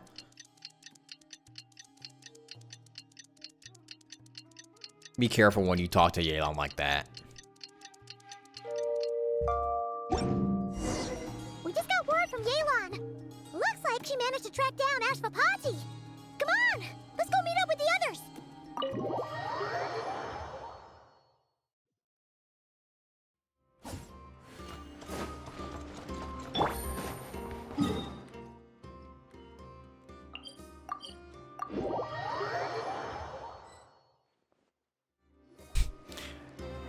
She didn't bring her weapon home? Unfortunate. Took me a bit longer than I expected. That's but I tough. found where he's hiding. Let me just be sure of one thing. We're dealing with someone who has extremely dangerous weaponry in his hands. If it comes to it, are you prepared to handle the worst-case scenario? Absolutely. You just need to trust us. Just like we trusted you earlier. Yeah, we've got this. My crew's already locked and loaded. Locked and loaded. I'll take you at your word. I know you said you wanted to keep this operation small, but I still thought you could use some backup. Did you bring Chlorine with you, or the whole Spina de Rasula? So, I chose a few promising young Spina members to help out. Clarand and I have got things covered at the expo. Okay, how many is a few? How many is a few, Navia? Yes, we're ready to roll then. Now that you're here, I guess we can get this show on the road. Let's go. Oh, the kids. Wait. Oh, no. Oh, no. I'm sorry, you can't come with us. You need to stay at the expo like we agreed. It's for your own safety. We know. It's just... Do you really think Uncle Ashvapati is working for the bad guys? I wish I could answer that question, but it would just be speculation. And I work based off evidence. He's been gone for 2 days now, and he just left us here. He's never done that before. Maybe he really is working for those people and was afraid of getting caught. But if that's true, then that means he must have been involved in making and selling weapons in the past too. Wouldn't that make him a bad person? What if, now hear me out. What if he's being forced to make weapons for them because they have some sort of leverage against him or the kids? And that's why he is so... Maybe that's why he was so, like, hesitant to allow the kids around weapons, and that's why he's, like, very... Maybe that's why he just was very, how would you say it? Antagonizing when, Beto was talking to them about the weapons. Or he's just evil? Yeah, or he's just evil. I don't know. I want to give him the benefit of the doubt because, like, there's no way he'd do all of that while he has, like, 3 kids he has to take care of. That's not for us to say. Take a look around the expo. There are plenty of other people making and selling weapons. Doesn't mean they're necessarily all bad people. Really? The same is true for your uncle. Whatever he may have done in the past, the real question we need to ask is why. There's a lot we need to know before we can judge a person. In Fontaine, we have a long and complicated process in place just to make sure we get the right answer to that question. Yeah, the Oratrice Mécanique d'Analyse Cardinale. Yeah. Why would Uncle Ashvapati do something like that? How about this? I'll make sure that Miss Chevras and Miss Yelan promise to bring your uncle back safe and sound. Yeah, and then we arrest him and put him in jail for like 20 years. Then you can ask him yourselves. Thanks, miss.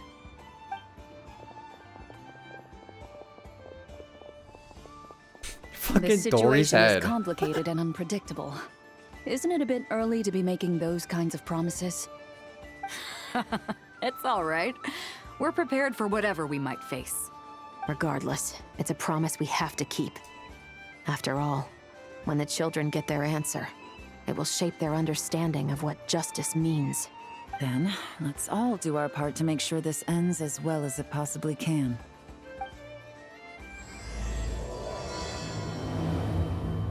Not a bad theory. Okay, I mean, I give them the benefit of the doubt because, I mean, usually that's how it goes in the Genshin stories. Like, if I'm being real, I'm making guesses based off of, like, what I've usually seen with Genshin stories. Like, usually it's not all black and white, like, oh, it's all, this guy's evil, or this guy's fucking, they're good, this guy's evil, we gotta defeat them. Sometimes they usually add in a little bit of, like, nuance into there. He might still just be evil, but I feel like there's definitely something more to him just, like, making weapons while he has, like, fucking kids around, you know?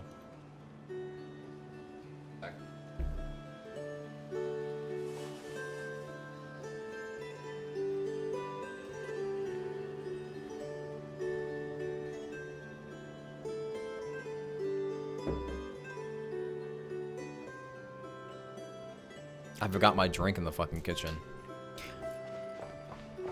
You guys ever, like, forget your kid? Do you guys ever, like, do something initially? Like, you get up out of your chair to do something initially, and then you do, like, 3 other things after that? And then you completely forget to do the one thing you actually got up to do?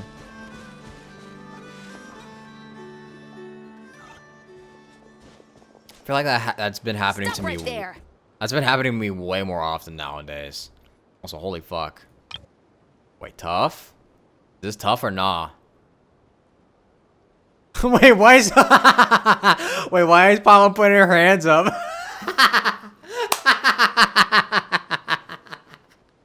Yo! Wait, she's squaring up! Wait, she got her hands up! Yo! Wait, what is she gonna do with those hands, bruh? We missed him. Looks like he left behind plenty of evidence, though. Search the area. Let's see if we can find a lead.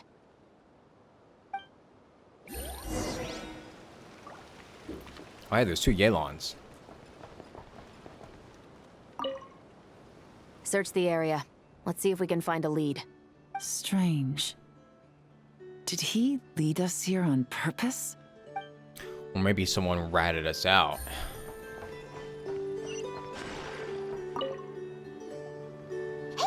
There's a letter here. Look at how it's positioned.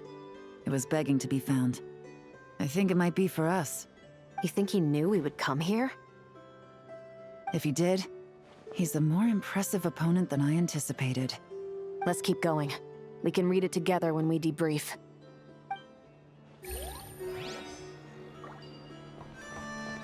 If he knew we were coming, then there's only one way he'd be able to find that out. Someone ratted us. But who? Wait! Is this what Paimon thinks it is? It's the display model that goes with the prototype. Guess that does make him our thief.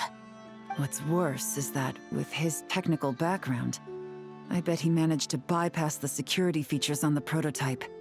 You're saying our guy has a battle-ready ballista in his possession, just waiting to be unleashed? Oh, this isn't looking good. Something isn't adding up. All the evidence suggests that he was here alone. Which begs the question, why would he unlock the ballista's features before even meeting up with his boss? That's a question for another time. We need to focus on where he's going next. He's working alone? These records look suspiciously familiar. Yeah. Doesn't seem very coincidental to me either. What is it? Remember when I said this group's cover was ironclad? They were always careful never to leave a trail leading back to them. Ironclad. The one time they slipped up, it broke the case wide open. We found a cargo manifest left behind at the scene. That's the clue that led us to Nodcry. It was a similar story on our end. And now that same manifest shows up here, among the records left behind by Ashvapati. So, he's the guy that slipped up back then? Unless it wasn't a slip-up at all. How does the same clue get left behind at 2 separate scenes and picked up by 2 separate law enforcement agencies? Thinking back on it now, It doesn't seem quite so accidental after all. No. Almost like he led us here on purpose. But for what reason? This situation seems more complicated than we imagined. It looks like Ashvapati does have a connection to our criminal gang, but it might not be what we thought at first. You don't think he's working for them? Unlikely. He lured us to Nodcry, prepared those weapons on his own, deliberately put us on his trail. This is looking more and more like the work of an independent actor. Well, if we want to get to the bottom of this, he's still our best lead. Want to read the letter then? That would seem to be our last remaining clue. Let's do it.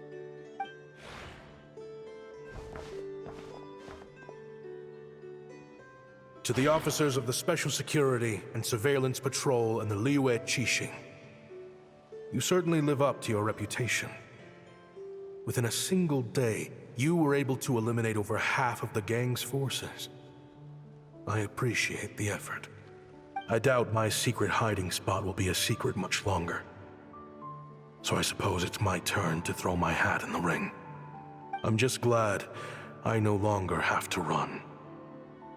So, before my day in court is upon me, allow me to confess to my crimes.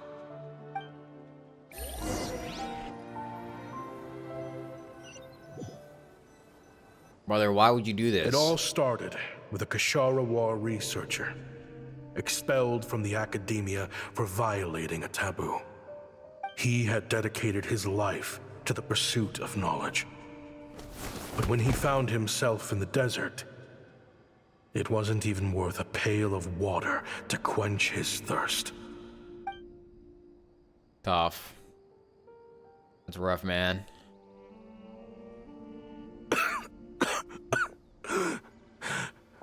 Could you spare some water? I'm a Ksharawar researcher. If you need something, I could... Researchers like you are a dime a dozen. Smart as a whip until you find yourself in the desert. Then, you're lucky to survive the night. Yeah, it's called book smarts, not street smarts, man. Are you mocking me? No, son. Just still trying to figure out why I've got such a soft spot for strays like you. Here, give me your canteen.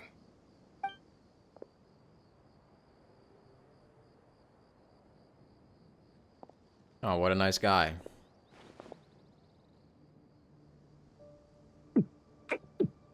And he gulped that shit. You got somewhere to go? Not really. Thanks a lot. Thanks to this water, though. At least I can rule out the bottom of a vulture's stomach. Thank you, Elzo. Thank you for the 8 months. Appreciate it. Now you're talking like desert folk. You could always join my band of misfits. Hola. What would I do? Gather food, guard our water source, just like everyone else I've taken in. Of course, if you have something you're good at, you're welcome to show it off. Every little bit helps. All I know is... weapons. Weapons? Yeah. I love studying them. Big and powerful ones, small and deadly ones, old ones, new ones. Damn. I believe the essence of Ksharawar research is embodied in weaponry, and the pursuit of this kind of technology is what pushes the world forward.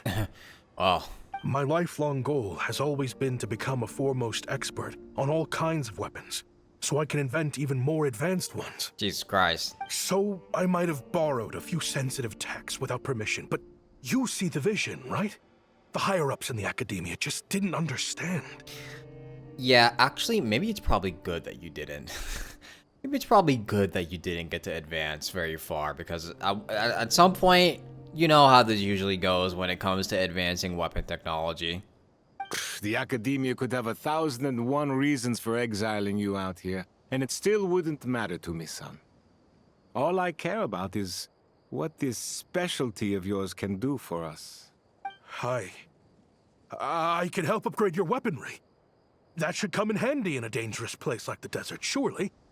True, weapons are essential to life here in the desert. Most folks get them when merchants happen to pass through. But when it comes to protecting the people here, this scimitar in my hand is more than enough. The kind of weapons you're talking about are overkill for a place like this. Overkill? Really? Yeah. Our group is lucky. Our ancestors learned how to protect the oasis from the sandstorms to prevent it from drying up. Plus, we're pretty far off the beaten path. Helps us avoid conflict with other bands of Eremites. All in all, we don't have to travel to find water. We don't have to fight off other desert folk. It's a real place to call home. There are plenty of ways to die in the desert, but behind a lot of them lies too much ambition. So, having somewhere to settle down is more than enough for me.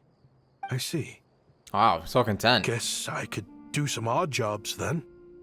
I've heard you Kasharawa scholars are handy with all kinds of gadgets. You could always make something for the kids. You mean, like, toys? Yes, if you wouldn't mind. It'll give them something to do. Life can get boring out here. Oh, so I get it now. So it's the other way around. My theory was the other way around. Okay, it was somewhat there, but not exactly. I got the roles wrong. Well, no.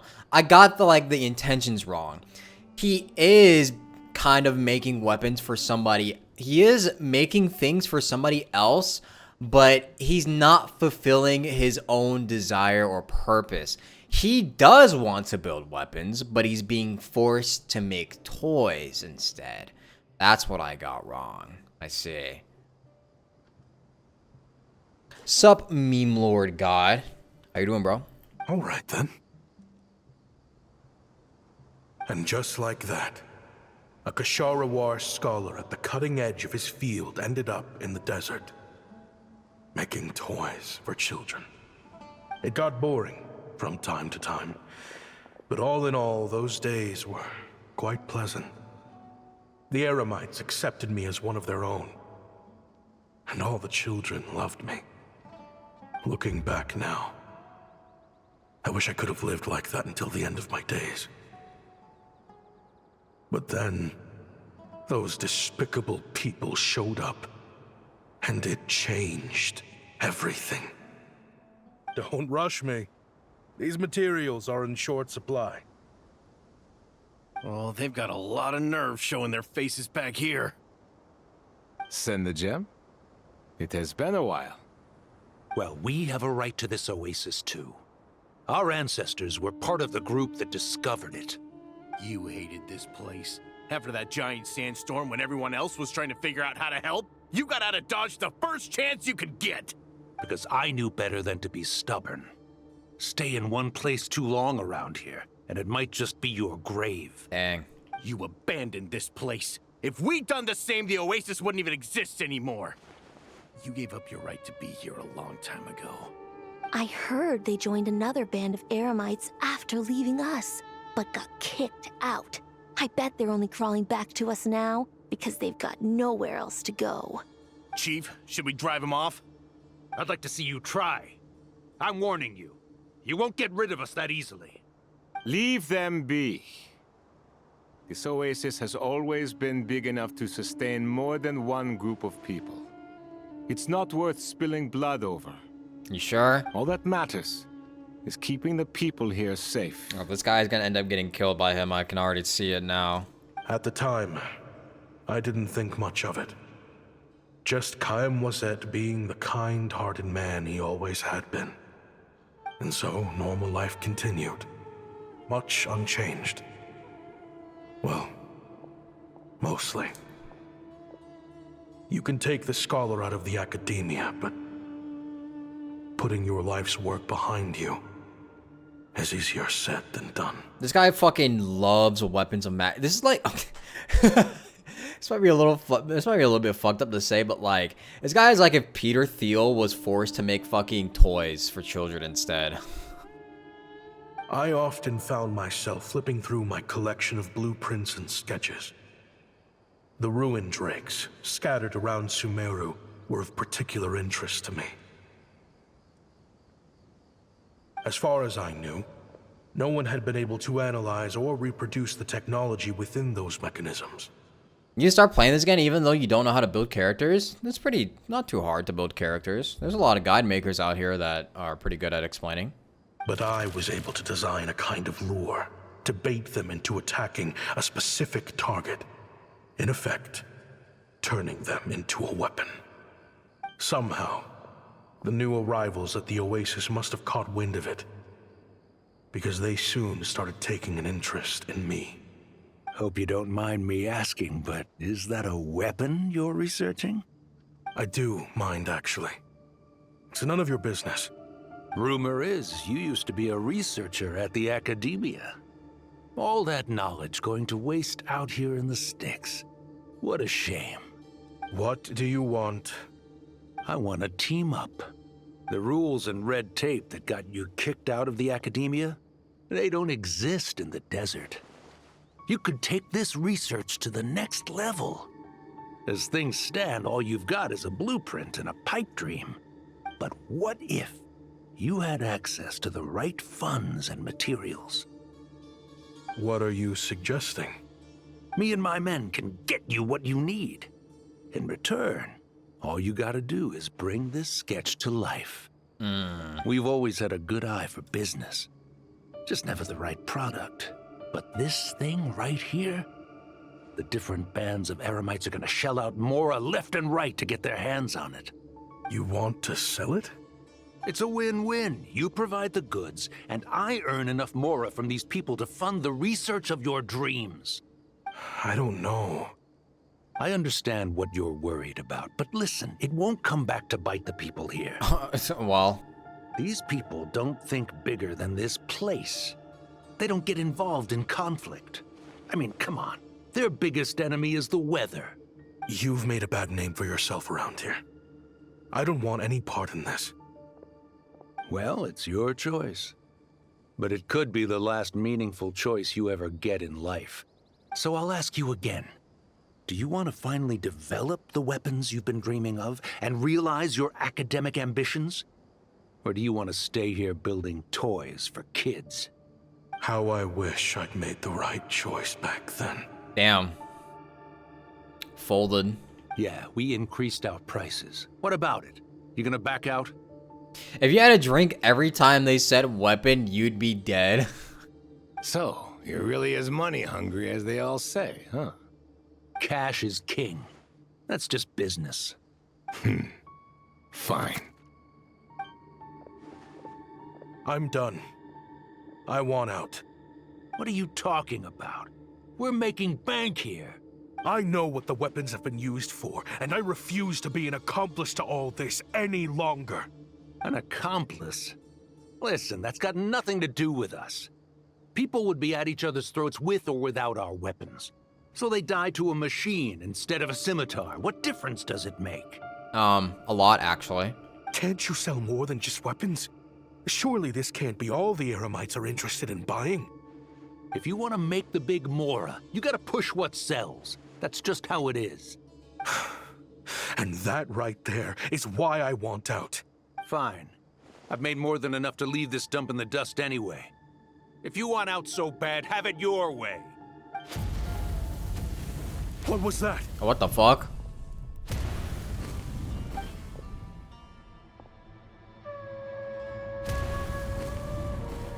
No! No.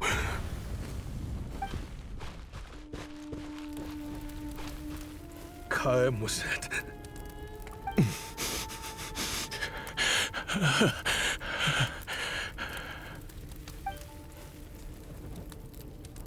Oh my god, even the kids too? Damn. How did this happen? You won't find a tribe in this desert without enemies. People have tried to steal water from this oasis in the past, but Kaim Wazet drove them off. Guess his enemies have been holding a grudge this whole time. You sold weapons to his enemies. But He took you in when you had nowhere to turn. You owe him your life. Why would you do this? Bro, you do not gaff. It was the perfect excuse to drive up the price, that's why. It was only later that I found out. This wasn't the first time Senegem and his men had turned around and stabbed their allies in the back. Let's just say there was a good reason they had nowhere else to turn back then. Yeah, that usually tends to happen. I didn't chase after them or try to hold them accountable. In that moment, all I could think about was saving as many people as I could in a desperate attempt to atone for my sins. But once the weapons I designed were turned against us, the fate of this place was sealed. Even I could do nothing to prevent it. In the end, despite all the burning tents I rushed into, I was only able to save 3 children. And now, you know the full account of my crimes. That's fucked up.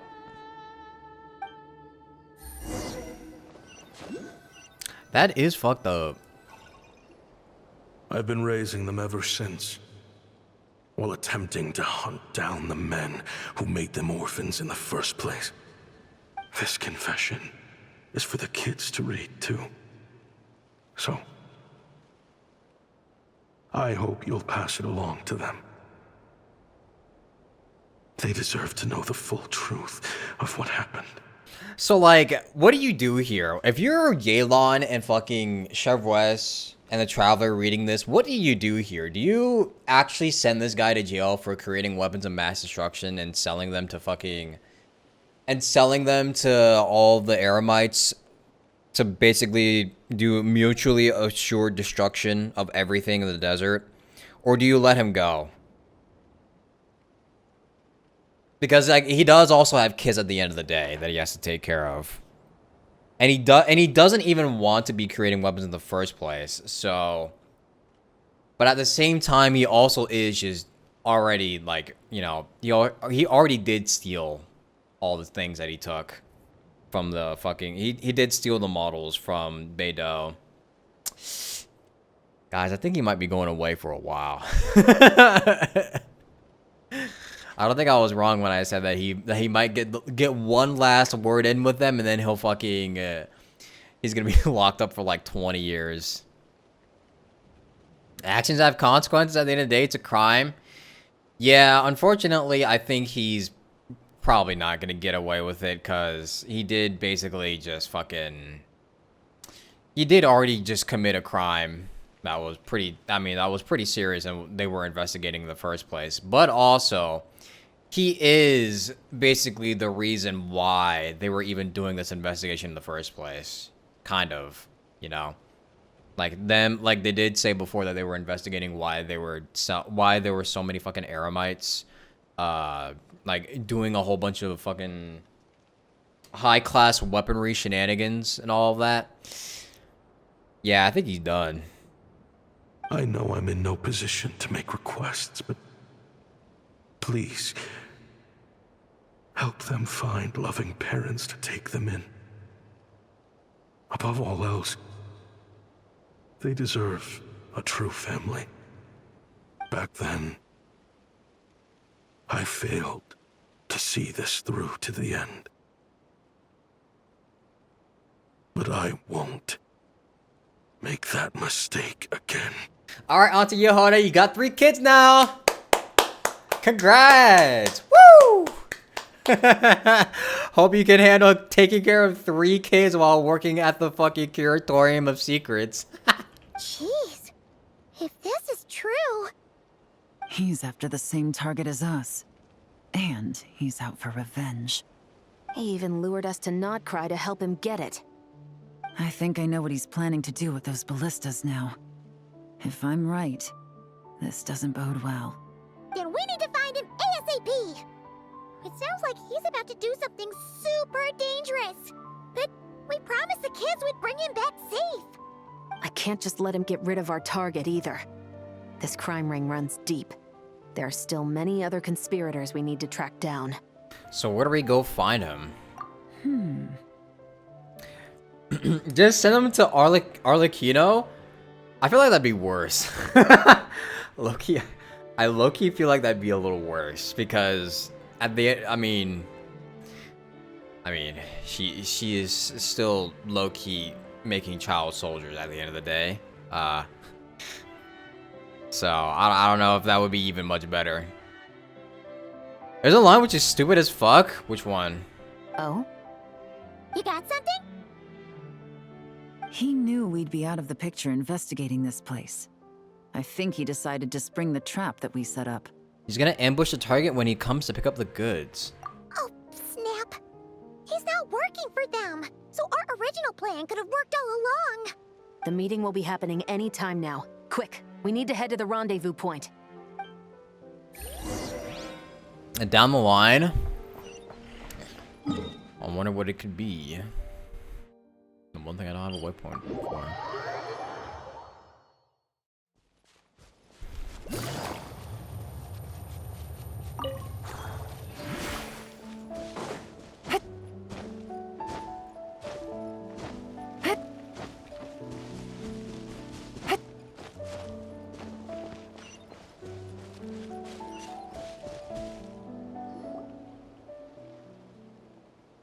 Ashvapati. It's been a while, Senegem. Over a decade at least. Wait, are those fucking Fontanians he's dealing with? How did you find this place? All these years. And the signal you use for the meetup point still hasn't changed. All I had to do was pose as your point of contact. And fish a time and date out of that scout you sent. Useless bunch of idiots. Just wait until my backup gets here. Oh, I think that might take a while. The Fontaine and Liyue authorities have your men locked down tight. Every last one. No. There's no way the cops could have known we'd be here. Unless, of course, someone deliberately left a trail of clues, leading them straight to the expo. That would be a different story, now wouldn't it? Not always a Fontanian, but usually is. I just love how Fontanians get so entangled in such terrible business that we've basically made them into a meme. Not all Fontanians, but somehow always a Fontanian. If they hadn't taken your agents out of the equation, I doubt I would have been able to lure you here. So now what? You gonna turn me in too? No. The authorities can have your men. Is that for Tui Tech?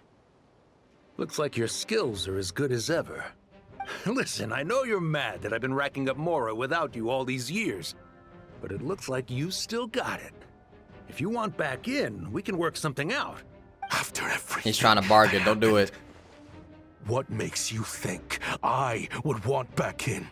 Because what's the alternative? You're not here for revenge, are you? After Kayemwazet took you in, you really convinced yourself you were one of them, huh? What you should have learned is that banking on loyalty and belonging is a losing hand. Better to cash out before you're in the hole. In the desert, my people live by one rule and one rule alone. The last laugh doesn't go to the righteous. It belongs to the one who knows how to cut their losses. Just look at me. When there's Mora to be earned in the desert, I'm a desert folk. When the opportunities in Fontaine are sweeter, I'm a Fontanian. You think everyone is as much of a lowlife as you? A lowlife? There's nothing Mora can't buy, Ashvapati. That includes prestige. You're talking to a renowned Fontanian philanthropist who lives in the Vasari Passage and spends his days going from one grand banquet to the next. Nobody who counts would dare call me a lowlife. Are you done? Clearly there's no reasoning with you. Fine. Have it your way. But if you want me dead so bad, why'd you come to face me alone? That wasn't the wisest decision now, was it? Oh, don't you worry. I brought plenty of firepower with me. You could have brought a whole army for all I care. These weapons will bury every last one of you! Pulls out a gun. Oh shit, wait, what? Yo, man. Yo, this... Are you crazy?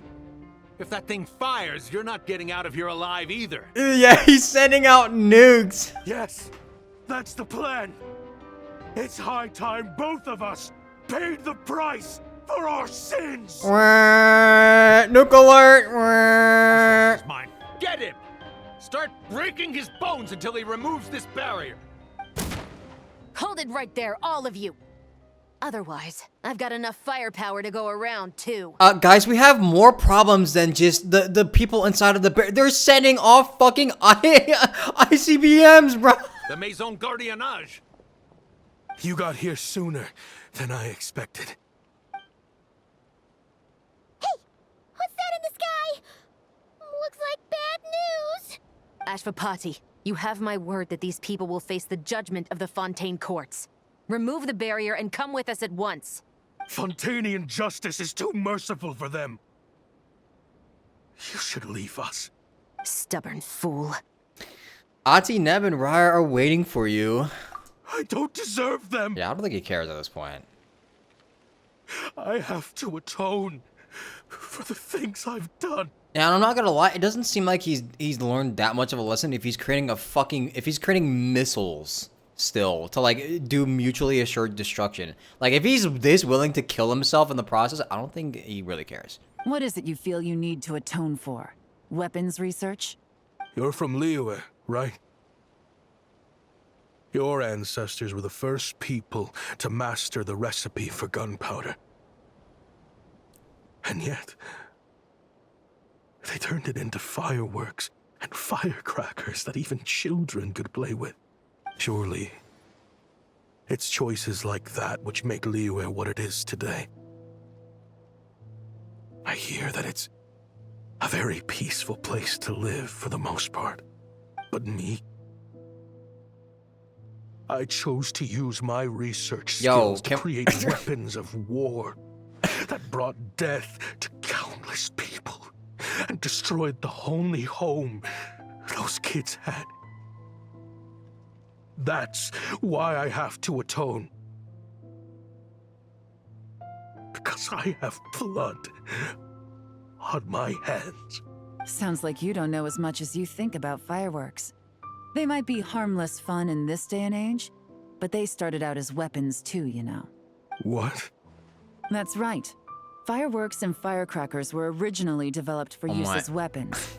They needed something a little more powerful than usual for purging evil forces and scaring off wild beasts. Okay, guys, can we like wrap this up? Like, I know you want to like have the sad moment and the history lesson, but we have literal bombs heading straight towards our location. Over time, evil spirits learned to fear the sight of flames, and the beasts retreated into the mountains. That's when people started repurposing fireworks for entertainment purposes. The peace we enjoy today isn't because we chose to make toys instead of weapons. The weapons are what secured us the peace in the first place. Only then did we have the luxury of choosing to turn them into toys instead. It's people, not weapons, that commit acts of evil. And when people are as bent on destruction as the evil forces and beasts faced by our forebears, whatever tools they have at their disposal end up as weapons. I mean, yeah, but they also wouldn't be able to do as much destruction if the weapons didn't exist in the first place as well. But yeah, I mean, true, I guess. Both sides can be true. People are evil, but also weapons can be pretty evil, you know? I don't think there would be as much death and destruction if guns did not exist. Time is running out. Please. Leave while you still can. Relax. Now that we have these guys in custody, I think we can find a way of repurposing these ballistas for the children's amusement. If this was real life, everyone would have been fucking dead already? Yeah. Oh my god, and this guy's still picking on the kid. Get a fucking job, man. Yeah, get his ass. Jesus, dude.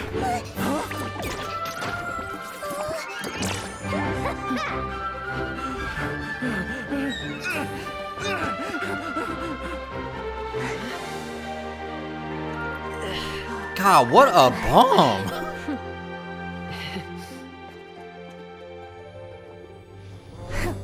I knew they were looking for trouble, but they messed with the wrong manager.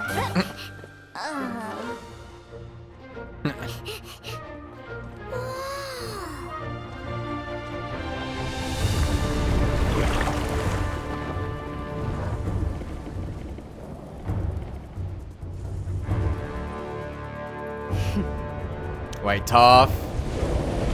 Beta was so fucking cool. I wish he was in the story more.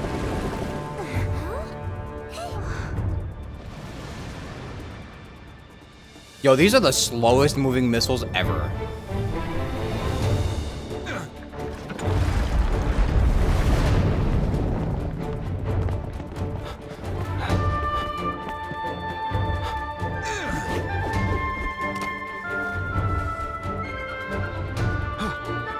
Captain, we're in position. Prepare to intersect! On my signal!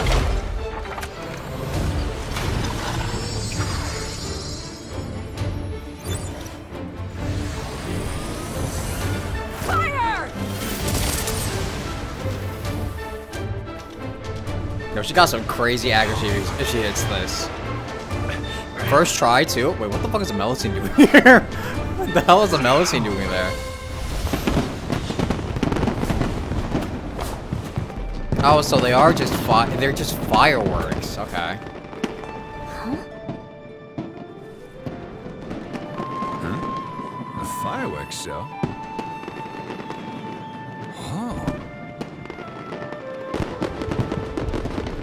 He got them Timu missiles. Yeah, they really are just Timu missiles turned into fireworks at the end of the day.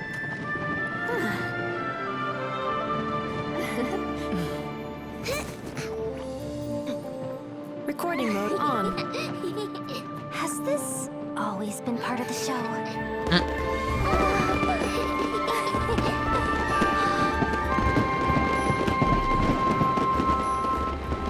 Yo, how many missiles did he shoot off? Holy fuck. Thanks a lot. Leeway anti-air defense. No funny business. I never imagined the Guizhong ballista could be used for something so. I didn't see this. I didn't see this coming either, so I didn't mean to cut him off.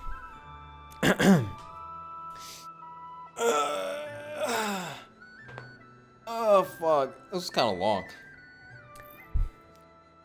What's up, Peach Joji? Thank you for the tier 1. Can you say that word? Can you say that word? I don't know if you... Wait, is that word allowed? I don't know that word was allowed. If you'll agree to come with us and answer some questions, it would be a big help to our investigation. Of course. You'll have my full cooperation.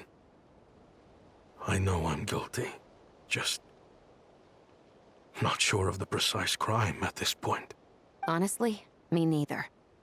I'm sure a case like yours would have Fontaine's top legal experts scratching their heads.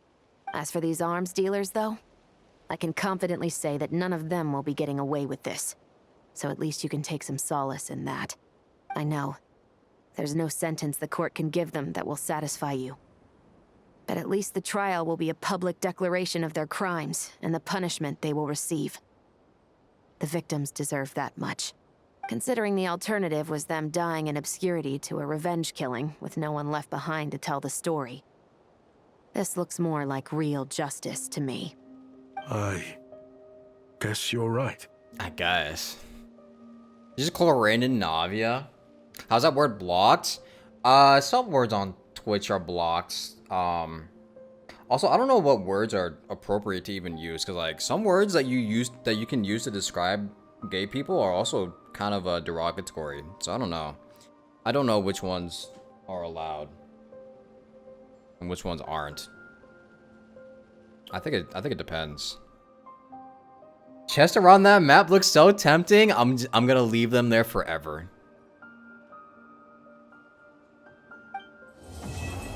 Oh, that's it? Oh, okay.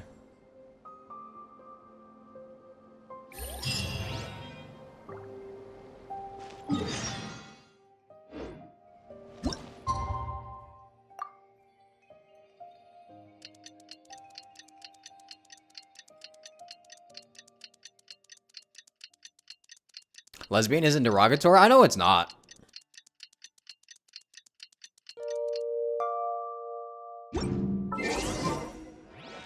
What do you think they did with... Oh my god. There was dialogue. No. No, I skipped the dialogue. Fuck.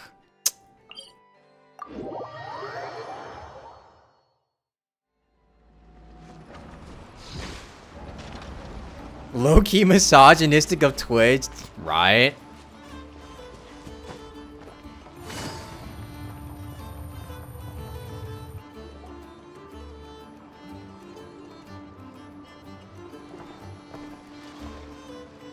Great! Everyone's in one place!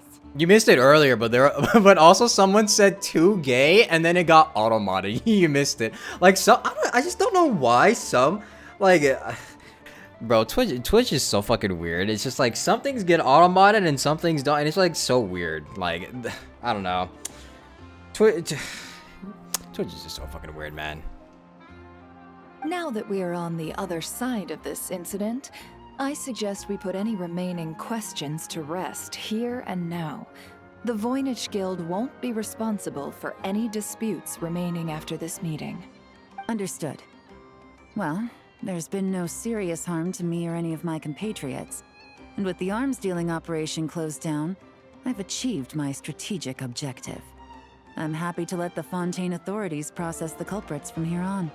I appreciate your flexibility. I'll need all of them in my custody to proceed with the case files. As for you... Yeah. Hut. Given your association with the Voynich Guild, I suspect the boss of the Curatorium might raise some objections if I insisted on bringing you into custody as well. Then what do you propose, Miss Chevreuse? While pursuing one of the suspects in this case, it was unfortunately necessary for me to destroy a certain signboard in Nasha Town. Is that an official confession, officer? What I'm suggesting is that I don't file charges against Ashvapati. He stays here, and in return, you don't seek damages for the signboard. Sound fair? Deal. Huh. That went surprisingly smoothly. Paimon figured it was gonna be a whole ordeal. And for some reason, I feel like those two exchanges aren't very equal to each other, but I guess that's fine. Uncle Ashvapati, we... They told us the whole story. Everything you've done. Even so, we still want you as our uncle. But If you'd been less trusting of the promises these men made to you back then, and left some weapons for your own people to defend themselves with, maybe things would have turned out differently. Maybe. The way I see it, your crime wasn't the weapons research itself. It was failing to use that knowledge sensibly, to protect the ones you cared about. Yeah. You're absolutely right. Well then, what are you waiting for? The chance to atone for real is staring you right in the face. Children, from now on, I will protect you with my life. Traveler, Yelan, on behalf of the Fontaine authorities, it has been a pleasure working with you both. I wish you all the best. I have plenty of other business to attend to, so it's probably about time I got going as well. See ya. Looks like you're a free man. I guess, but Even if they won't arrest me, I still have a lot to answer for. I joined the Voynich Guild with my own agenda and nearly ruined their reputation. Are you really gonna let me get away with that? Yeah, you'll be alright, bro. After you joined us, it didn't take me long to find out that you'd lied about nearly everything. Everything except your desert origins. That turned out to be true. I actually consider the desert my home too, so I was interested to learn who the real Ashvapati was. Thanks to the Traveler, I now know the full story. And my, what a story it is. Granted, the final chapter caused us a fair amount of trouble. But hey, sometimes that's the price you pay for a good ending.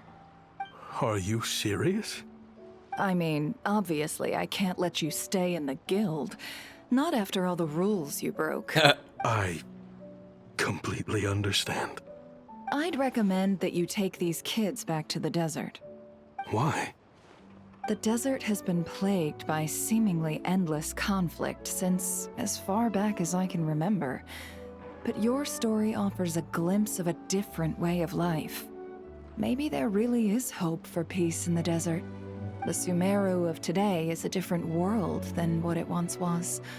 With Lesser Lord Kusanali at the helm, who knows where the possibilities end? Maybe you could rebuild the home these kids once knew. Yeah, we gotta get rid of one person first, though.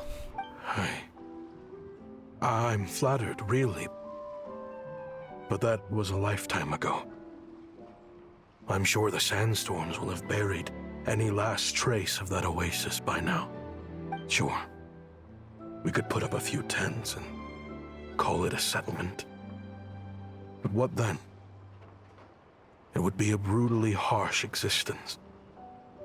There's no way around it. Where there's Mora, there's always a way. Hello, my dear customer. Why don't you discuss your needs with me?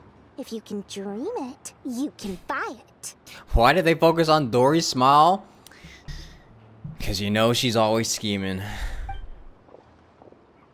So Mora is the answer, huh?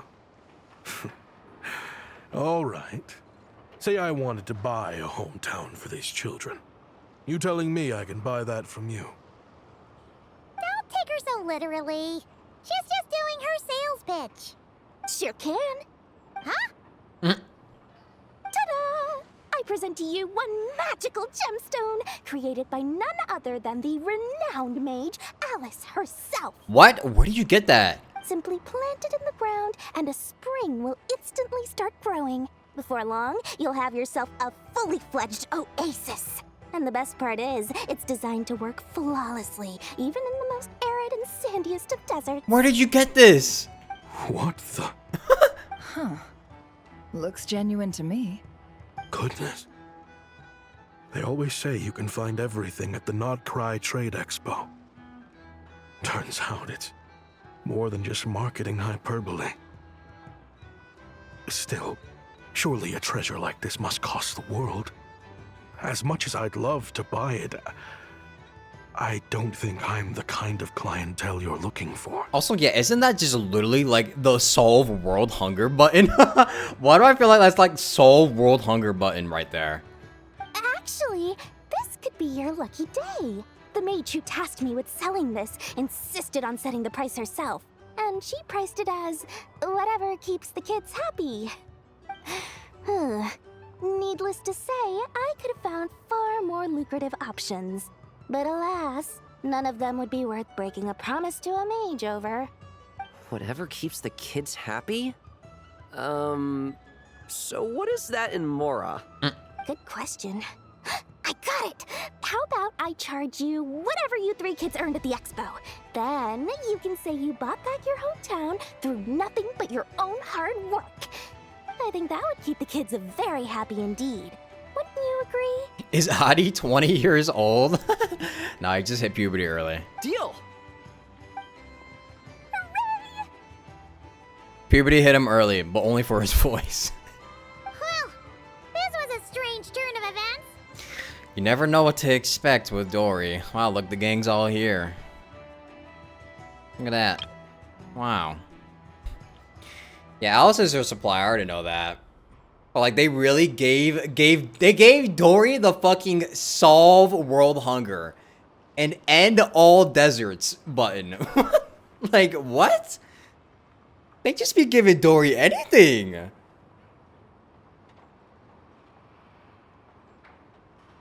Like, they gave, like, I mean, well, I mean, there was a reason Dory had the thing that could protect her from fucking, that could protect somebody's life before. There was a reason for that. But, like, this one is like, what did she even do to get this? The fuck? What, like, what? Did Al just, like, give it to her on a whim one day? He was like, yeah, go take this, you know?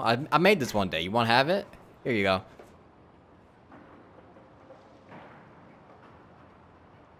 I think it's safe to say that this was one of the more memorable trade expos.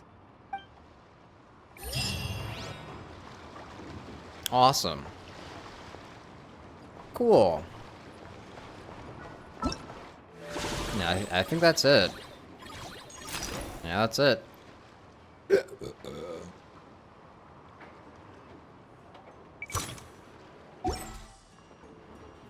I kind of like Aspati's story.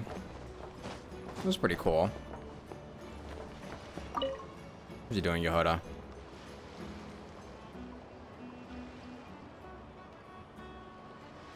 Minigames and anecdotes? Yeah.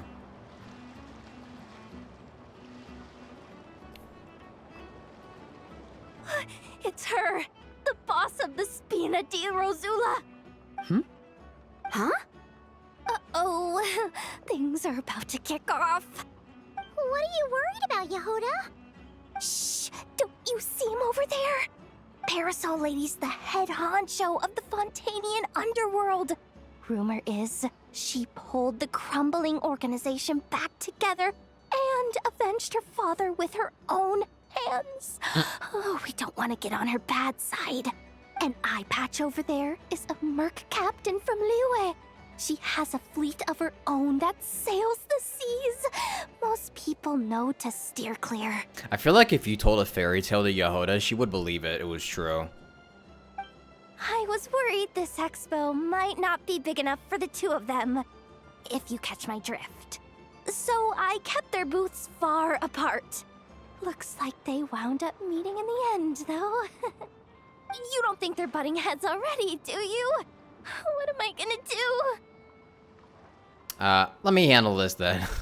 Yehoda needs a vacation. I feel like she stresses too much. Have you noticed that whenever she encounters a tall woman, she just ends up freaking out for some reason? Like, she did this with Arlecchino. She's doing this with Navia and Beidou. And she always freaks out when Nefer ends up getting bossy with her. Hey guys! What's up? Oh, hey there, partner in Paimon. Partner? Can't go far in my line of work without hearing about the president of the Spina di Rosula or the champion duelists of the court of Fontaine. Thought I'd make some friends since the opportunity's presenting itself. No, I haven't played the photo event yet. Plus, now that the traveler's arrived, I wonder if these ladies might just agree to coming aboard for a drink. What's the traveler got to do with that? You're too kind, Miss Beidou. So, the thing is, over there is a friend of ours. She's managing the expo, and seeing as you're all big shots where you come from, she was worried you might, butt heads. Is that so? Well, I think you can put her at ease. Yeah, and if there's anything we can do to help, just say the word.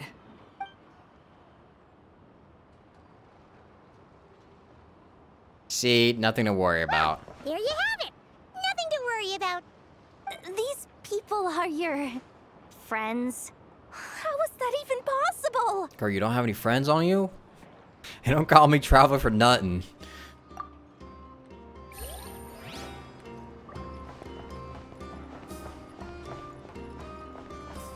I want to see my reaction to the photo event? I'll play that later. Some point this week. I know I gotta do it. Alright.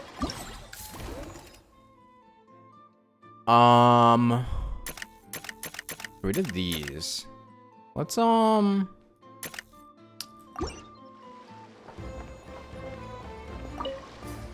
Do one for I know. I know. If you want to drum up some business, all you gotta do is holler, and everyone on the first floor will be able to see you. Also, you have to come this way to get to the second floor, which pretty much guarantees that everyone attending the expo will notice you guys at some point. Not bad, huh? Thanks to the spot I saved you, you guys will be drowning in business before you know it. Your point being? Cross-referencing Yehoda's current facial expression against database. Confirmed. Analysis suggests that Yehoda hopes we will return the favor. You bet I do. At least Robo-Girl gets it. Okay, how do we do that? Generating proposal. Complete. Yehoda, the next time you visit the workshop, I will reserve the seat closest to the hallway for you. Huh? This seat provides priority access to any dessert items delivered from the kitchen. It is also free from window glare and sits at optimal proximity to the teapot. By reserving this premium spot for you, I can guarantee you a most enjoyable dessert sampling experience. Is this your idea of a fair trade? Yeah. Are you kidding me? That spot's usually reserved for me. I'd never let you take it if I didn't have my dessert budget to consider. What's going on? Yehoda looks upset. All right, I'll level with you. Since I saved you such a great spot for your booth and all, could you possibly lend me some technical support? Please? Technical support? This year's expo is way bigger than ever before, which means there's definitely gonna be more shenanigans going down too. I know, surely you have some kind of contraption that can, like, scare everyone at the expo into compliance or something. As the manager, I need something I can fall back on in case the you-know-what hits the fan. Let me think. If things escalated that far, shouldn't you just report it to Never instead of trying to deal with it yourself? Also, girl, don't you have a vision? Wait, are we like forgetting that she has a literal vision in your hand? Like, you could just throw a fucking, like, you could legitimately just create a tornado in your hand. Well, yes, technically speaking. But if, for example, it was somehow kind of my fault to begin with, I'd probably be better off solving it myself on the DO. Oh, okay, what happened? Remember those 3 kids? Well, that punk who was harassing them wasn't just some random nobody. He was just the one that got picked to stir things up. There's a whole bunch of people here who aren't happy with the booth situation. Oh my god, bruh. Now, obviously, they don't have the guts to pick a fight with the Voynich Guild directly, but apparently, they at least have the guts to harass 3 kids outside the confines of the expo. Oh my god, bruh. The problem is, I'm not really supposed to get involved with anything that isn't strictly to do with the expo, so the whole thing would kind of be hard to explain to Neff. Not that I regret what I did, but jeez, Yehoda, you sure know how to make life harder for yourself. Flies away. Okay, yeah. Sounds like we need to be smart about this. I know. Do you think you could help Yehoda out? Fine. Just this once, I guess I can lend you the Clink Clank Crisis Control Switch. Agreed. This option meets Yehoda's requirement for an expo-wide intimidation strategy. A Clink Clank Crisis Control Switch. What's that? This little guy right here. I made it recently after getting myself into a really sticky situation. To activate the switch, you just need to give him 3 taps on the head. If you do that, there's pretty much nothing in Notcry that you won't be able to handle. Really? So what actually happens when you activate it? You'll find out if it comes to it, but I'm only letting you use it once, so you better save it for when you really need it. Oh, so that's why we saw that's what we saw flying straight towards his fucking dome, bruh. That's why we saw him get owned during that last cutscene. Okay, cool. I'll take your word for it. That makes sense.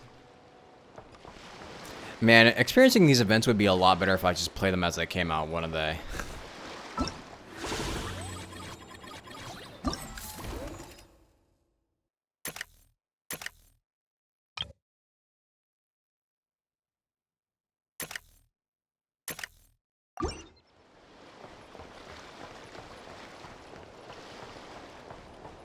does it? I feel like it maybe would, because I mean, you could. I feel like if I were to play it with other while it was coming out, it'd be like experiencing it with all the other people too. Now. Have you been to the Clink Clink Krumkake Craft Shop's booth yet? They're selling blueprints for a machine. Like sometimes I feel like I play things too late or like do things too late to the point where I like basically only start doing it when the hype is died down. I feel like that's a bad habit that I have, especially as like someone who, you know, is supposed to be playing like hyped up video games or like hyped up events as a job. With everything Uncle's taught me, I bet I could build one of those thwack and smack defense bots. We should buy a blueprint. Sounds like a waste of money to me. We should be spending our expo earnings on more important stuff like clothes. But Uncle said the most important thing is that we have fun. Wait, I low-key agree with them though.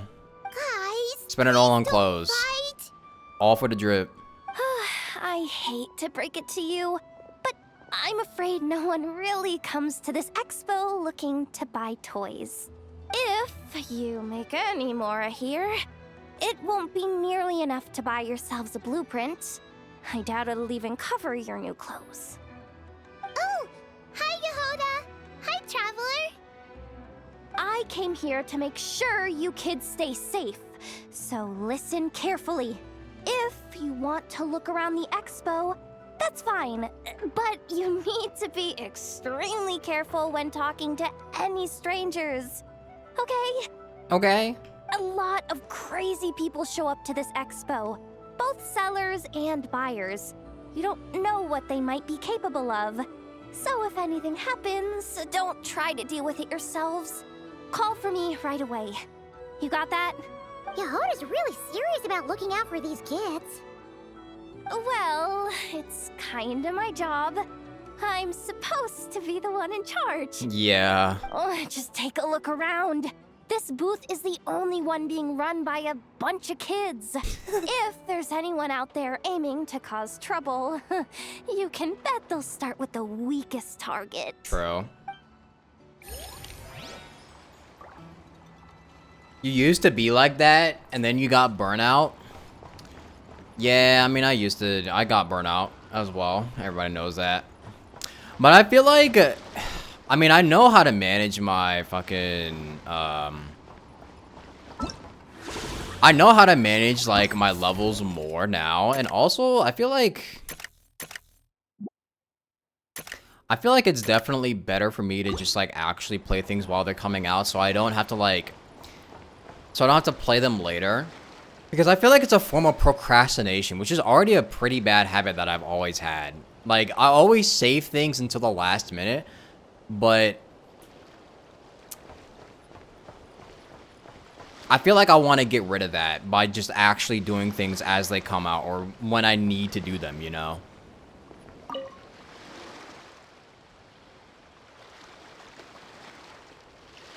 Yeah.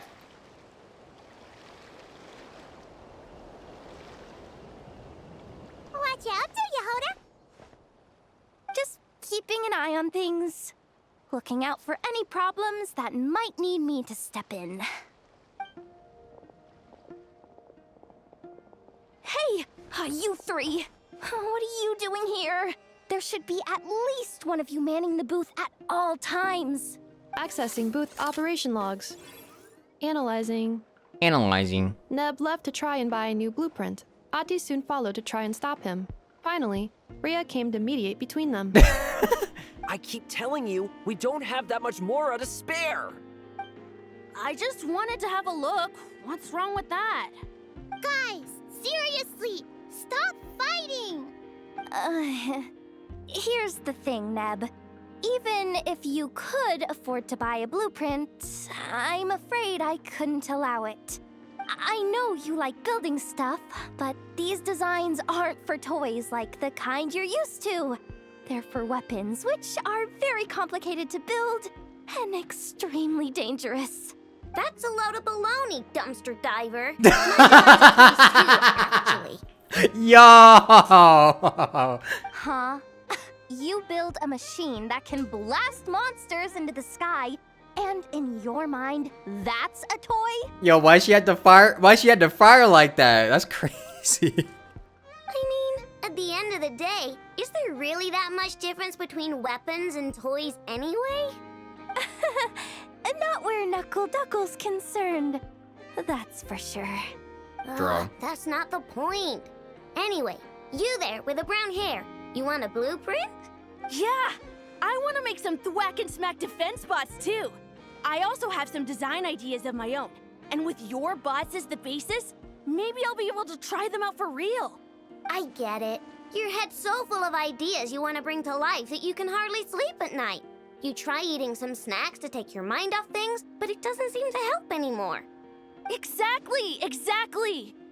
But what can I do? I'll never be able to afford one of your blueprints.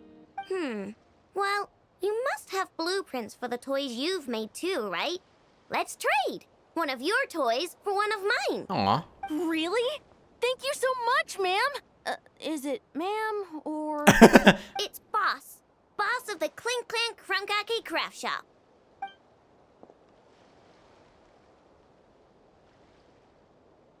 Thank you so much, boss of the Clink Clank Crunkaki Craft Shop. Huh. That was very thoughtful. Who are you, and what have you done with Aino? What's that supposed to mean? I'm a boss, aren't I? A lot of people depend on me. Looking out for them is a big part of the job. True. Did that really just happen? For a moment there, Aino stopped being a little kid and acted like a full-on grown-up. A grown-up who's shorter than the kid she was looking out for, but still. She put on the suit. She's doing business. Previous records indicate that Aino has a 94% chance of adopting such behaviors when encountering a child in a similar situation to herself. She's just doing straight business. Don't hate. Not many can do what she does.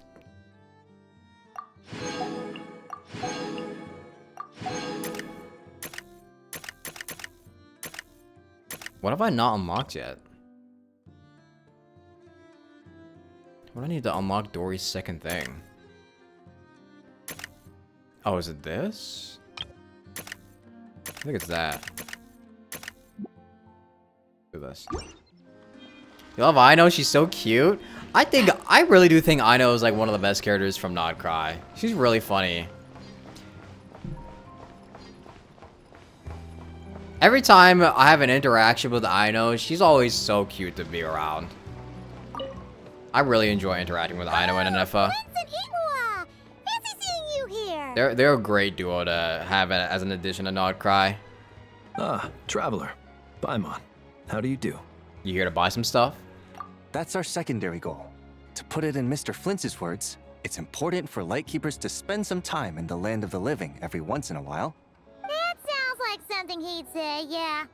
Are you interested in these muskets? Since we're friends, Paimon will let you in on some insider info. This officer here is basically selling scrap. Oh, I'm well aware. The sign makes that quite clear. Yeah. True. I'm interested in this particular piece because it brings to mind a picture I once saw. Nobody ever reads the fucking signs when it comes to secondhand sites. Like what's the deal with that? Do people not know how to read nowadays? Like like you're buying it from a secondhand site, and they clearly state the fucking flaws that come with the item.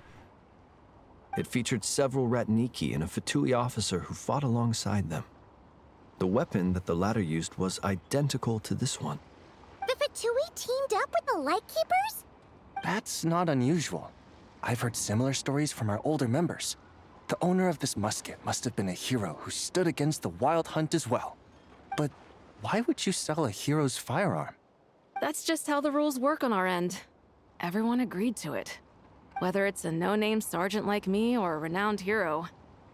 Our equipment is to be collected and redistributed once we're dust on the wind. The stuff that's usable is given to new recruits.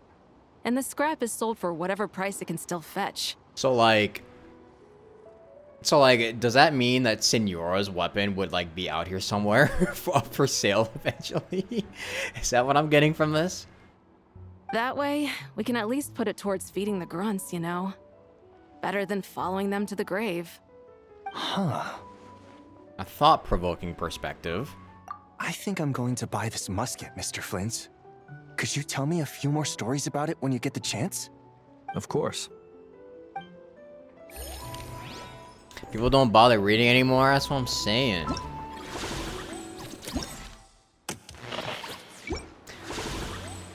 Yo, now I kind of understand why there are so many, like, posts on, like, bwaap and Mercari that state whether or not, like, there are a lot of posts on bwaap and Mercari from, like, Japanese users that basically include, like, a sentence that says, this item is used and may or may not have flaws. Please do not buy if you are particular about these things.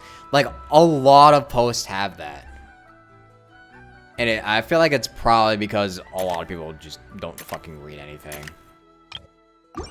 And then, like, when they get the object or when they get the item, they just basically complain about it.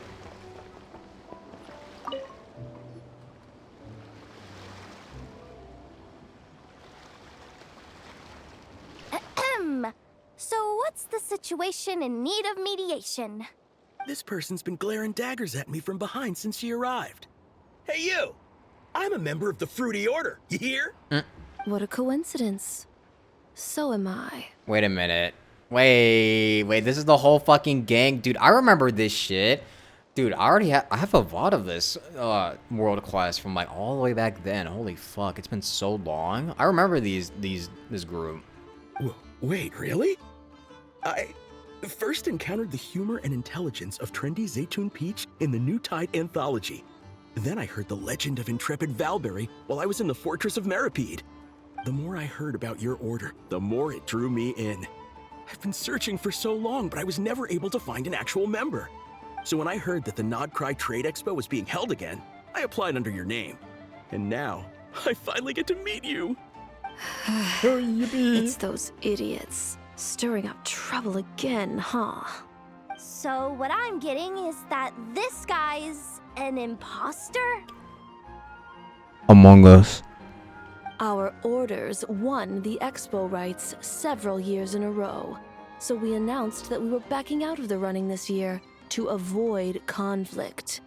A few of the other groups were looking to duke it out, so imagine their anger when someone claiming to be one of ours snatched the expo rights again. Wait, I wonder if you could, hold on. Oh, you can. Our orders won the expo rights several years in a row, so we announced that we were backing out of the running this year to avoid conflict. Then, this guy had to come along. Well, no one's made any trouble for me. Wait, does that mean you've taken them all out already? Man, I knew it! The Fruity Order's as good as they say. Can I join? We can't make trouble at the expo. Voynich Guild rules. Once it's all over, meet me at the harbor in Nasha Town. I see. All right, I'll be there. He's dead. Does he not realize what's going on here? Also, considering our smooth collaborations thus far, a word of advice for the guild.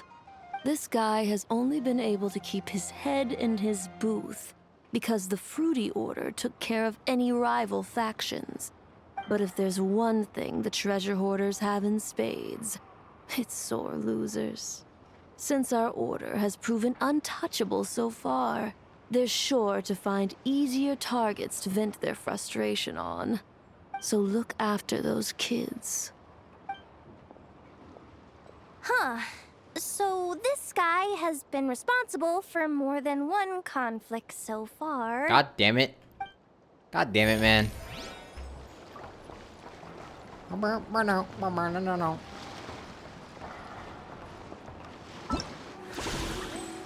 What is an offering site? You mean like second-hand websites? Like eBay, Depop, Grailed? Or like fucking bwaap, Mercari? Sites that you can sell items on. Or clothes that you don't use anymore.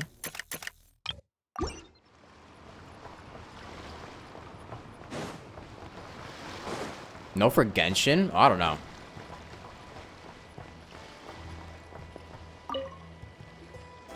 what do you think? Not bad. Tastes just like back in Mondstadt. Varka? You're here for the expo too? Oh hey, Traveler, Paimon. I was only planning to take a look around. Wasn't expecting this pleasant surprise. Out in this part of the world, even a homegrown Mondstadt apple is a rare treat. Yes, and on that note, I should advise you that the prices are quite different from what you'll be used to back home. Not a problem. It's a price worth paying for a taste of home. I'll take the whole batch and send someone to collect them later. The whole batch? Huh.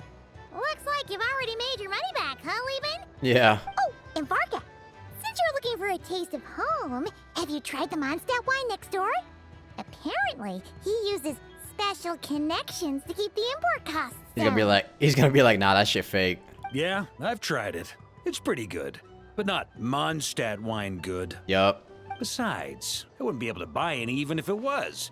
We can't have the Grand Master of the Knights of Favonius going around supporting smugglers, can we? Oh, really? Oh, that's true. You're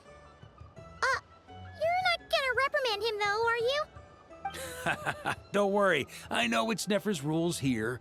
Not out to make life difficult for you. If you find yourself at a loose end, come visit our base sometime. I'm gonna get the Knights to make some cider out of these apples. Be my pleasure. Oh, you're as generous as they say, Grandmaster. Looks like you finally made some real profit. Hey, don't make me sound so incompetent. Though I'll admit, I wasn't expecting to make my money back quite so quickly. Now I can start thinking seriously about my next venture. And where do you plan to make your next fortune? I bet it's in Snezhnaya. I'm planning on heading to Snezhnegrad, actually. I Yup. hear they're running low on lots of supplies because of Project Stuja. That's a business opportunity if I've ever seen one. With any luck, maybe I'll have the pleasure of seeing you there. Yeah, we're probably gonna see him there. Well, good luck out there. Hope you strike it rich.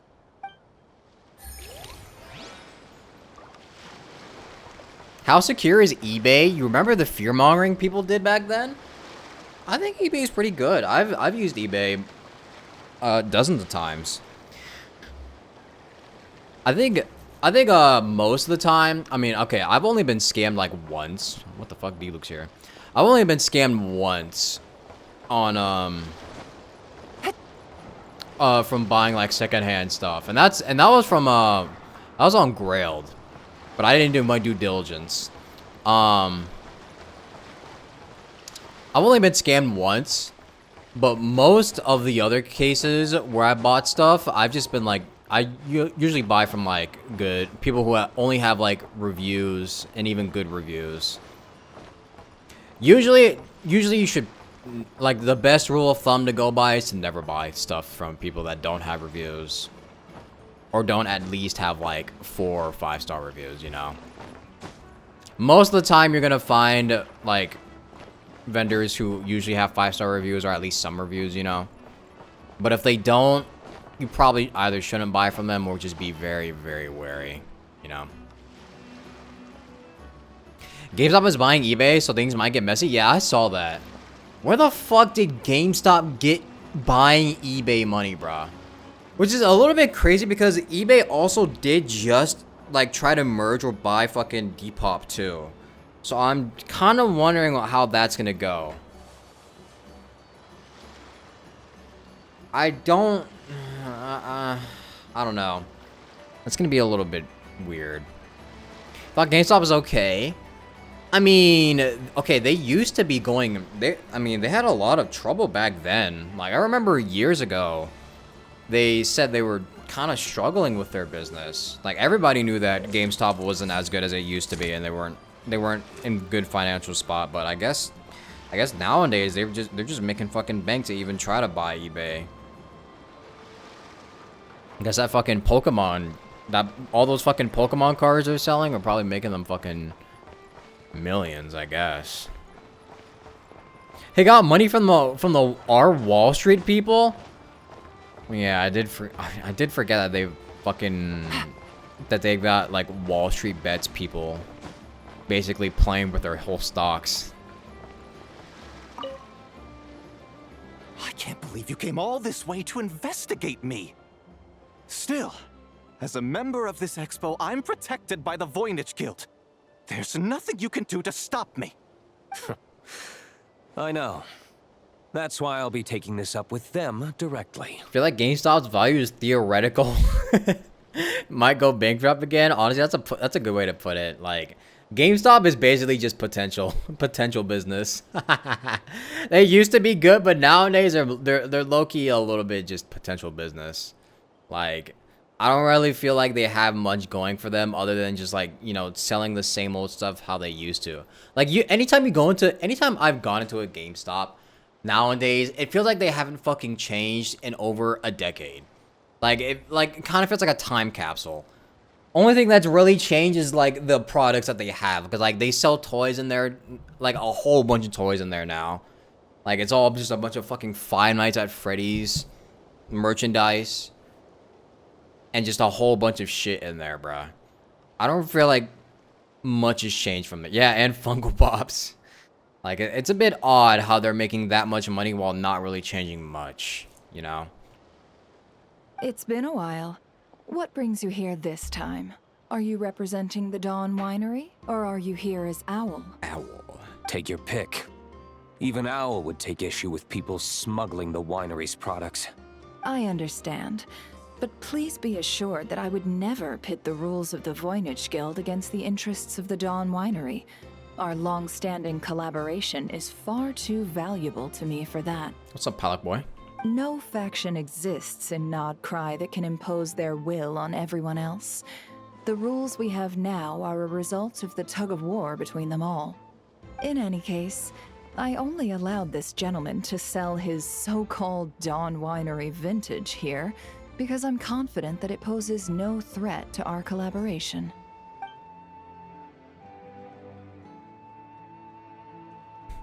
I see. So this isn't from our cellars at all. It's not even from Mondstadt. I knew that shit was fake. You? I'm guessing you learned a few of our winemaking techniques, then brewed your own liquor using local ingredients from Nodcry. Imitations like these are no threat to our business.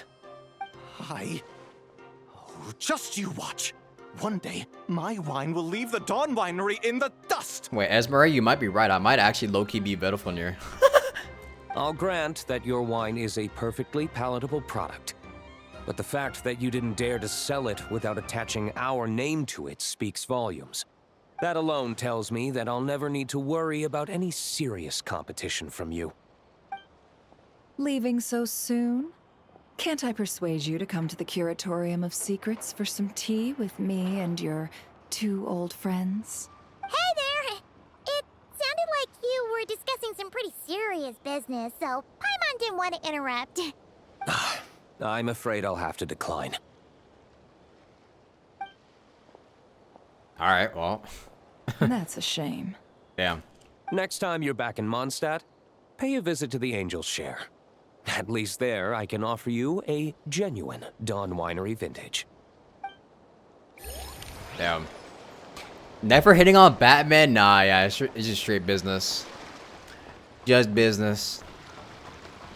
Wait, see Lolly and fucking Chaska? What the hell are you two doing here? Oh, that's right. Yeah, they were selling the... I've been told that the merchants here are all protected by the organizers. I'm afraid confronting him myself will be more trouble than it's worth. Oh yeah, this guy's about to get chewed out for storing the stuff inside of a warehouse. Uh-oh. Do I have to do everything myself? Oh, please! Granny Eatsley, have mercy! Chaska! Say, Lolly! What are you... It's a long story. Basically, a few members of the Flower Feather clan brought word from Nodcry that someone was selling bwaap fragments at this expo. Pretty serious stuff. So I brought Seat Lolly here to get to the bottom of it, and hopefully keep things under control. Oh. Okay, well, as it turns out, we've been tasked with mediating any disputes like this. Are you intending to try and stop me? Please, Granny Eatsley. Look, I'm not trying to be difficult, but you don't need me to tell you that our bwaap are not for sale. Wait a second. What?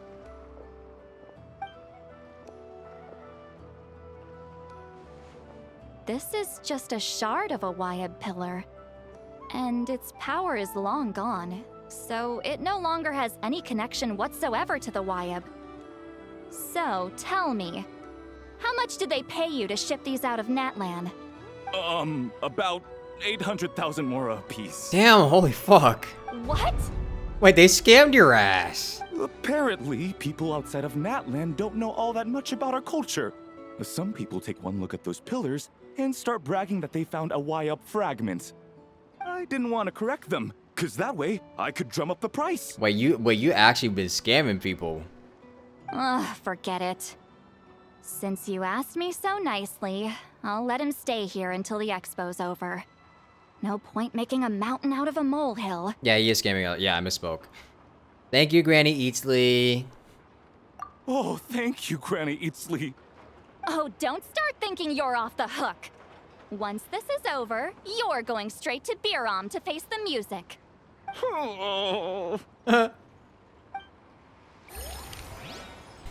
Hey, man. Anything goes here. Anything illegal? Anything illegal stays in Nod Cry. Now we can do Dories. Oh, well, well, speaking of Alice and Nicole, well, there they are. It amuses you that Seed Lolly and March have the same VA? Yeah, I hear it very clearly, honestly. Whenever I hear Seed Lolly, all I can think about is March 7th. Hey, it's Alice and Nicole! What's up, fellas? Why, hello, Traveler and Paimon. You looking to buy some stuff from Dory? Oh, quite the opposite. I'm her supplier. Nicole came up with a delightful new pricing method recently, which I've asked dear Dory to try out. We're here today to see how it's all going. What sort of pricing method is that? Curious? Well, allow me to explain. Oh, I had to press it myself. There goes the head thing again. Instead of an amount of mora, you collect courage, kindness, or happiness from the buyer. The key is to make people realize they don't have to be rich. With an excellence of character, even the treasures of the Hexen Circle are within your reach. Kinda like a Seelie guiding intrepid adventurers through various tribulations until they claim their prize. Such fun, wouldn't you say? Not for me. We didn't sell much Hexen Circle gear this time at all. At this point, I'll have to whip out some Samara specialties just to break even. Damn. Wait, you're actually losing money, Dory? You're saying our gifts didn't reach that many people? Damn. I'm saying we made diddly squat. Hate to break it to you, Miss Mage, but you don't have much of a head for business. Damn. It might not have made much, but this has been quite a fun little experiment. To make it up to you, all the revenue from our merchandise is yours to keep, Dory. Oh, they don't call you a great mage for nothing, Miss Alice. I mean, it's not like she can't just spawn money out of air, so. If she could literally create a fucking solve, like, the desert drought crisis, she could probably just spawn money out of thin air, if we're being honest. It's almost time for the expo to end. I'm asking for half a month's leave once we wrap this up.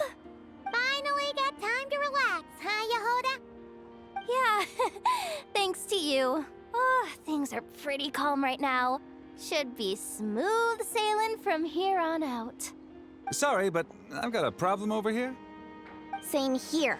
Oh, God. Yehoda, you just jinxed it.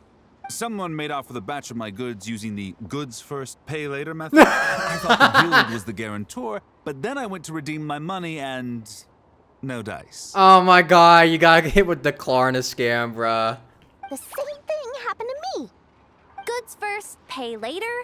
That convenience is for exhibitors only. It works because their goods stored in the warehouse can be used as collateral. Oh, hell nah. Someone found out the Klarna method. The buyer did have guild-supplied certification. In that case, he's one of you. Pick him out of the crowd and we're good to go. The person I talked to was a tall, thin young man, but I don't see him here. The one who bought from me was on the chubbier side. And nope, no sign of him either. A tall man and a chubby man? Wait, so it wasn't the same person? Miss Yehoda, we need help! Ati went into town a while back, and we haven't heard from him. Oh, jeez. What? Why would he do that? He wanted to use the moral we got from our exhibit to buy everyone a little something in return for looking out for us. So he headed out alone. Gods, this kid... Wait, did he have your certification from the guild with him?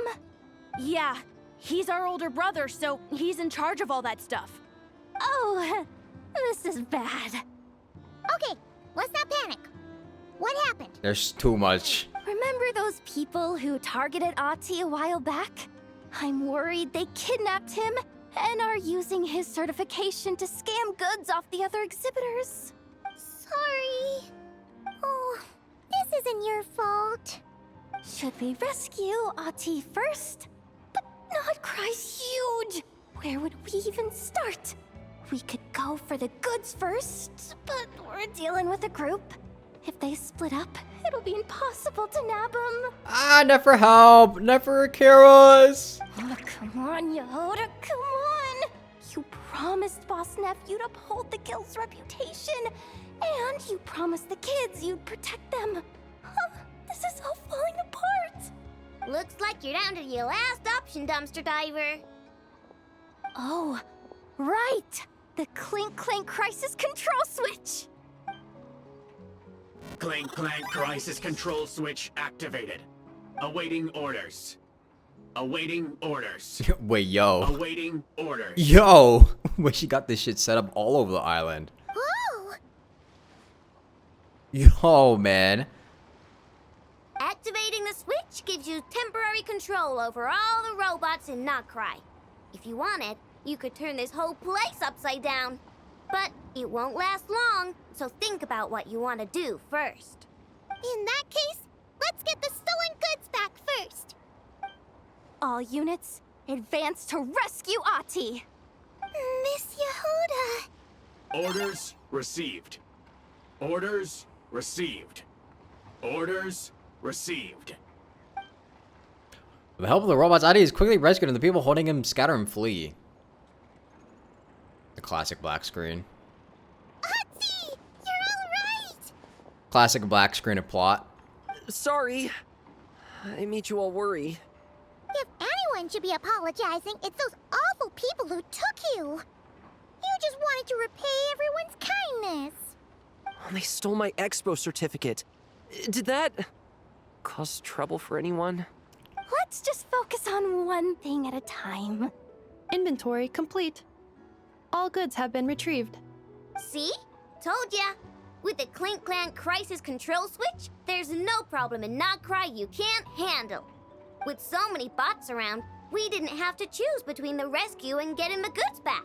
We were able to do both. True. I know. These kids call me boss, and as their boss, it's my job to protect them. No way I'm letting them get in trouble with the guild. Thanks, boss. W boss. Ino's a great person to have on your side, huh? To be honest, I could hug you right now. But I think I'll have that vacation first. Oh, right! I owe you a hot dog, don't I? Body catchers are breaking is free from further drama for the time being.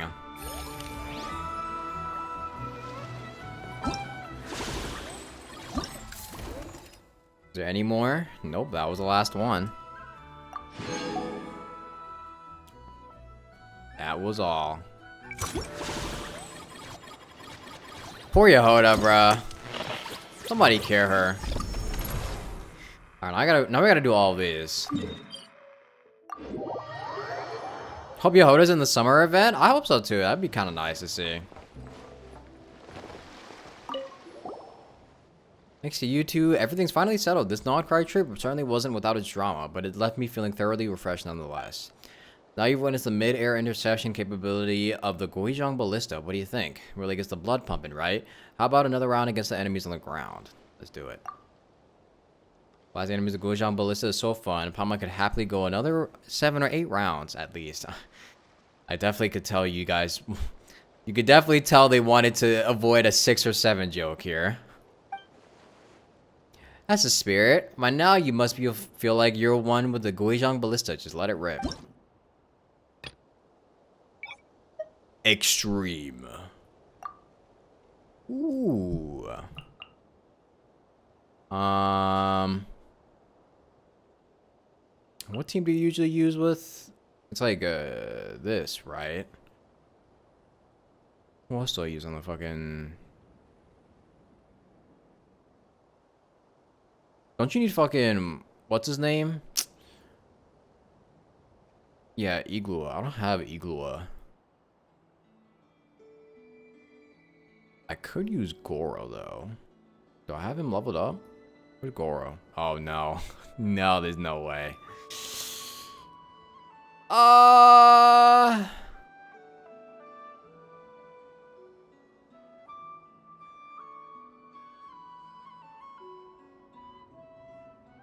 Iglua. How about we just use fucking Bennett? You know what? Why not? Circle impacts.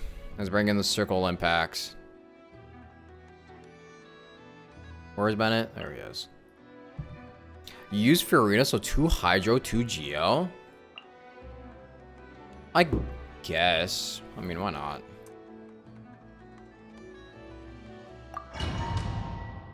Or Ino. True. We'll just use Alon. Fuck it.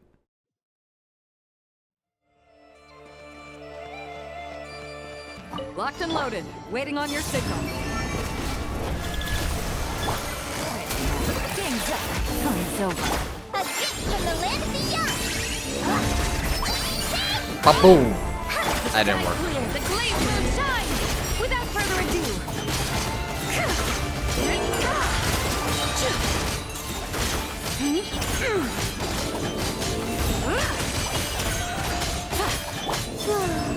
Damage bonus doesn't really work. Gotcha. Here comes the catch.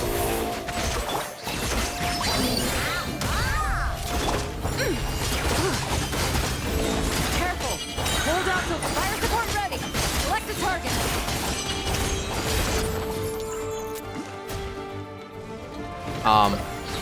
Oh.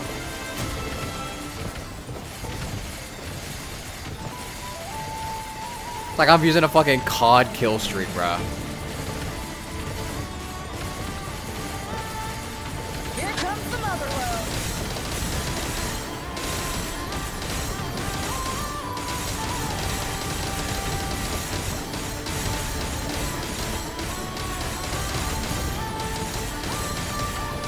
Nice guiding! Well done! You guys think Z-Buy is gonna be relevant in the meta after Nod Cry?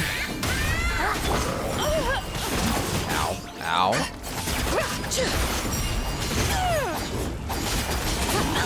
Ow.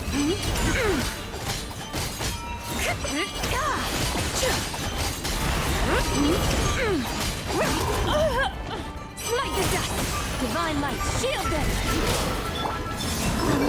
For a while, yeah. Quiet now. Game careful! Hold out till fire support arrives!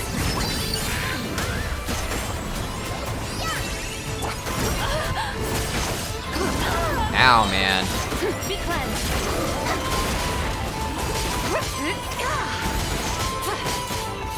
Smite the dust! Fire support ready! Select the target! Z-Buy is one of the best lunar teams, at least. Outside of mechanic-based bosses, her damage is still really good. Yeah.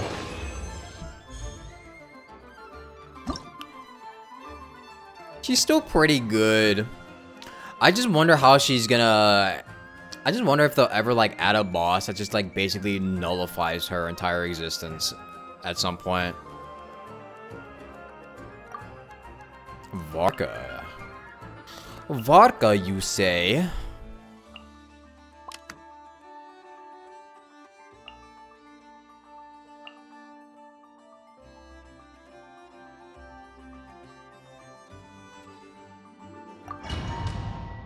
It's also the only Geo DPS these days outside of a passing Navia Hey, not too much on my Navia now. Frontline guidance is up to you.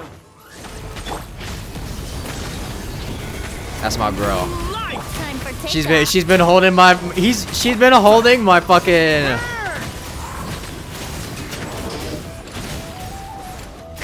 She's the only person holding my Geo teams together ever since I got her. Midnight Fantastic. Watch out! A turning point in. Think you can get away? Let's play. Ow. Burn! Careful! Hold out till fire support arrives.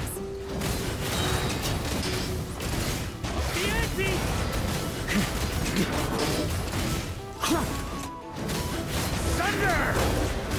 That's gonna leave a scar. Wings of Darkness. Stay back! The story has You don't know if you should try getting Mavwika or Duden? I don't know. I mean, there could be a possibility that we get some Hexen Circle units in Nodcry. I mean, in Snezhnaya. Like, there could be a possibility that Alice comes out in Nodcry. Snezhnaya, bro. There's a possibility that Alice comes out in Snezhnaya. So maybe, like, investing in Hexen Circle could be interesting. It could pull out some results in the future, but I personally like Duden because he benefits a lot of teams that I have. I mean, he's pretty much an upscale unit for my Corin, so that's why I use him and enjoy him.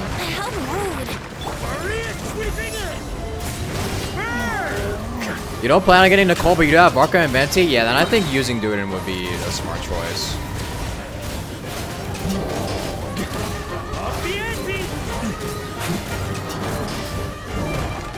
Ow, I'm fucking hurt. Time to get serious, he says. Odds revealed. Decay! Careful! Hold out till fire support arrives.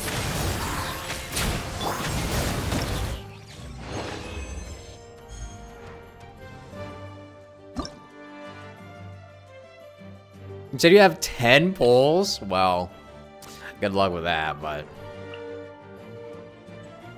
Oh my god, Flins. Flins.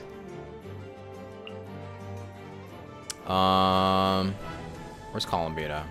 Columbina and then Enefa. What does their Ano look like? Flameforge. Silken Moon. I'll compare that to my Ino. I have the better energy recharge. Actually, do they have constellations on theirs? Oh, they have better talents. Maybe using the trial Ino would be better, actually. Actually, no, you don't really use Ino for fucking damage though. Use it to apply Hydro. Locked and loaded. Waiting on your signal. Cleanup sequence initiated. Be silent. Observe.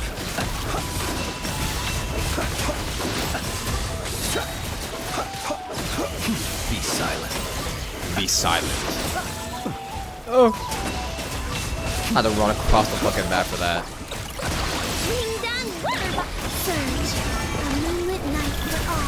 Installation chamber. Observe. Be silent. Fire support ready. Select the target.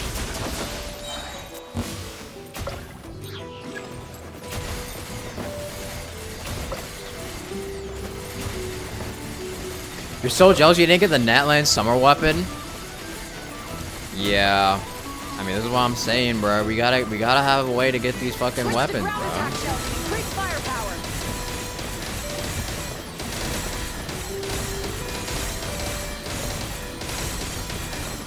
The event ended before phase 1. Nice. Good shooting. Before phase 1 ended.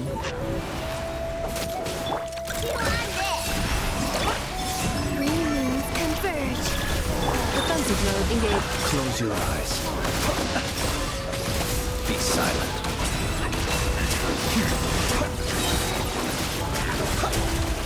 Close your eyes.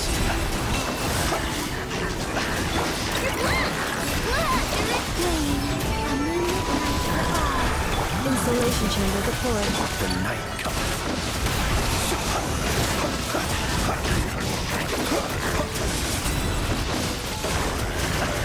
Fire support ready. Select the target. And Bugs is kind of fun to use.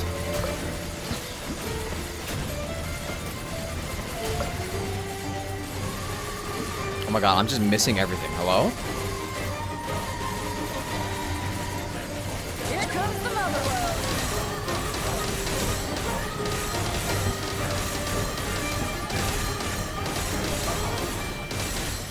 Alas, he dodged you. Nice guiding. Well done. Hopefully fucking, I'm hoping Snezhnaya brings some cool DPS units. I mean, we have no idea what fucking Snezhnaya characters are gonna look like. All the playable characters. I mean, there's a possibility we get, the last few Fatui Harbingers, of course, and the Tsaritsa. But after that, like, what is there gonna be? Snezhnaya lineup gotta be crazy. I feel like it should be. It'd be kind of weird if Snezhnaya ended up not having that crazy of a lineup, you know?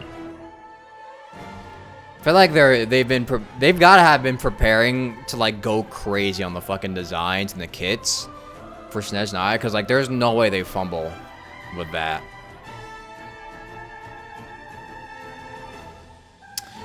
I don't know who to use with fucking Skirk.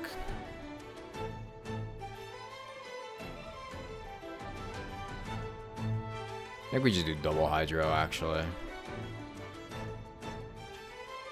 Farina? I don't got a Farina in my inventory.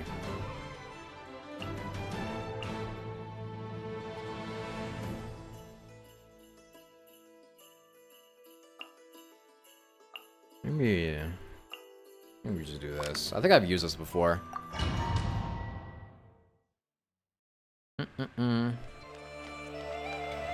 If the Tsaritsa is Elijah, surely Brawny as a second in command. You guys really think that they're gonna have a fucking you really are we sure that like they're actually gonna bring in XPs for the fucking for the Tsaritsa? There's no way, right? There's no fucking way. Locked and loaded. Waiting on your signal. I'm not fully against XPs, but I just feel like it'd just be better to have original designs.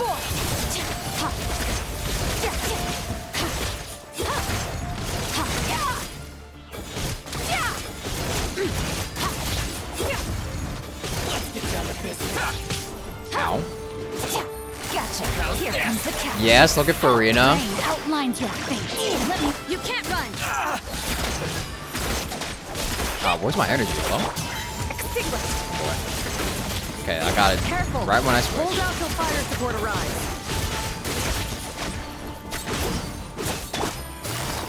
Game's up. Promise over. Witness the power. Yeah, Farina's not an XP, and she's like one of the most well-loved characters in this entire game.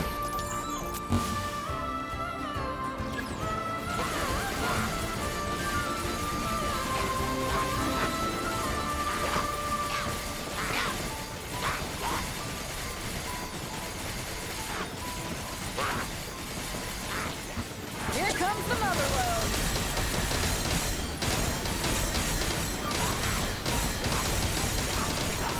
Farina is overglazed for a good reason, though.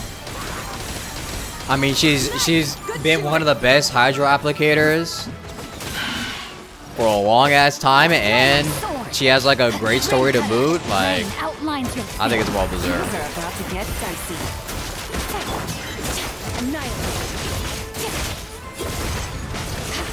mine to wield.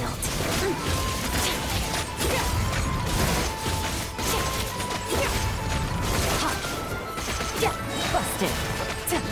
Here comes the catch. No, my sword. Witness the power of bwaap. Lights out. Careful!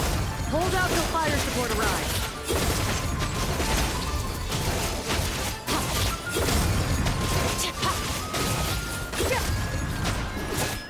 Quietly now. Game's up. Fun's over. I don't know how to play skirt teams.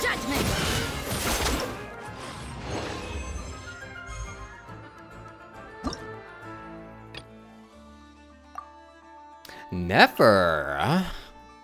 Good thing I have my llama. Dude, I should probably get C1 llama at some point, just so she could have her heals.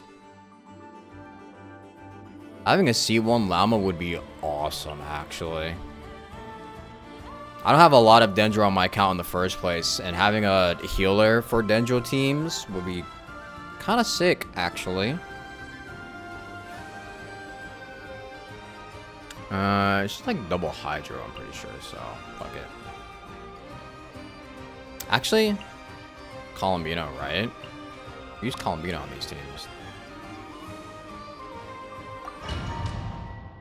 This one's sad for you because you have 0 Dendro units leveled outside of Traveler. Tragic. Frontline guidance is up to you. Her banner is up, so go for it. No, but I gotta say, I gotta wait for Nicole. It's not coming this time around. The mystery unravels. Oh, I forgot you're supposed to do that after.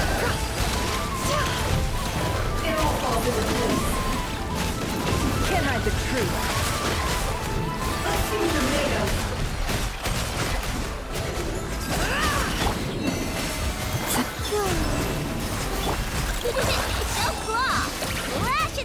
For the everlasting home. It all adds up. Careful! Full fire support ready! Select the target!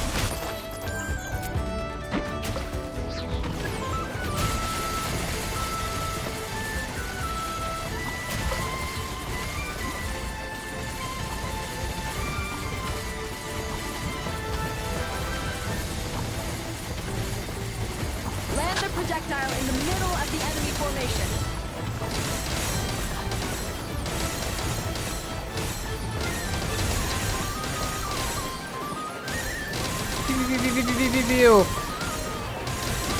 Bro, this part kind of feels very one-dimensional. You just kind of...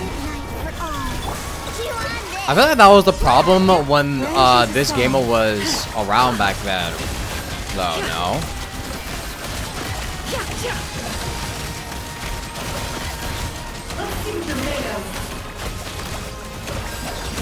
The deception ends here. Go claw! Lush as the moonlight. I feel like there was an event like this in the past, no? No more lies. Careful! Hold out till fire support arrives.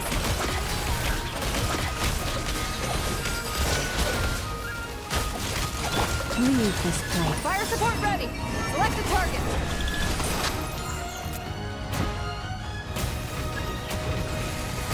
Yeah, last patch. Wait, it's only been one patch and they reintroduced it.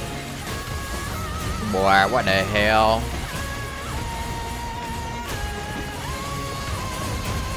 Here comes the mother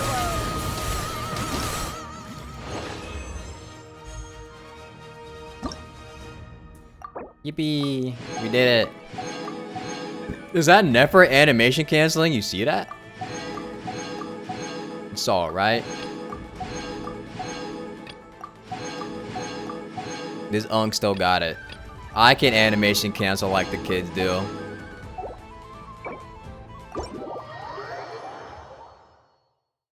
Think they realize all the combat events are basically the same? I just wish there was some innovation in this stuff, you know? Like, I like a good combat event every once in a while, but like... At some point, I mean, it's been 6 years since the game has been out, but Everything just kind of feels the same at this point. I don't really remember many combat events or just any mini games at this point. They all feel very similar to each other. What's my team lineup of Llama?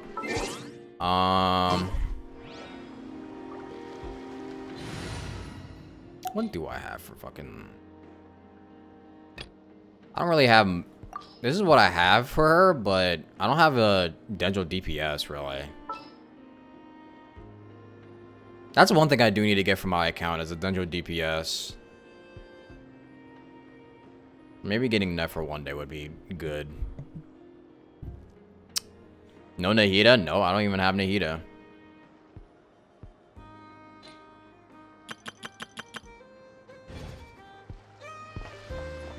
They asked for feedback. Do I fill it out? I don't typically fill it out. Probably should.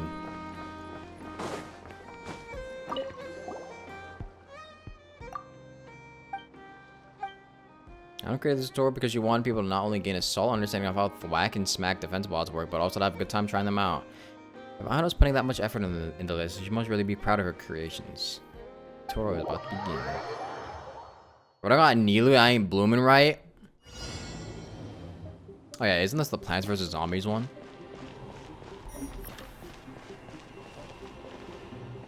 How do I do this? Mole Chef. Boo. Boosh. Energy produces collected automatically. We collect enough energy, now is the time to deploy the cannonizer to strike the enemy. So this is the sunflower, this is the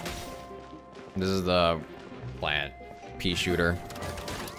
Hey, this is the double pea shooter, bro.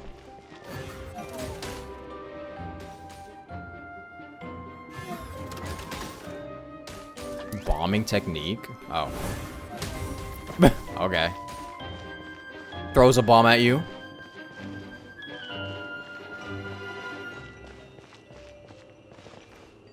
Legion energy. Energy orbs will come down from above. Collect Legion energy by simply touching them.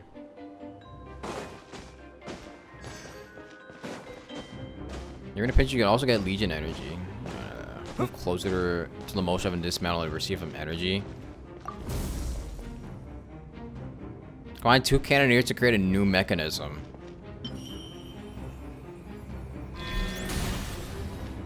Oh, holy fuck.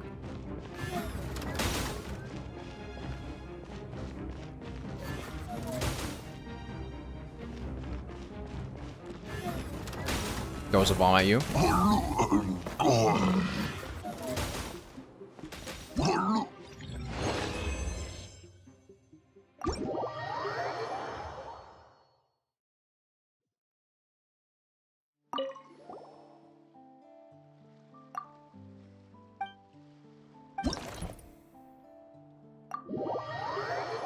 How do we get the sunlight faster without the sunflower? That's a good question. The match is about to begin. Please, get ready. So we're just gonna, like, do that. Yeah, they only come from here for now.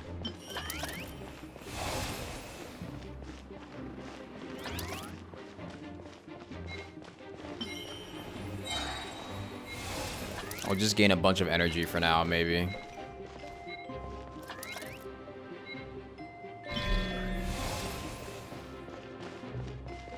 Oh yeah, I forgot you can combine stuff. I wonder if... 2 separate mechanical combinations, like placing a cake atop a steak. I'd almost never hear this analogy. Wait a minute. Wait.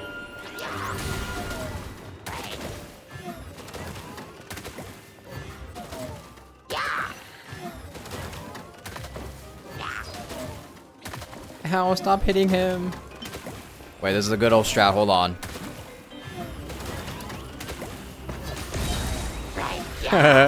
Instant replace.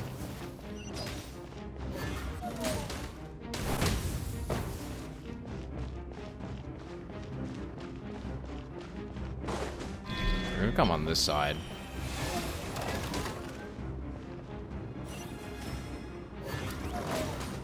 New attacking units have taken the field.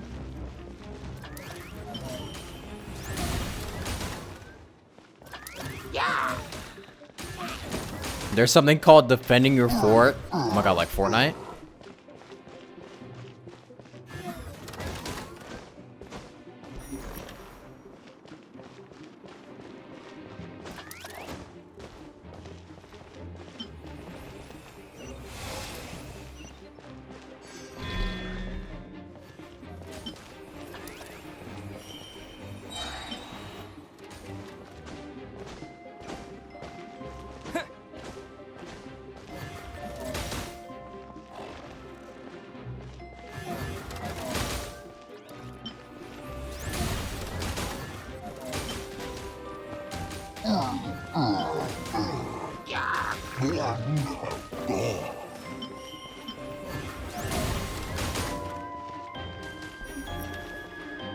Brace yourself. Stronger enemies are approaching.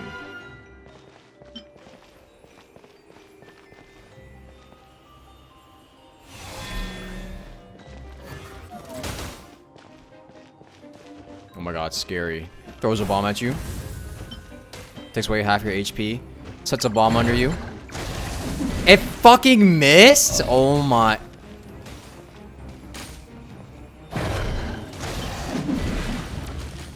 Calculating efficiency of commands. 3 times higher than standard.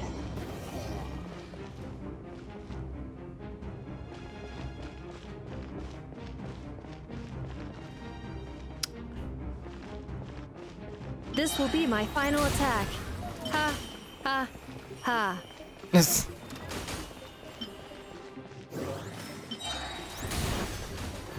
Ah ha ha.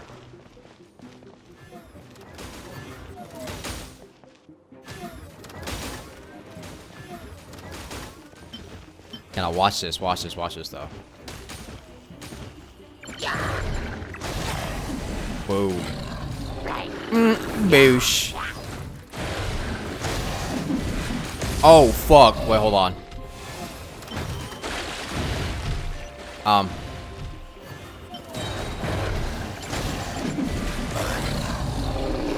Oh my god. Hold on. No, no, no. Traveler's defense. I placed the wrong one.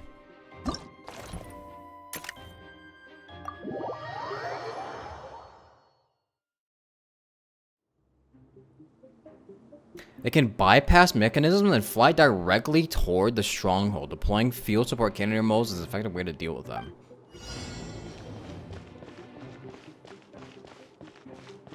The match is about to begin. Please, get ready.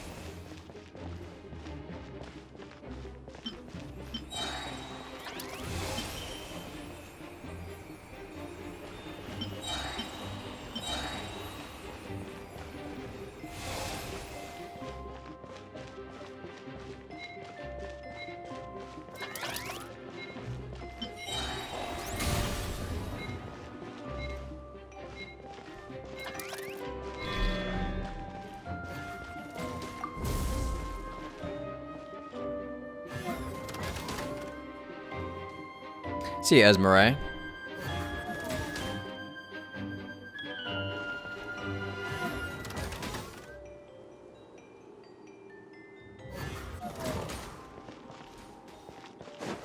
Gotta hit the midair with this.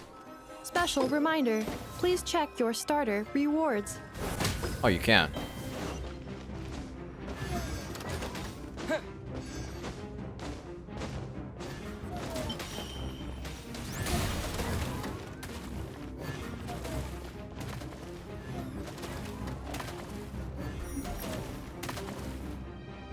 Oh, hell nah, bro.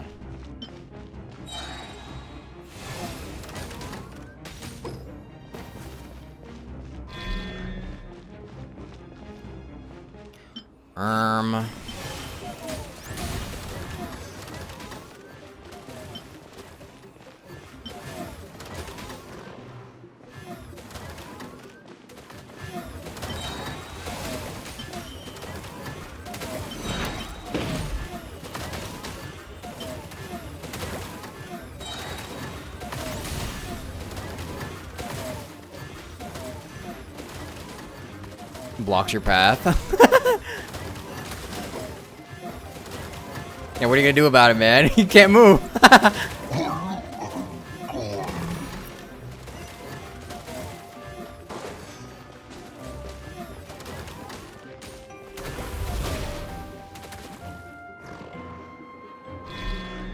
The assault will continue. Please remain vigilant.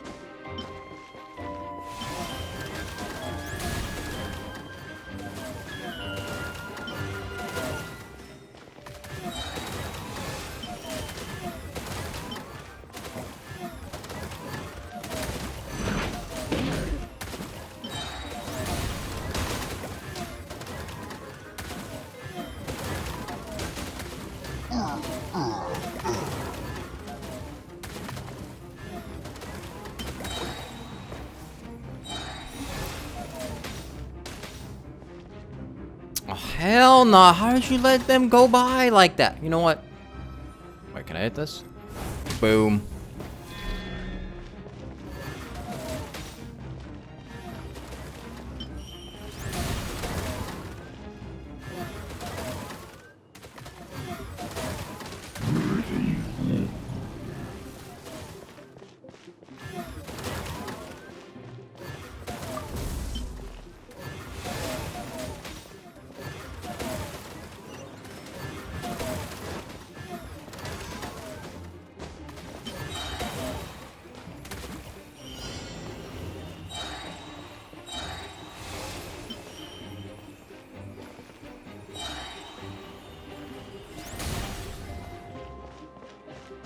This will be my final attack. Ha, ha, ha. Ha, ha, ha.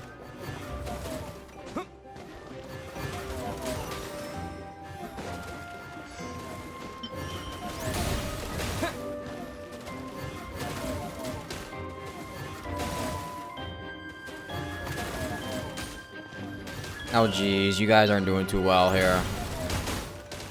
Oh geez, you know what? Die.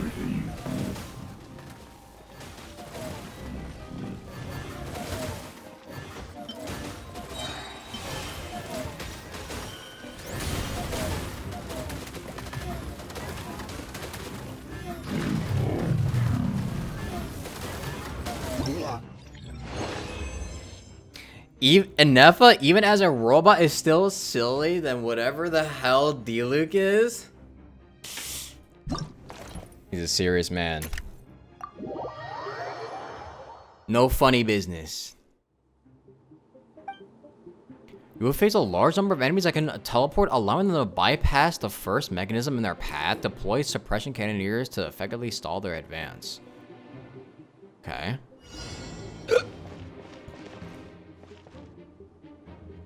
The match is about to begin. What if Please, get ready. So... I'll fire to the wrong side. Oopsies.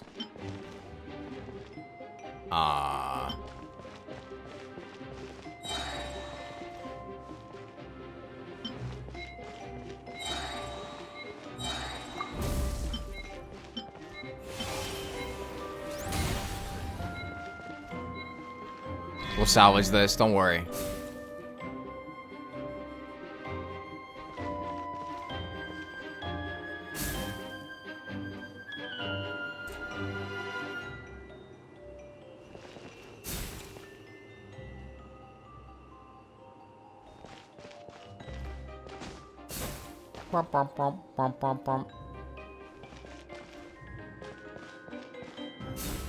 Yay.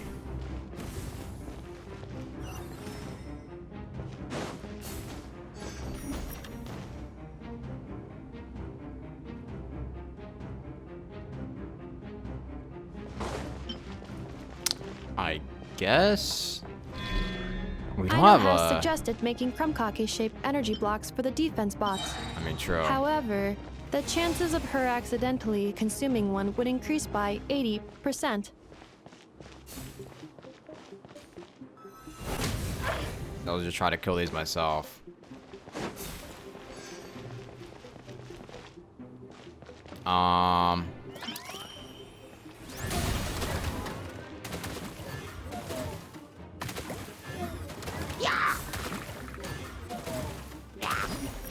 Yeah.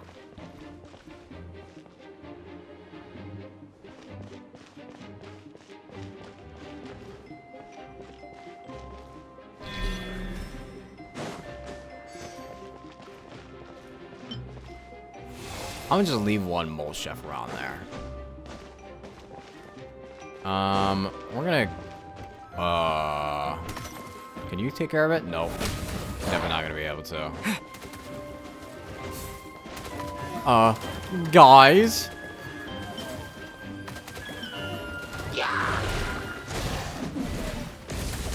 How about we retry this? I think I fucked up with not having, with, my placement early on in the match. The match is about to begin. Please, get ready. Prepare your defenses.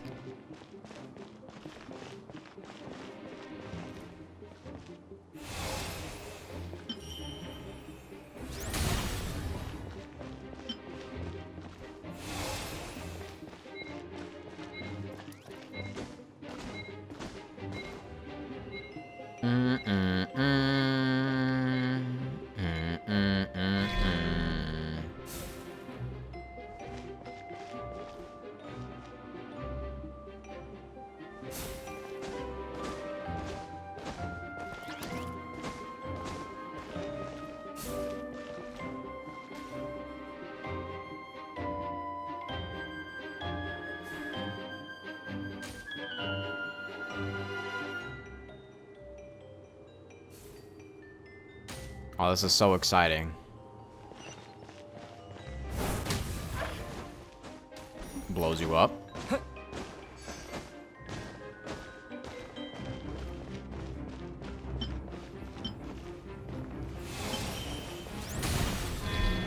Ino has suggested making Krumkake-shaped energy blocks for the defense bots. However, the chances of her accidentally consuming one would increase by 80%. 80%.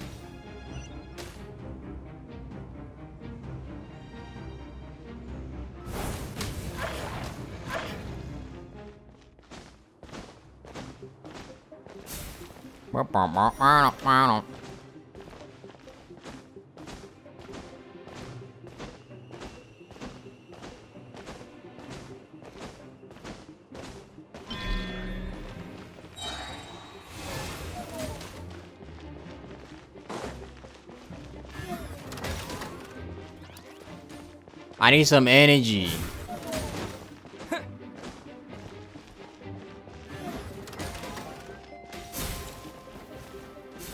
Oh, jeez.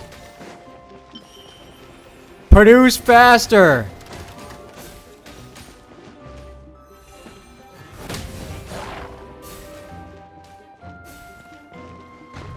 Please, bro! Oh, jeez, it destroyed the one in the other lane, too. Oh, my goodness. Traveler's defenses have been breached. I am quite good at this. Yeah, sure. Okay, maybe we're gonna need some... we're gonna need way more fucking energy. We're gonna need more sunflowers. The match is about to begin. Please, get ready. The match is about to begin.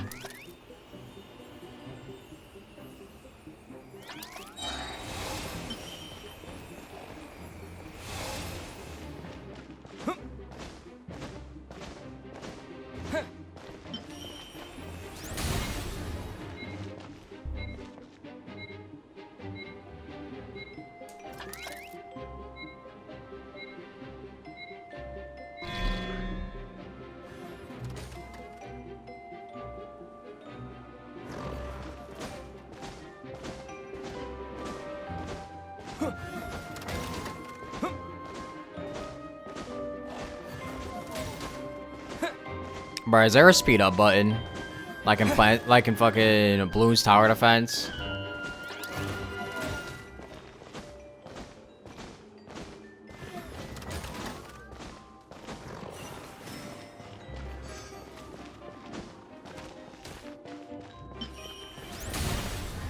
Nah. Fuck.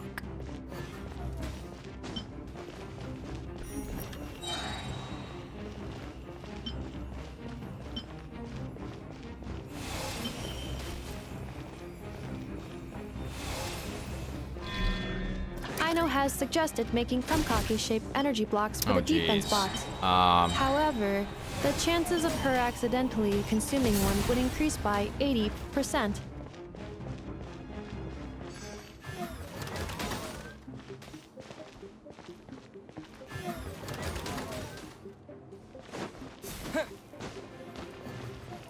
I could just on the thing.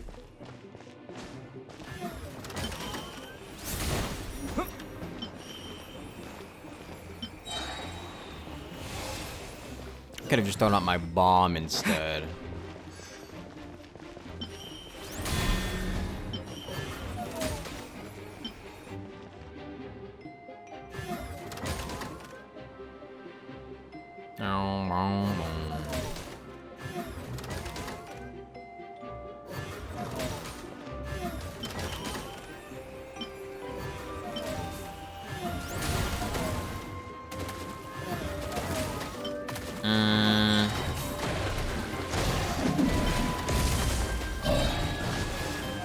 Blocks your way. I'm gonna blow you up.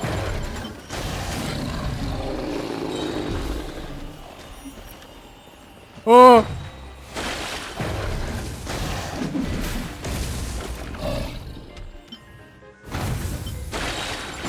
Traveler's defenses have been breached. What? Who breached it? Good at this. What? Oh, it was the fucking. Oh, I didn't see him.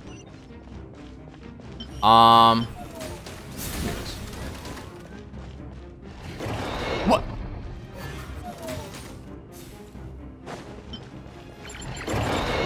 Combat data obtained. Exceeds expectations.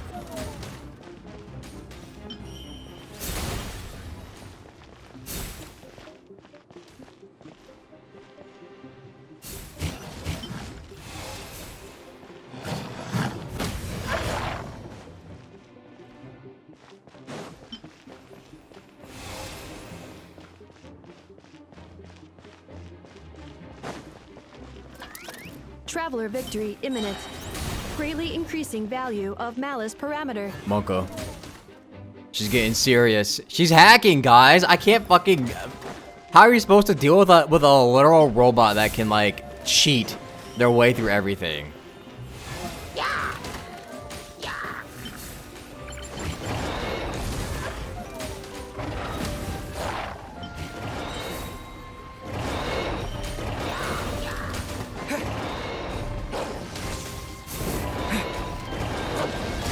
Oh, jeez, man. Like, how are you...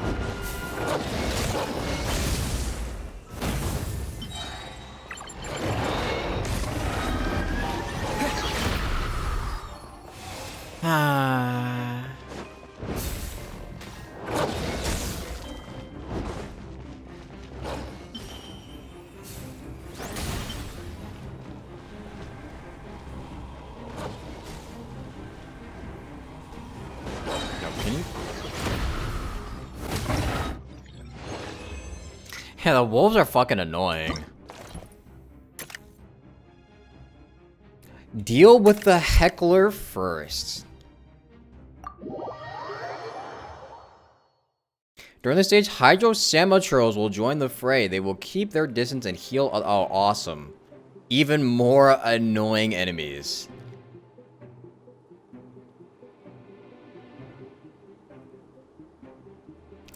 So we need the ducky. We need to bomb them. Ruin guards will also join the fray. These enemies are incredibly powerful. A single attack can destroy any mechanism except for the determined shield crab. Awesome. Wonderful.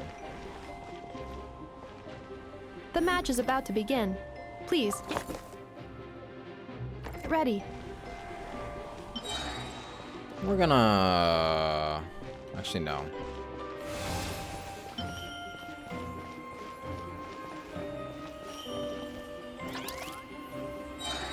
Who's coming this way? The Samatros, we're gonna need to bomb them.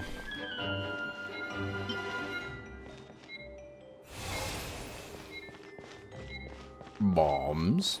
It's yours, my friend. The way I dealt with the wolves is by triggering them first with a defense bot. They only teleport once. Yeah. Yeah, that's usually how you do in Plants vs. Zombies, too. Like with the fucking, with the zombie that can like jump over the plants.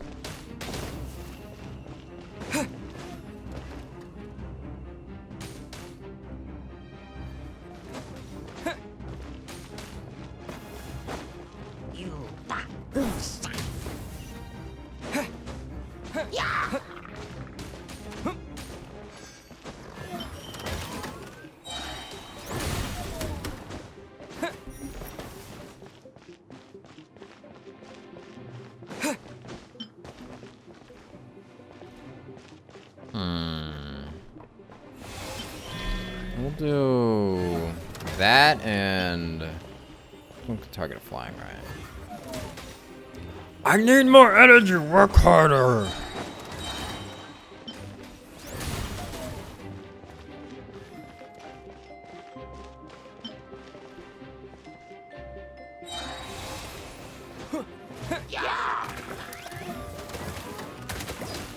Ow.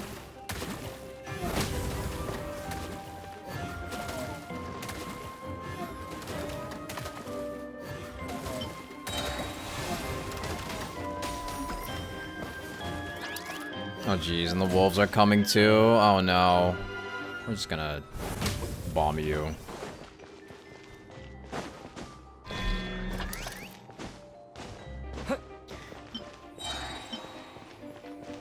Defense drone first, and then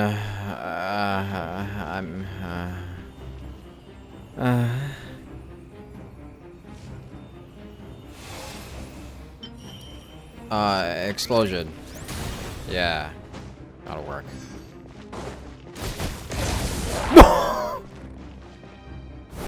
Okay, what do you mean it blew itself up? What the fuck? Let's try that again.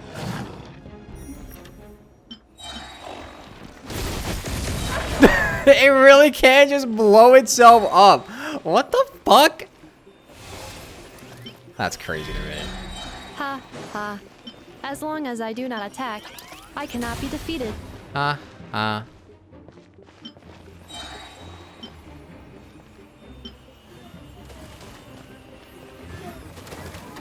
Oh boy.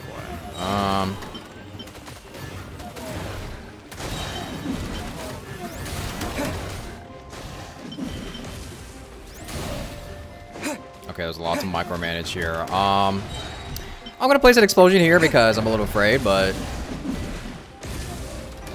oh my god, they broke through the line of defense. Die. Oh jeez, oh jeez, oh jeez.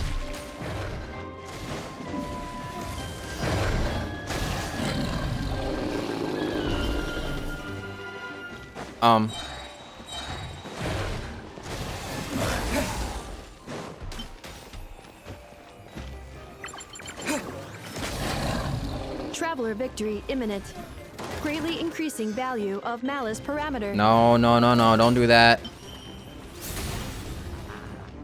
Oh no, I needed the defense thing. Oh fuck, oh fuck, oh. Explode, explode.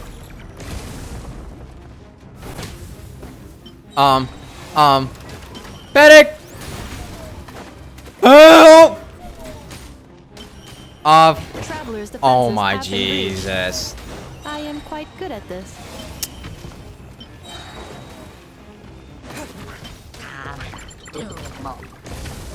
Okay, this is too much. This is too much. This is too much.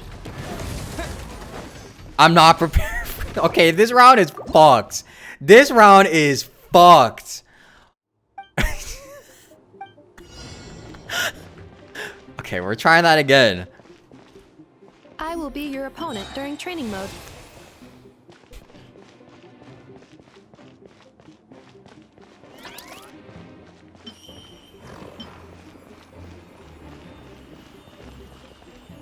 Ain't no way you're struggling. Let's see you take a crack at it, wise guy. You know that fucking that fucking Joe Biden image of him like yelling at somebody while there's like a simple puzzle in front of him? It's me.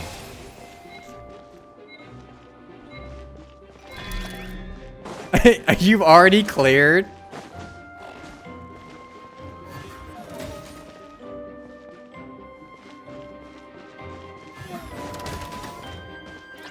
He realized he not built for this.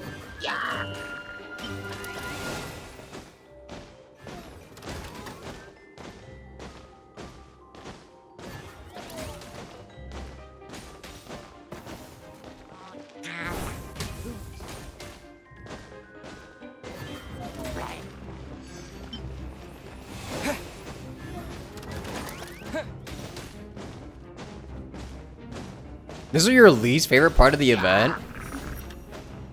I think these kinds would be better if you didn't have to just like run around as a traveler the entire time.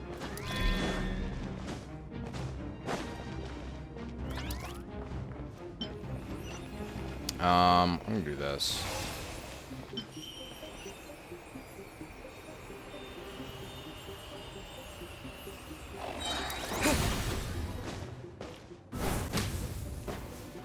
What? Oh my god, I did the wrong thing. Oh my fucking god. Of course I did. Of course I did.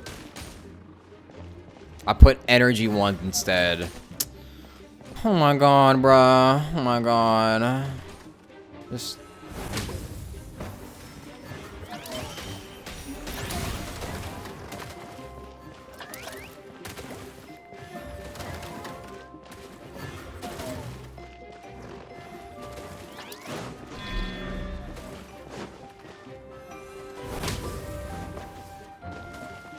Okay. Wolfhounds are going.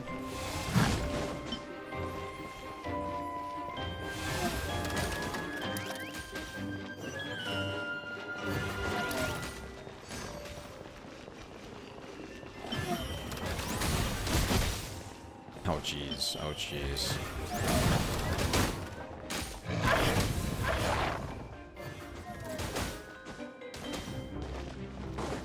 I'm gonna put the defense bots up here.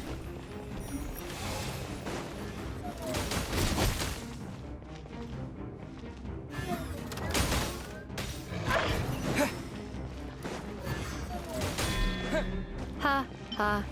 As long as I do not attack, I cannot be defeated. Ha ha.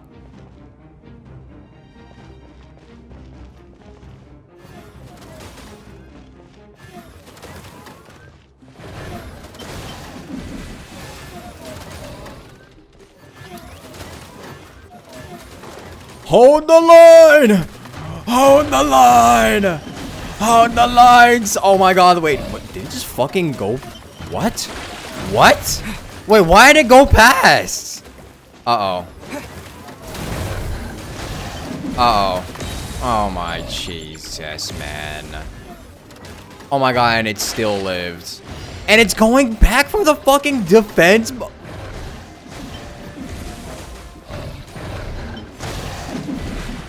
Help! Like, what? This is too much. This is too much. Imminent.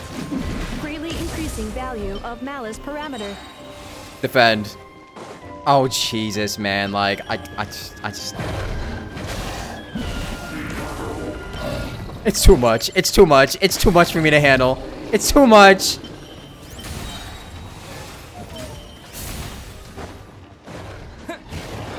Oh my. Traveler's defenses have been breached. I am quite good at this.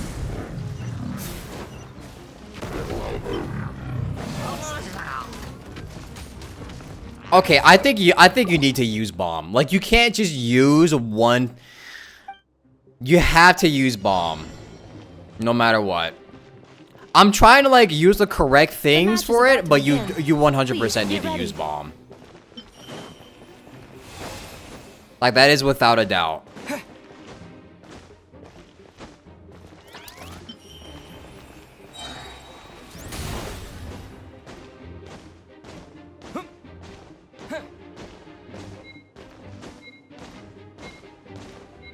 The correct way feels so useless. Yeah.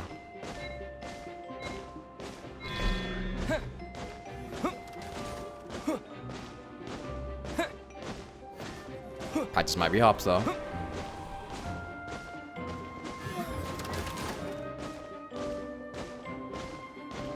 Right.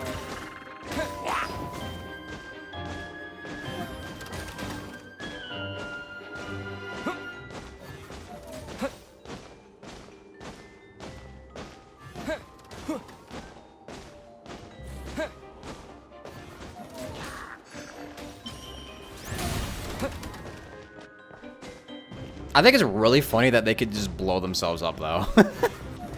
Like if these things get close enough, the bot can literally blow itself up, which I think is really funny.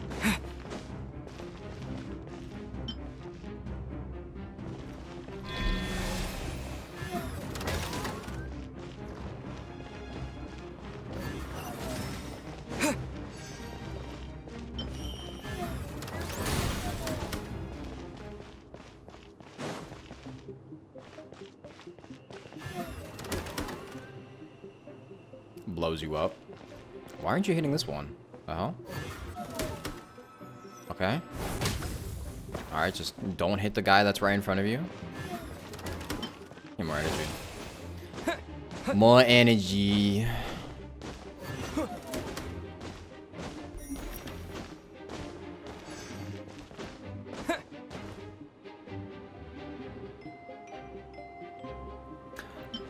The only thing I really don't like these Rift Hounds, bruh. Especially the big ones. They like do a lot of fucking damage.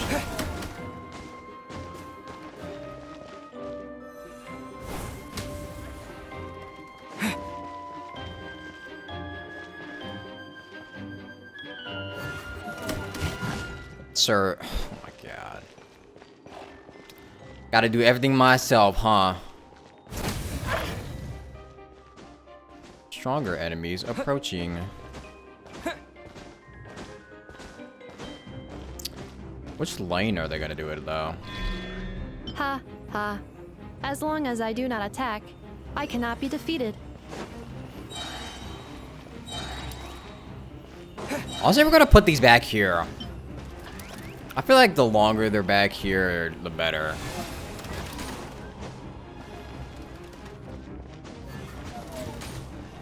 Because then they don't get destroyed as easy.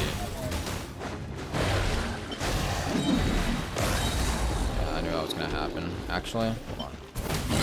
We're gonna put that first. Gonna blow you up with this. Die! Look. Okay. Kill him! Kill him! Kill him!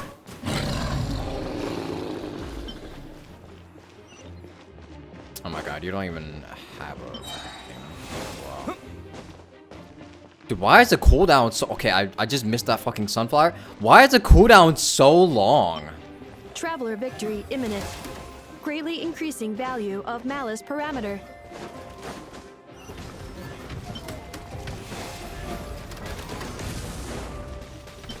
I feel like I wouldn't have as much of a problem if the cooldown wasn't so fucking long. Don't do it. No. Traveler's defenses have been breached. What? Who? Who? Oh my god, it had to have been a Rift Town. I just know it was a fucking Rift Town, man. Oh my. Oh my god, bruh. Oh my god, bruh.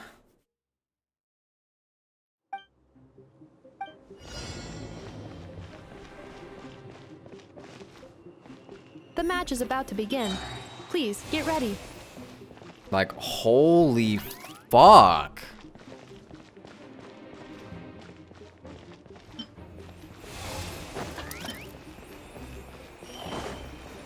We're gonna place these back here. I just need a whole bunch of energy, bro. Am I trying to get this without any breaching? Yeah.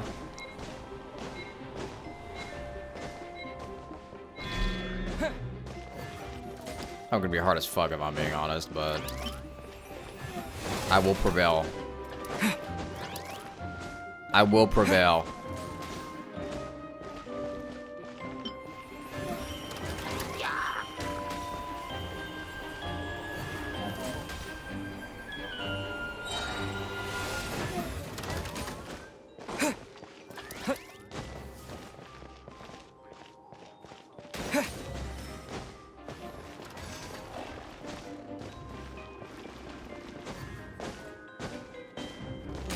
Die.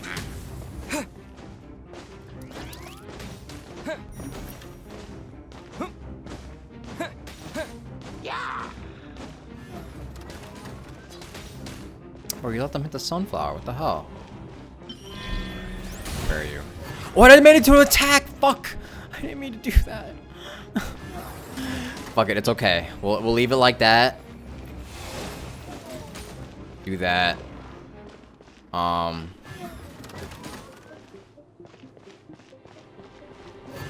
we're gonna do this.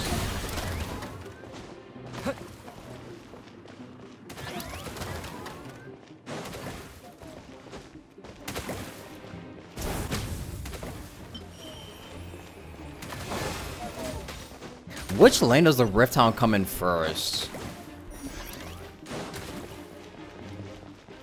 This one. We're gonna do this.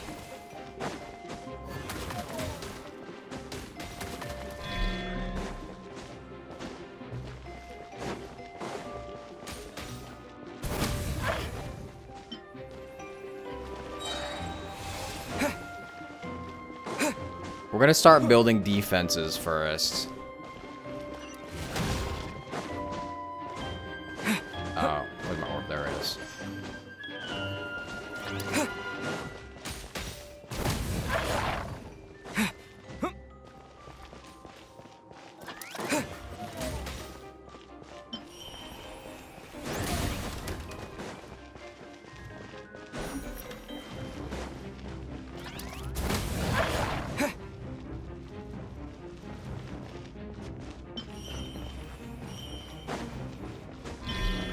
Pretty sure this one. As long as I do not attack, is... I cannot be defeated.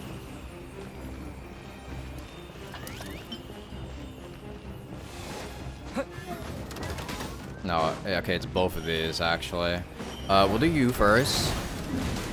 'Cause I could kind of deal with them with an explosion.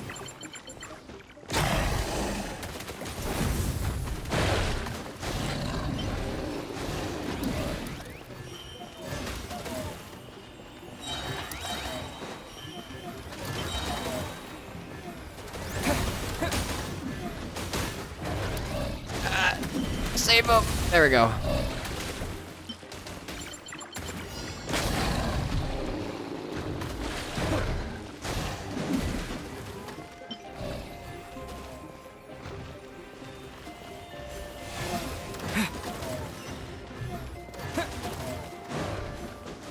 Traveler victory imminent. Greatly increasing value of malice parameter.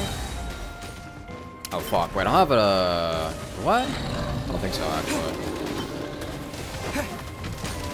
Damn, how did you get past the thing so fast? What the fuck? Don't you dare, don't you dare, don't you dare! No, no, no!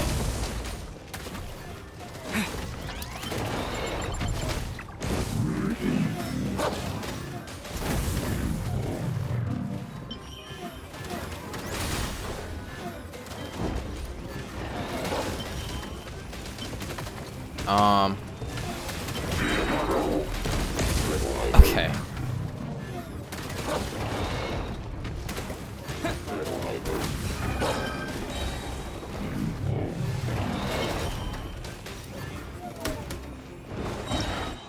Oh my god, I did it. Oh, thank goodness. Holy fuck. Jesus, man. That one sucks. And now we have to do this one? Oh god. Test the efficacy of guard mechanisms with an EFA. At regular intervals, you will obtain a deployable mechanism. Maximum 4 mechanisms can be kept in the deployment slots. Oh, it's like that one PvZ mode. I remember. The final round begins. Time to go all out. Yeah, it's the RNG level. I remember. It was from PvZ.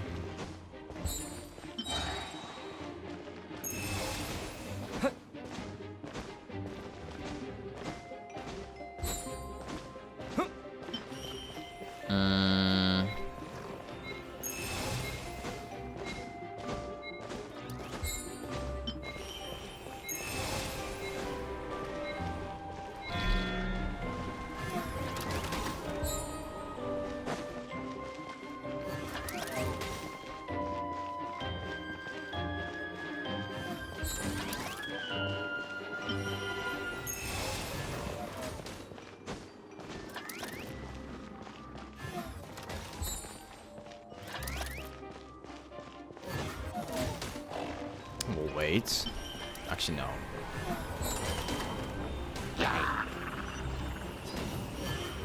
See, damn, bro. What the hell? Fucking came in so fast.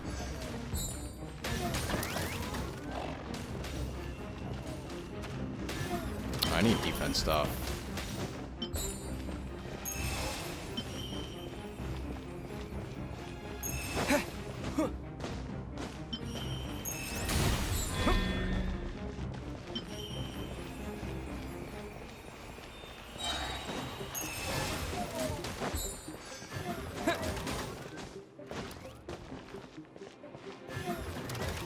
RNG but still need energy to plant? Yup.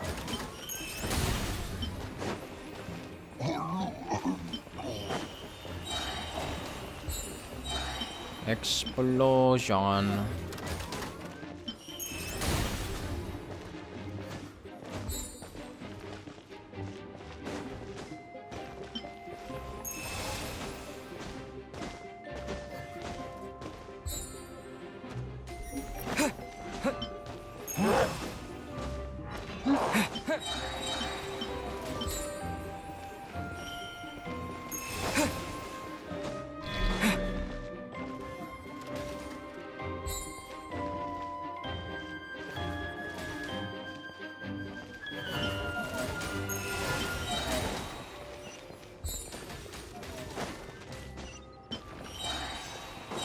Activating analysis module. Learning the traveler's operational logic. If successful, this will increase our efficiency by at least 179%. Huh? What I mean? More energy. How do I place them at the front? Look at this. Oh, I have a mechanism deployment limit? Oh. I forgot that was a thing. I mean, I guess I'll be fine. Dude, there's so much fucking energy!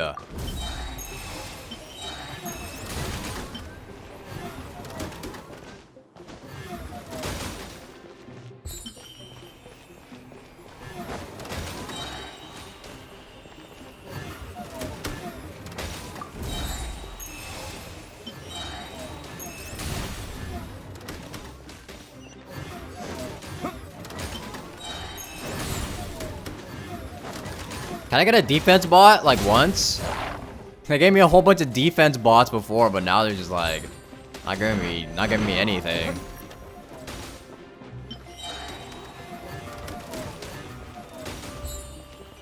There's that one.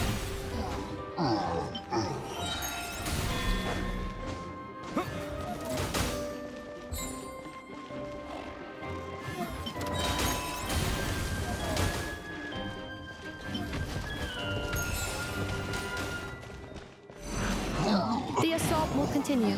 Please remain vigilant. Oh, why did it fucking use that thing there? Oh, hell nah, Efficiency of man. commands. 3 times higher than standard.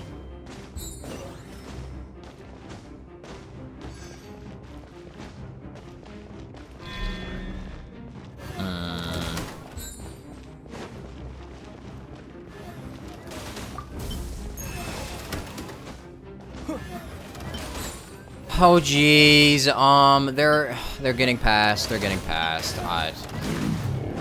Okay, we're fine. Surely. I have so many attack bots. There's so many attack bots.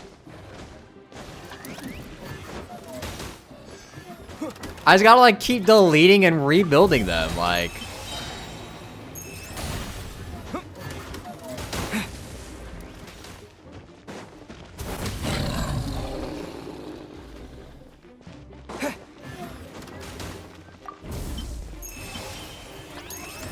This will be my final attack.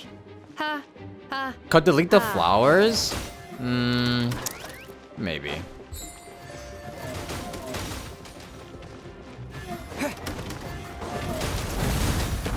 Uh-oh.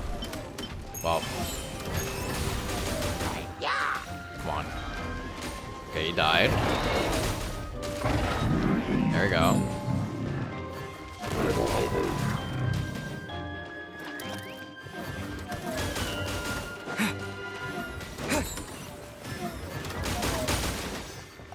Yeah, maybe we do delete the flowers for now. And Travelers' defenses have been breached. what? How? Who breached it? Oh my god. You know what? I don't even care anymore, bruh. Fuck it. Flew over? Yeah. I don't even care. I'll take one.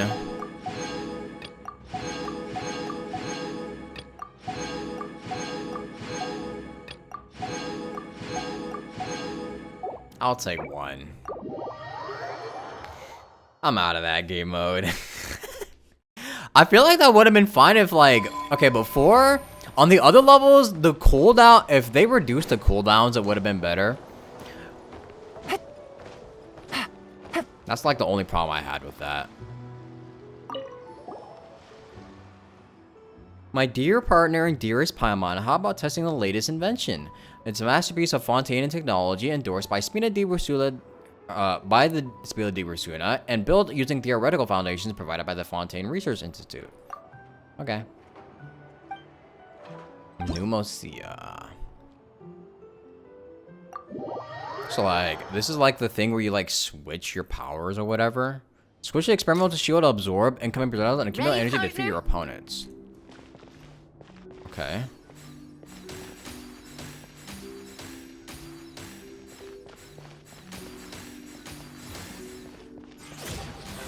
Okay, let's see. You can't run, though.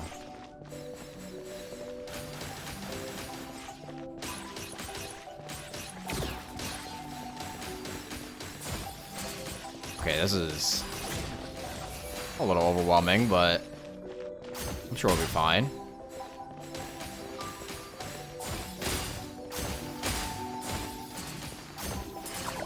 Ow.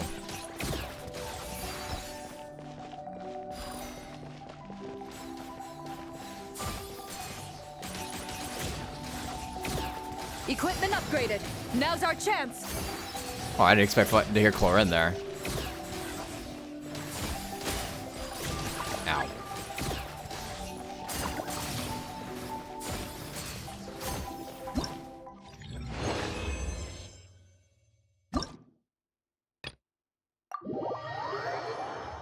Definitely a bit overwhelming, but... Ready, partner?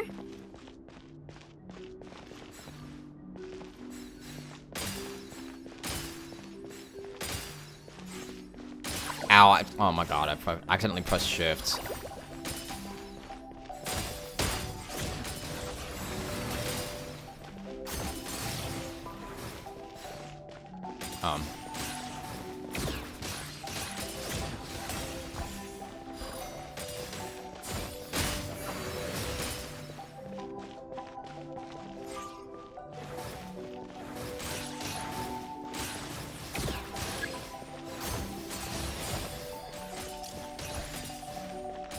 Oh. Fuck. Fuck. Keep it together. Slow and steady now. Keep it together. Hold it together. Hold it together.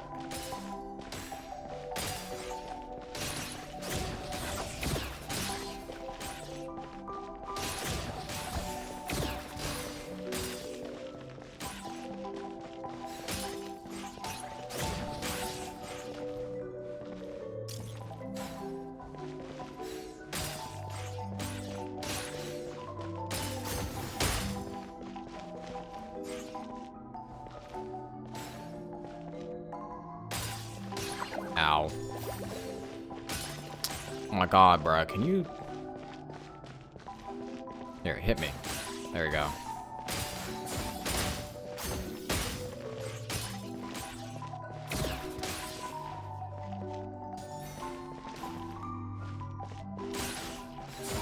I've activated a backup energy source for you. Keep at it.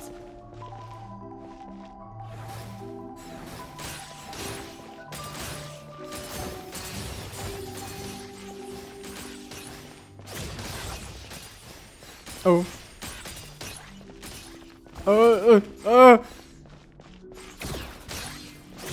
Wait, wrong one. No, god damn it. There we go. Okay.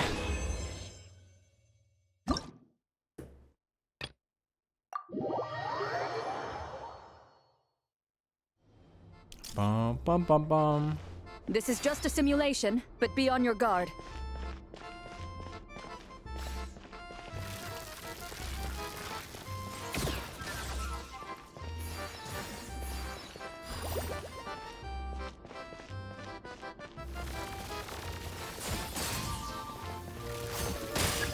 Oops.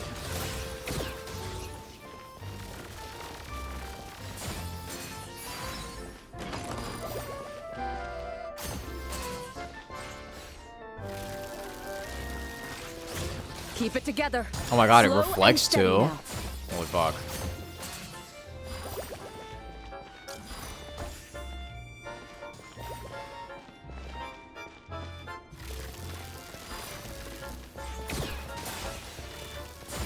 I've activated a backup energy source for you. Keep at it.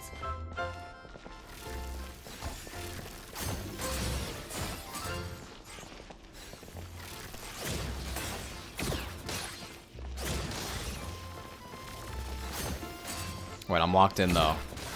I'm locked in. Am I whelmed? It's too much brain activity.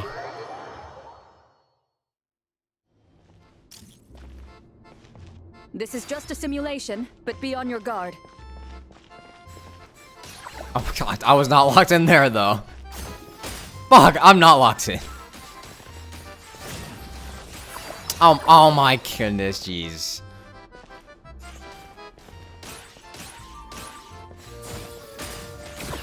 Oh my. Okay, wrong one. I'm not locked in, I'm not locked in.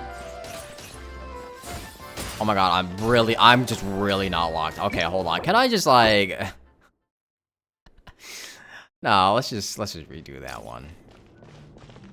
Ready, partner?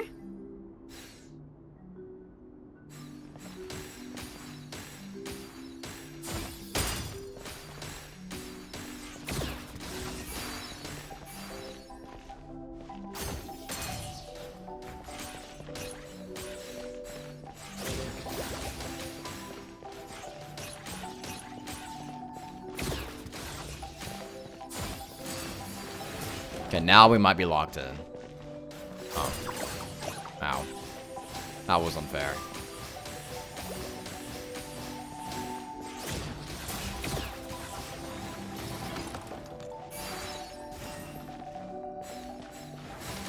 Oh my...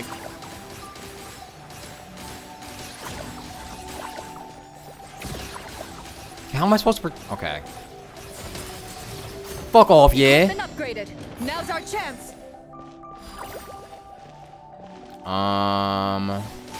Holy shit.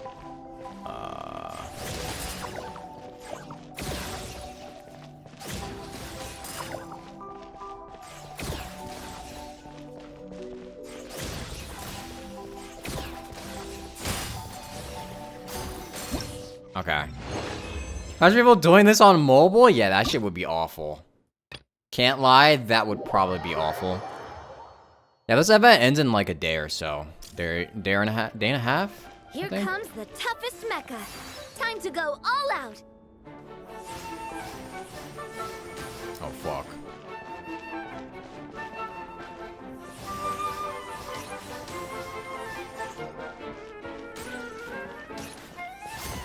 No, not that guy. Oh, jeez. I gotta like pay attention to what it's targeting to.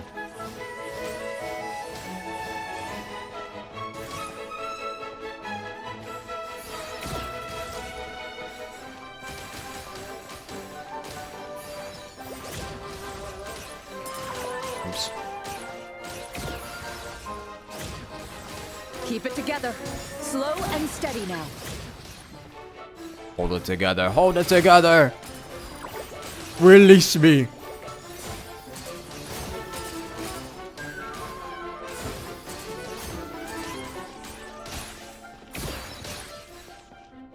Oops.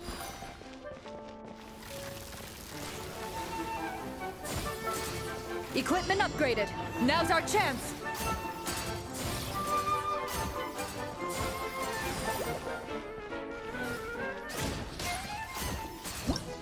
Boosh.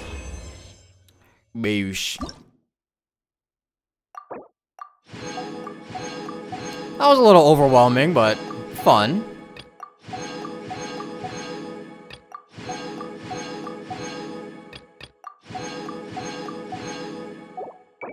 I think that's it. I think that's everything.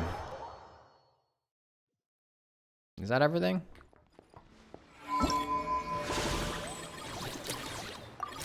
It is indeed. Free Yahoda.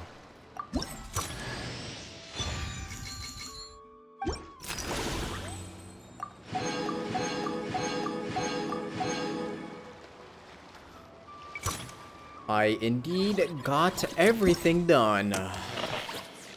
Oh. Awesome.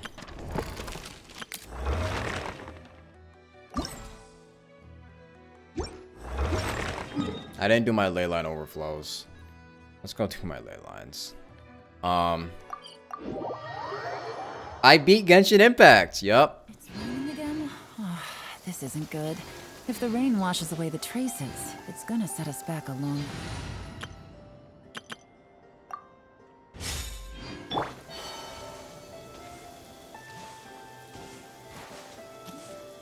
Honestly, that event, not too bad. I feel like it's very short. We got ourselves a straggler. Midnight for all. Cleanup sequence initiated. Yeah, Skyward. Very short, had some interesting interactions between different characters. It was nice to see Beidou again.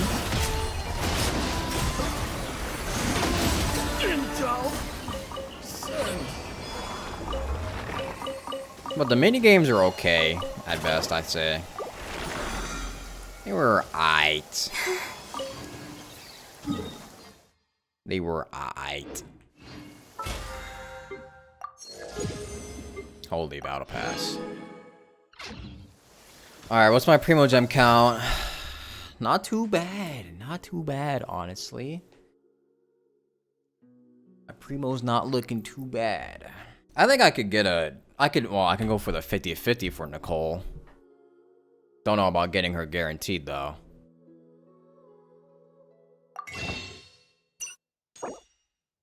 Actually, maybe. I'm close to getting her guaranteed. Yeah. I could probably get her guaranteed.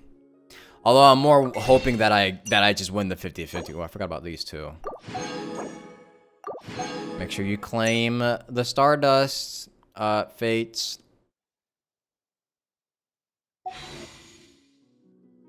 Yeah, I could probably get a fucking guarantee for her. Hoping I can win the 50-50 because I really don't want to have all my fucking Primos go to her. Even though she would be good for my account, I just don't want to lose another 50-50. This account is so cursed with losing 50-50s. Meanwhile, my HSR account, legitimate. Oh my god, wait, I almost forgot. Guys, I was pulling, you remember how I wanted to get, what was her name? Not Evernight, Casterus. Remember how I wanted to get Casterus, but I didn't know if I was going to be able to because, I didn't know, I don't have a lot of pulls after wishing for fucking, E2 Firefly as well as, Dahlia. Well, guess what? Guess fucking what? Hold on. Where is it at?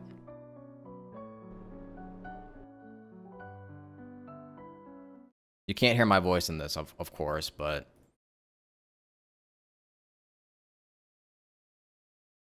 let me see. Hold on.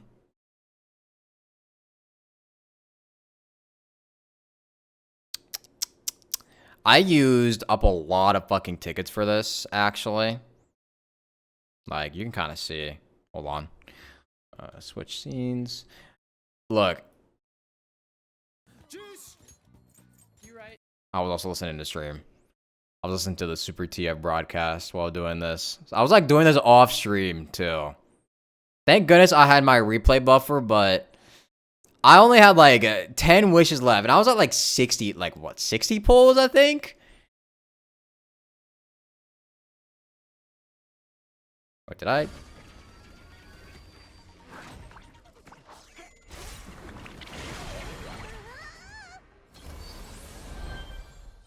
Dude, I was so scared here. I did not want to lose the 50-50. Boosh. Boosh. Another 50-51. Boosh. God, I'm so fucking good at this. God, I can't believe my luck. But I'm gonna miss out on her light cone though, because I don't feel like going for a light cone. With the pulls that I have, I feel like it'd be a waste if I use them for the light cone. Plus, there's another, there is another character that is coming, the Blade SP, that, apparently, from what people are saying, what streets are saying, is that he's basically a fucking Acheron upskill, so I'd rather say for that than anything else. Although I don't know if I want to get Tribby. I mean, some people say that, like, it's better to just save for the Blade SP instead of Tribby, because Tribby is falling off a little bit, but I don't know. For my account, the Blade SP would be pretty good. If they're rerunning Cyrene, you might be cooked. I might be cooked too, honestly, but we'll see.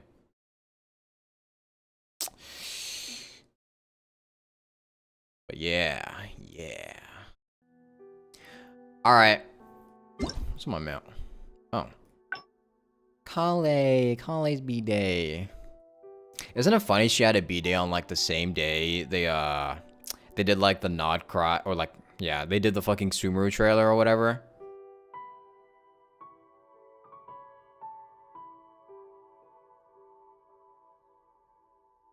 Sumeru has been really peaceful lately. Does she know?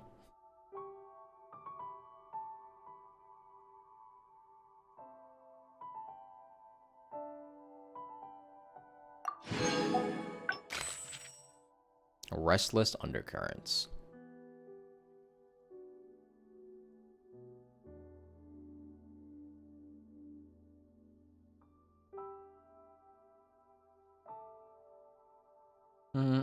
Why they gotta do your girl like that? Yeah. Happy birthday, Kale. Here's trauma.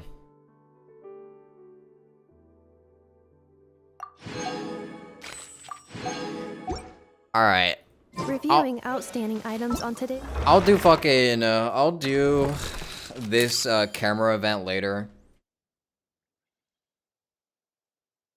I was actually playing Currency Wars all fucking, all day yesterday to like finish getting all the stuff for it. I finished all the bonds, by the way. I finished all the bonds off stream, so I'm kind of already done with Currency Wars. Now I gotta do the fucking. Now I gotta do all the other stuff. What are they called? What are the other game modes? Like Golden Gears, fucking all the other ones, all those. Fucking Swarm Disaster. I gotta do all that. I'm not excited for those because those are a little bit more tedious and take more time to do. Those are way more tedious than Currency Wars, but not Golden Gears. Yeah, I mean, I have to do all of, like, I have to do the currency. I have to do the Swarm Disaster, Golden Gears. I have to do that new one that was introduced as well. Oh god, that one's gonna take a long time too, because I hear a lot of people say they took a long time to finish those. You've actively avoided doing Golden Gears. I have to. I have no choice if I want to like recover my account. Swarm isn't that bad as long as you do it right, because it's either you obliterate the boss or they just kill you. Yeah. I mean, I'm sure my account's gonna be just fine, right? Because I have the fucking. I mean, I have pretty good teams at this point.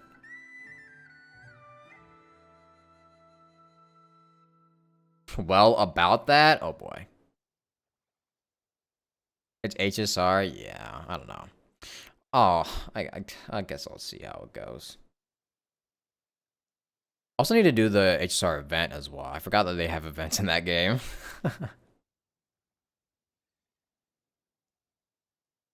Maybe Remembrance can speed blitz it.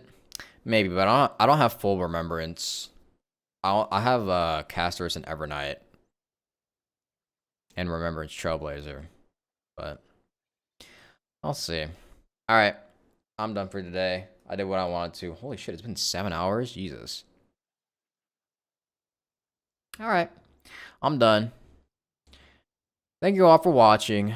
I'll be back later. I still gotta play I still gotta finish Pragmata. And I don't know what else I'm gonna do.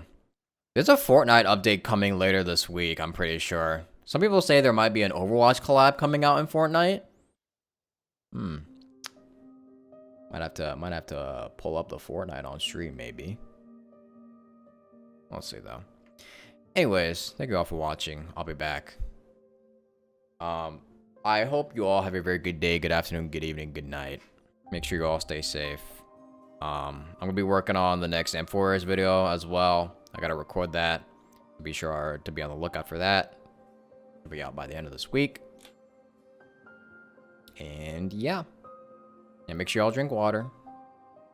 Do all that cool stuff. I will see you all later. Bye bye. Bye bye.